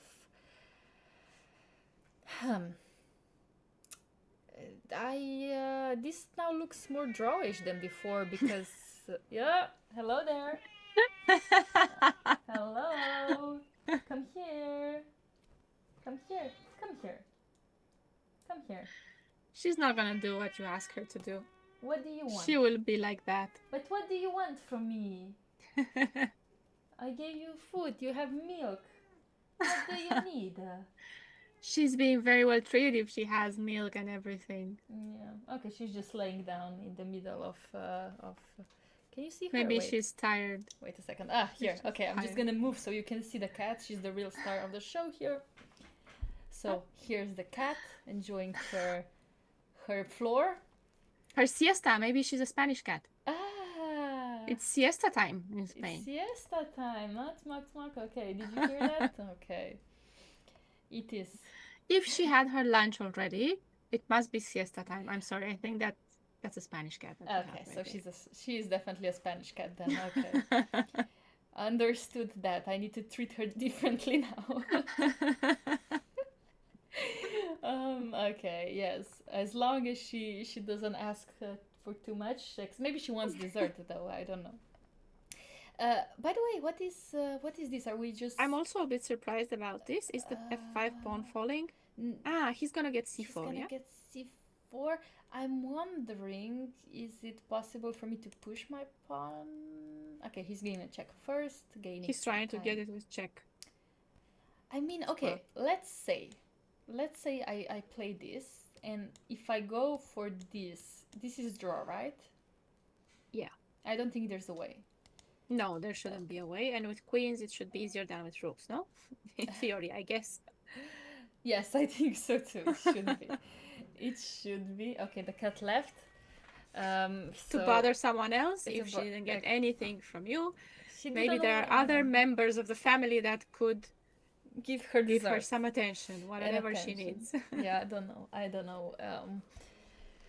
Okay, so after king c6, can we improve our position? It's tough. It would be very tough. We could play like this, but after Back to c7. that time, sorry, but this looks like more of a draw with every move. Because, I agree, yeah. Let's check the evaluation. Actually, it is 0-0. Okay, so Yilmaz Mustafa will manage to save himself, most likely. Most likely. Because in case we push the pawn, I think the problem would be queen f4. Queen f4. Yeah, I think that's why he played queen e5 as well. Exactly, absolutely. So he will try, but after king c7, I think this game will finish in a draw pretty quickly. And that's why I would like to move to Van Gaal versus Kura Attila. Oh yeah, let's see what's going on there. Because Do we have anything? There was probably... Oof! Okay, wait. Where's the bishop? Let's see what happened here. So we left it around here. Yes, okay, so there was some repetition of moves, and now Van Gaal decided to play on. Let's see how. Okay, we finally Why did managed he to play push. king c5? Why Because did he the play king, c5? we were very happy with the king on b5, not allowing the white king to go anywhere. That's actually What a if very bishop good f4? point. That's actually a very good point. Yeah, in case of bishop f4, maybe... Well, maybe, I don't know. Maybe he was afraid of this. And going to this side and maybe being checkmated then like with this. b4. Yeah. Maybe this was his fear. That's why he pushed his king here. That would be followed by king here, where he's not in a checkmate net. Okay. Would be maybe his thinking. But now, yes, now this allows king to come here, and let's see how this game continued. Some checks. And whoa, now white king is in a mating net. White king is a mating Whoa, net, yeah. so we need to be careful ourselves. But now this also pawn is being pushed. b6 wasn't possible either, by the way, yeah. So why didn't he move the bishop here? Maybe because he wanted h3, h2. Let's see. Yeah, exactly. Okay, so this rook will be given for this pawn. But this is enough to win the game. This is winning, right? This should be absolutely with an exchange enough. up. Because you're forcing me to play like this, and then what can I do? Wait, where do I go with my king? That is the best way. Here, maybe. Can we not go c4, c5, c6? Okay, I will give you some checks, right? Oh, I meant pawn. Can I go pawn to c4? Can I? You take it. No, I'm taking that's it. Yeah. I think I would have to, don't know, let's say I go here. You give me a check, I go here. You have no checks, I guess you play here, and then this should be winning, right? So this is on the board. Let's see. Let's see how this is I'm going. wondering if this is maybe the point that you don't have a way to play c4 that easily, and maybe he can get a perpetual somehow. If you, maybe your king is too close, actually, but no. It didn't look like it from what we saw. Yes, for example, what do you play on king c7? Yeah, so the check, king yes. c8. Yes. And could I try to get checks like this? Okay, no, let I me couldn't. push. No, I couldn't because your king comes closer to the rook, right? Or you just go to c6. Yeah, I think I start with going to c6, yeah. And your king is too far. If your king maybe comes to a6, this is a very good chance, but I don't think you can do it. And No. let's see, a6 King a7. A7. I was also going to say, what if he actually goes to a7, not c7, because he can cover with the pawn then. Okay, yes, that's true. So no. Here I was maybe slightly worried about this. A1? Because But then king b8? you go b8. Okay, so because here maybe the king, I was thinking that the king could be slightly faster, but even c4 would win the game. Like I was slightly so what afraid. If b7? I was slightly afraid, for example, of b7, that here rook f1. rook f1 would be like, oopsie, you know, how do I deal with Get this? a knight and get the other pawn. Yes, then I would need to get a knight. Yeah, exactly, which is something I don't want to do. But c4 wins the game, absolutely. Let's see what is the live position. Yeah, currently king a7. Okay, so I guess king b8. I don't think. Do you think king b7? No, right? It could be also king b7. I Maybe think king b8 is much king b8. better. Yeah. He went king c4 immediately. All right. Maybe Okay. this also transposes. Yeah, I If think we go so. b6, rook a1, it will be the same thing. Yes, yes, yes, absolutely, absolutely. I think we will see b6 immediately by Wang Hao. I don't think he's going to consider it for much longer.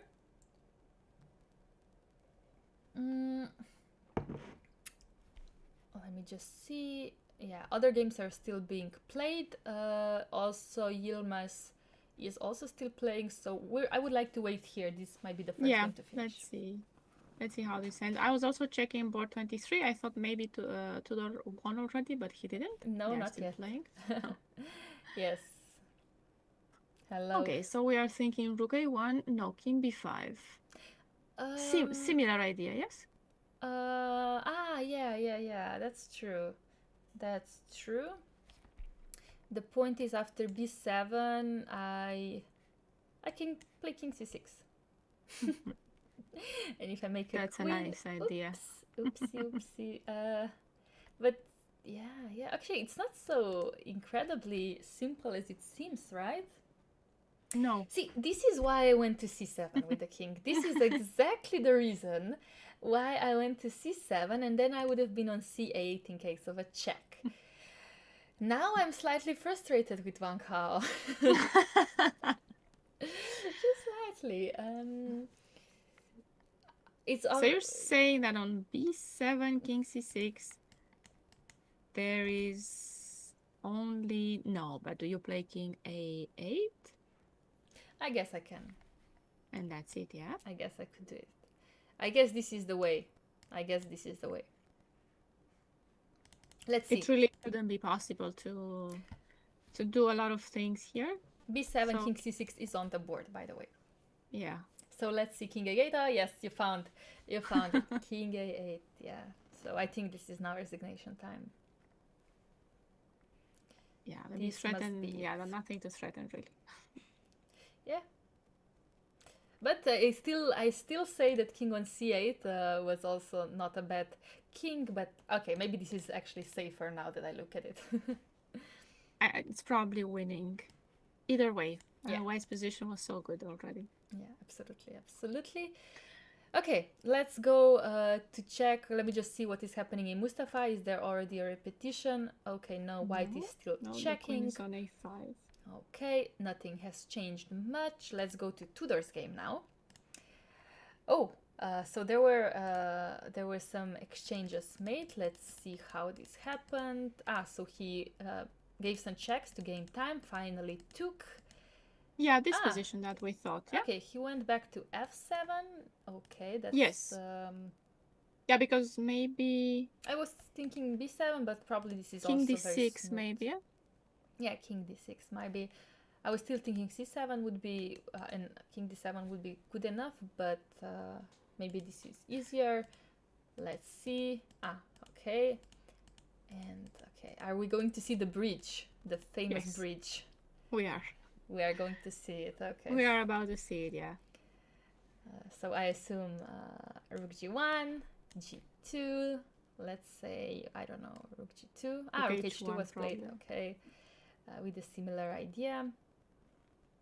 Yes, rook h1, and now I would assume b4. Something like rook b4 and get the checks and get the king out. Yeah. Let's see if this will be played out actually, because other games are still being played. We can wait here. Or was it, or will it be resignation time? I think he will play till the Maybe bridge. It will be, yeah. It will be time to resign. I think, yeah, okay. Do you think I was just going to say that maybe it doesn't really matter where the rook goes, even if it goes to b2, it's still winning. No, it's still winning, absolutely. You have to give a check. Yeah, first you give a check. I think Tudor will show us. Okay, he's starting with this, which is... because rook f7, no? Yeah, because... actually, yeah, I mean... King e6. If king e6, can I go king f8? Okay. But rook f1 and... Yeah, then... Sorry, just a second. Yeah, rook f1 and then rook Rook g1, G1. so maybe no need for it. But rook f7, yeah? Here. Also rook f7, yeah. And then king f8. Absolutely. This is good So enough. he's pushing the king to e8. No, and he then went to moving. e6. Yeah, he went to he e6. did go to e6. Okay. Yeah, he could have went to e8 and then he could have went, I don't know, here. And then after here, after this push, then we have this famous, is it called the bridge or Lucenaka? We just call it bridge, yeah, in Slovenian, but it's the Lucena position, yeah. And now this is... I think it's everyone knows it as the bridge. Yeah, okay. And it's probably less famous as a Lucena. Yes. Okay, good. So king e6 on the board, we assume rook f7. Let's see what Tudor will go for. He's probably thinking if king f8 works, because this is also like most natural way if it works. But I mean, it does work, because here you're forced to play like this. Oh, right, and king f7 and yeah, king f7. Yeah, he actually went for this, so king e8 he played. So this is now the position, forcing this. And yes, after this, I don't know. Rook check. f1. Yeah, I'm trying to see how you're going to the other side. You can go king g6. Yeah. I see. King but, h7. Yeah, okay. I was hoping that something like this would work with king e7. No, it's okay. Okay, this is actually the live board. King will go e5. Okay, we're playing everything out. Now, yes, king f7 is being played. Rook f1, the only move. And yes, now probably he will go to g6. It should be good enough. No, he went to e7. I was just thinking maybe if he wants to be mean, he's gonna play king e7. Yeah. Rook g1, push the king a bit further. Yeah, and then go for it. Yeah. Let's see. So this, we're pushing it a bit further. Has to go here, and now you're just covering on g5. Yes. Now this looks simpler actually. Maybe just to push this king away. Okay, good game by Tudor. I don't think I think we actually played it out exactly like this. It is going to happen, so we can actually move. Van Gaal did win his game. Or do you want to stay till the end? We can look at board 32. See if anything. Let's see it. Let's see the live position. Oh, so there's this pawn that we were looking at. We are pawn up. But is this bishop, you know, in case if this bishop is exchanged for this pawn, this is theoretical draw. I would dare to say that this will be a draw now, because I don't know how the pawn advances without being taken by the bishop. And with the knight and the rook, there's a very, very little chance that your opponent will blunder. Yeah. There is. It can always happen. It has happened, actually. Yeah, it has happened many times. To strong people. Yes, even in top games. I mean, I think that black will now try this. Yeah, she will. She will try to play this to push this. I'm trying to see how I can respond. Maybe we just check. Oh, you wanna? Oh, okay. Or check. Yes, correct. No, my plan was in case of that I play this. But then you have this. Yeah, I think. No, but maybe rook h5. Rook h5, Laura. In the line that you have, rook h5 will do the trick. Absolutely. So that works. Yeah. Rook h5, good enough. Yeah.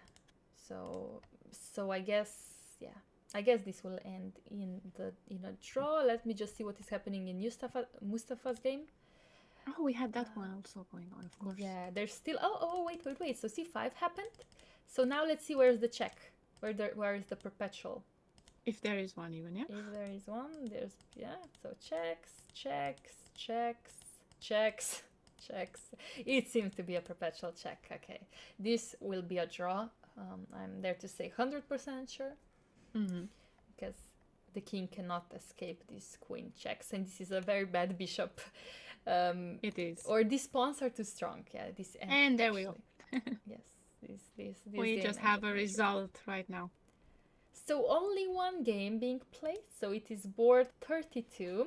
Two ladies, like you said. Oh, okay. So she played your check, rook f6. Yeah, I was thinking that now the king has to move away to the e file. Can I go Maybe here? not. E4, yeah, because I'm Yeah. thinking that e5, maybe you can even trade rooks and get a draw. I don't know Oh, if that's... like this. Yes, absolutely. This would be lovely. Maybe it's probably also a draw. No, this is absolutely, yeah, this should be absolutely enough. Yes, again, some tricks, but I think this king is fast enough to come here. So she played king e4, rook Yes. g6. Yeah, how is the knight staying there? Ah, it is not. I think I'm going here, and then I'm pushing, and then I'm playing these 450 moves. I think I predict this is going to happen. I'm so sorry, but I think this is going to happen. Most likely, yeah. I think here the king should get a bit closer. After knight f3, yeah. After knight f3. Maybe the white king can come closer. Ah, you want to play c3? What? Okay. Yeah. Yeah. And then this has to be pushed at some point, otherwise there's no way. Yeah. And this will be exchanged, and now will they play this, or they will just arrange a draw? What would you do? Would you try to play this for a bit, or would you just say, okay, maybe play? No, I don't know. With the knight, it's just a draw. So I will, I think, agree to a draw. Okay, but she didn't go h4. Is she still trying with the knight? Maybe checkmate nets somewhere there and there, but honestly, this is just a theoretical draw. I don't think there's a way to push this with black pieces. No, I don't see it. But who knows? Low on time, maybe surprises can happen. Yes, okay, let's stay a bit here. They're low on time. To see... Maybe we can go over, do a short overview of what happened. Yes. And if this is still going on, we're gonna be back to it. That's a good point. Okay, let's see. So we have the results of, let me do the pairings of today. So today's results were very, very exciting, because on the board 1 we have Sarana, Alexei Bitic, Dautian, Arthur, who was our sole leader after 3 rounds, but not anymore. Not anymore, because Sarana is now on 3.5. He's the only player to do so. Yeah. Yes. Then you on board 2, 3, and 4 we have draws, so that's why Sarana is our sole leader on 3.5.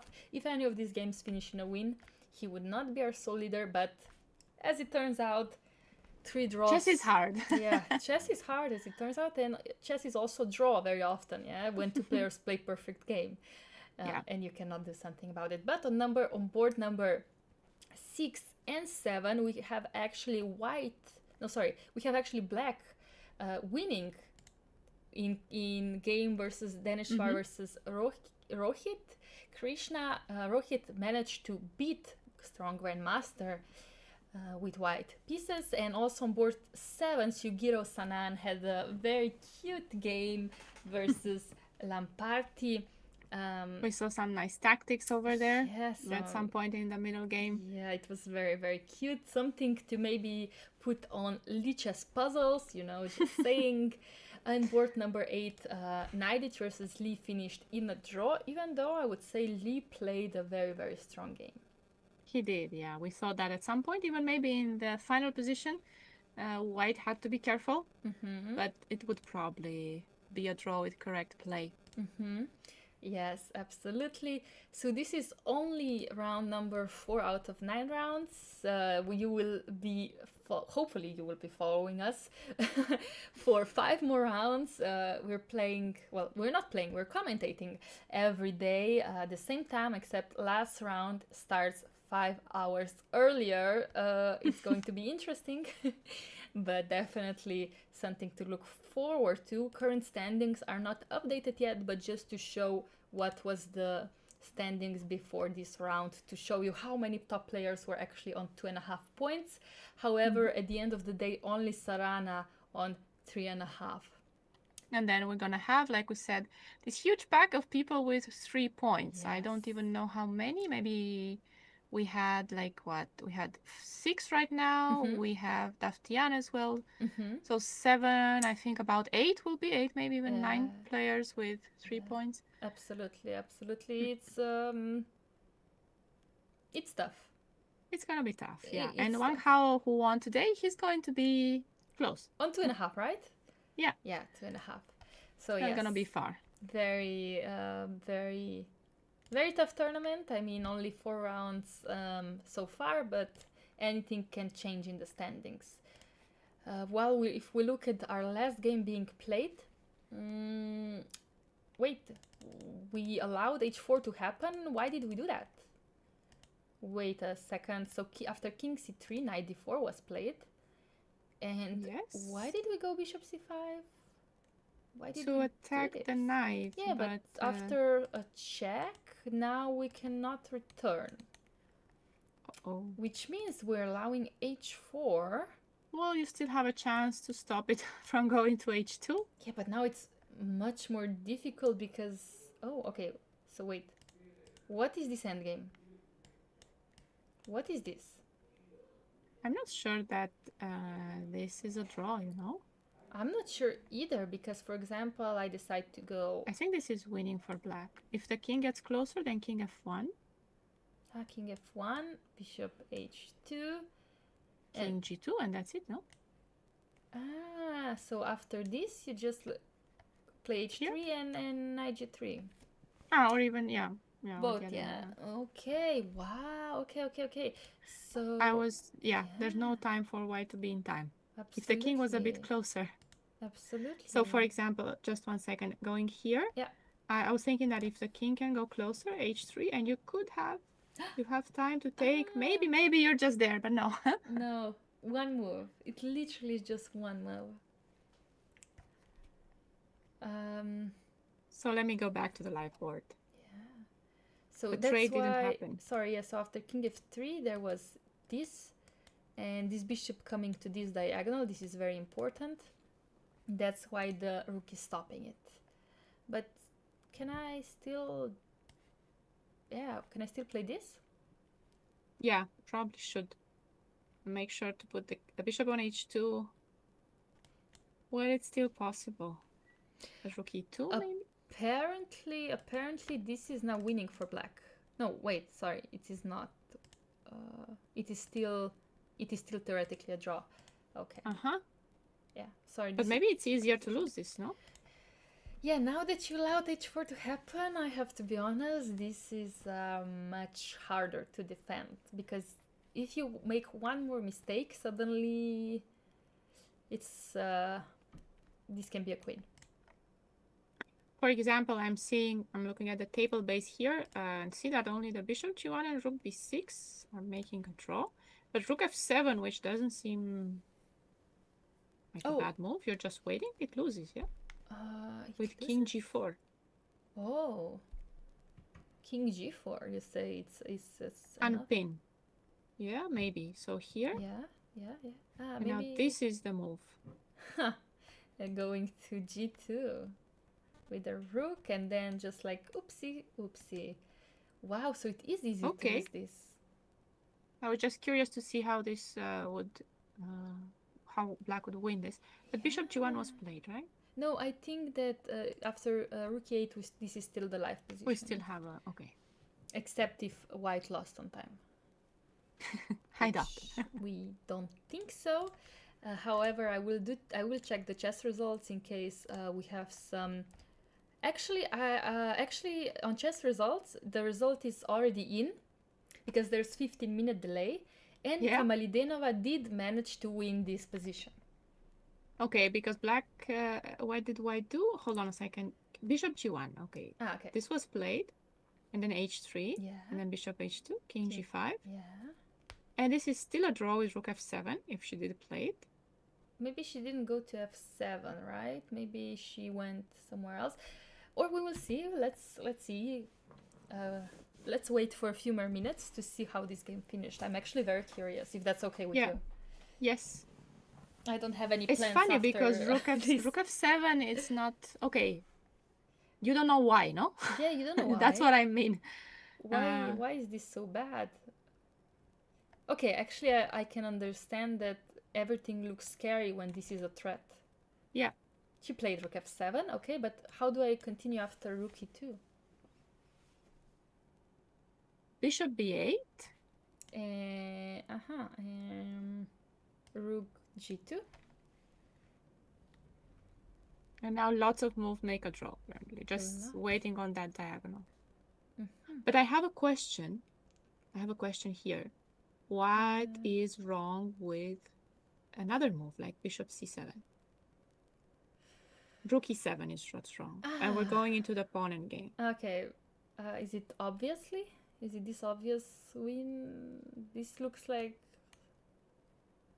Okay, let's... Maybe it's the same as before. King c2, king g4, king g4, tack, knight g3. And still one move too late. Oof, tough. Very tough. Okay. But I think, yeah, rook e2 and bishop b8 was played. Actually, she plays very well. Serigbai Asel, so she so far has played the right moves to make a draw, but I think maybe king g4 is a challenging move or something very similar. Could it King be? g4 makes sense. Yeah, you want the king to be defending g3 for when you're gonna play it, yeah? Yeah, and now I want to go rook f8. Is this still holding for a draw? Yeah. Okay. Let's see how Kamalidenova will play this. Yeah, hard. Once you push your pawn to h3, it is extremely difficult to hold because, like I said, one stupid move, and suddenly it's over. Yes. Yeah, this but is... I find it a bit hard. Okay, with a long time, maybe it's not hard to lose it. But if she has found all the right moves, so it may be... rook g2, king c3, and king g4 was on the board. But there's no threat, right? No, from there's... black. So for example... knight g3 is the threat, yeah? Yeah, this could be a threat, but I thought I'd just check you forever. How do you run out from with the king? I won't. Yeah, you don't. So after king g4, I would... Okay, you can play maybe rook f8, but I would like to play king d3 actually. Right, yeah, you want the king closer so you don't lose by one tempo, always. Yes, absolutely, absolutely. Yeah, I'm curious how this game finished actually. Like, where was the mistake? Where was the mistake, yeah? Where was the mistake? Yeah. Where was it? It was so easy to go wrong before, but I think once she found all these moves. So this is what we have right now. Okay. Rook f8. Rook f8, which is logical. The mistake. For a check. This is a mistake? This is the mistake. This is the mistake? Because I think it's no longer a draw after knight g3. Oh, so you're saying that whenever... King e2? I'm running? I think I hide. Yeah. You think I'm just running? Yes. No, I go rook f2. I go rook f2 here. No. Oh, sorry. Here. Rook f2 instead of king g1. Ah, rook f2. Okay. Yeah. Sorry. But is rook king g1 also winning? No. No? No. What do you mean? Why not? Is it because of this check? Yes. What? And apparently the king is not coming out. Are you kidding me? No, you have to play bishop b8. I think this is very... Why is this... So h2? Yeah. Why? Ah, you forced the knight away. Rook f3. No, knight e2 is a check. Okay, but now you're gonna take on h2, correct? Oof. King d3. I'm gonna take the pawn. Yeah. Okay. Okay. So let's go back to the live position. So this is actually the live position. So rook f8 was a mistake because now the king is coming... sorry, the live position is here. With the king on e2, yeah. I'm wondering if after rook e8, I actually wanted to go to... I cannot go d8. Even further. You want to go to d8? I was thinking I could hide there, but that's not good. You have to go to f1. I'm just wondering, how do you hold? Another check on d8. And if king c1, bishop f4 maybe? Yeah, maybe bishop f4. What if I go to e1? Rook h8. Ah, rook h8 and you win the pawn, yeah? Bishop Yes. g3. Yes. Oof. Okay. All right. Okay, yes. But yes, when you see king f1 is on the board, and then if rook f2 wins, is it... Okay, so I'm gonna give you a check, and then after rook f2 I go rook h8. Right, yeah, this is what I wanted to know. And King g2, no? yeah, I guess so. I guess so. King g2. Wow. Oof. Difficult. Chess is difficult, absolutely, especially when you're low on time. We thought that once the bishop left c7, no, e7 it wasn't so easy anymore. But I think that was the turning point. Even if it was a draw afterwards, it was much more difficult to find. Yeah, absolutely. Okay, so I think that we know what is going to be a result of this game. We see where the mistake was made, even though it was very difficult to spot the difference. Yeah, I think that we can wrap it up for today, because actually Kamalidenova, after rook f2, won this endgame. Yeah.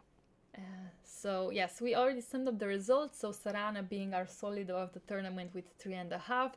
Very exciting games today as well. But yes, don't forget, we are actually coming back tomorrow. Same time, same place. For round 5. Are you excited? So, I am very excited, yes. I'm glad to see Sarana back in the game, and I'm glad to see Wang Hao getting closer to the first boards. Maybe he will make it among the leaders at some point if he wins tomorrow, no? Maybe Let's hope so. there. And then maybe we can see a match, Wang Hao versus Sarana, which would also be very, very exciting match. Yes. Yes. So thank you everybody for being here with us, for sharing your insights, for asking some questions. You're all welcome to do this again tomorrow and for the next 5 rounds. Thank you guys very much for joining us, and we will see you tomorrow. See you. Bye-bye. Bye.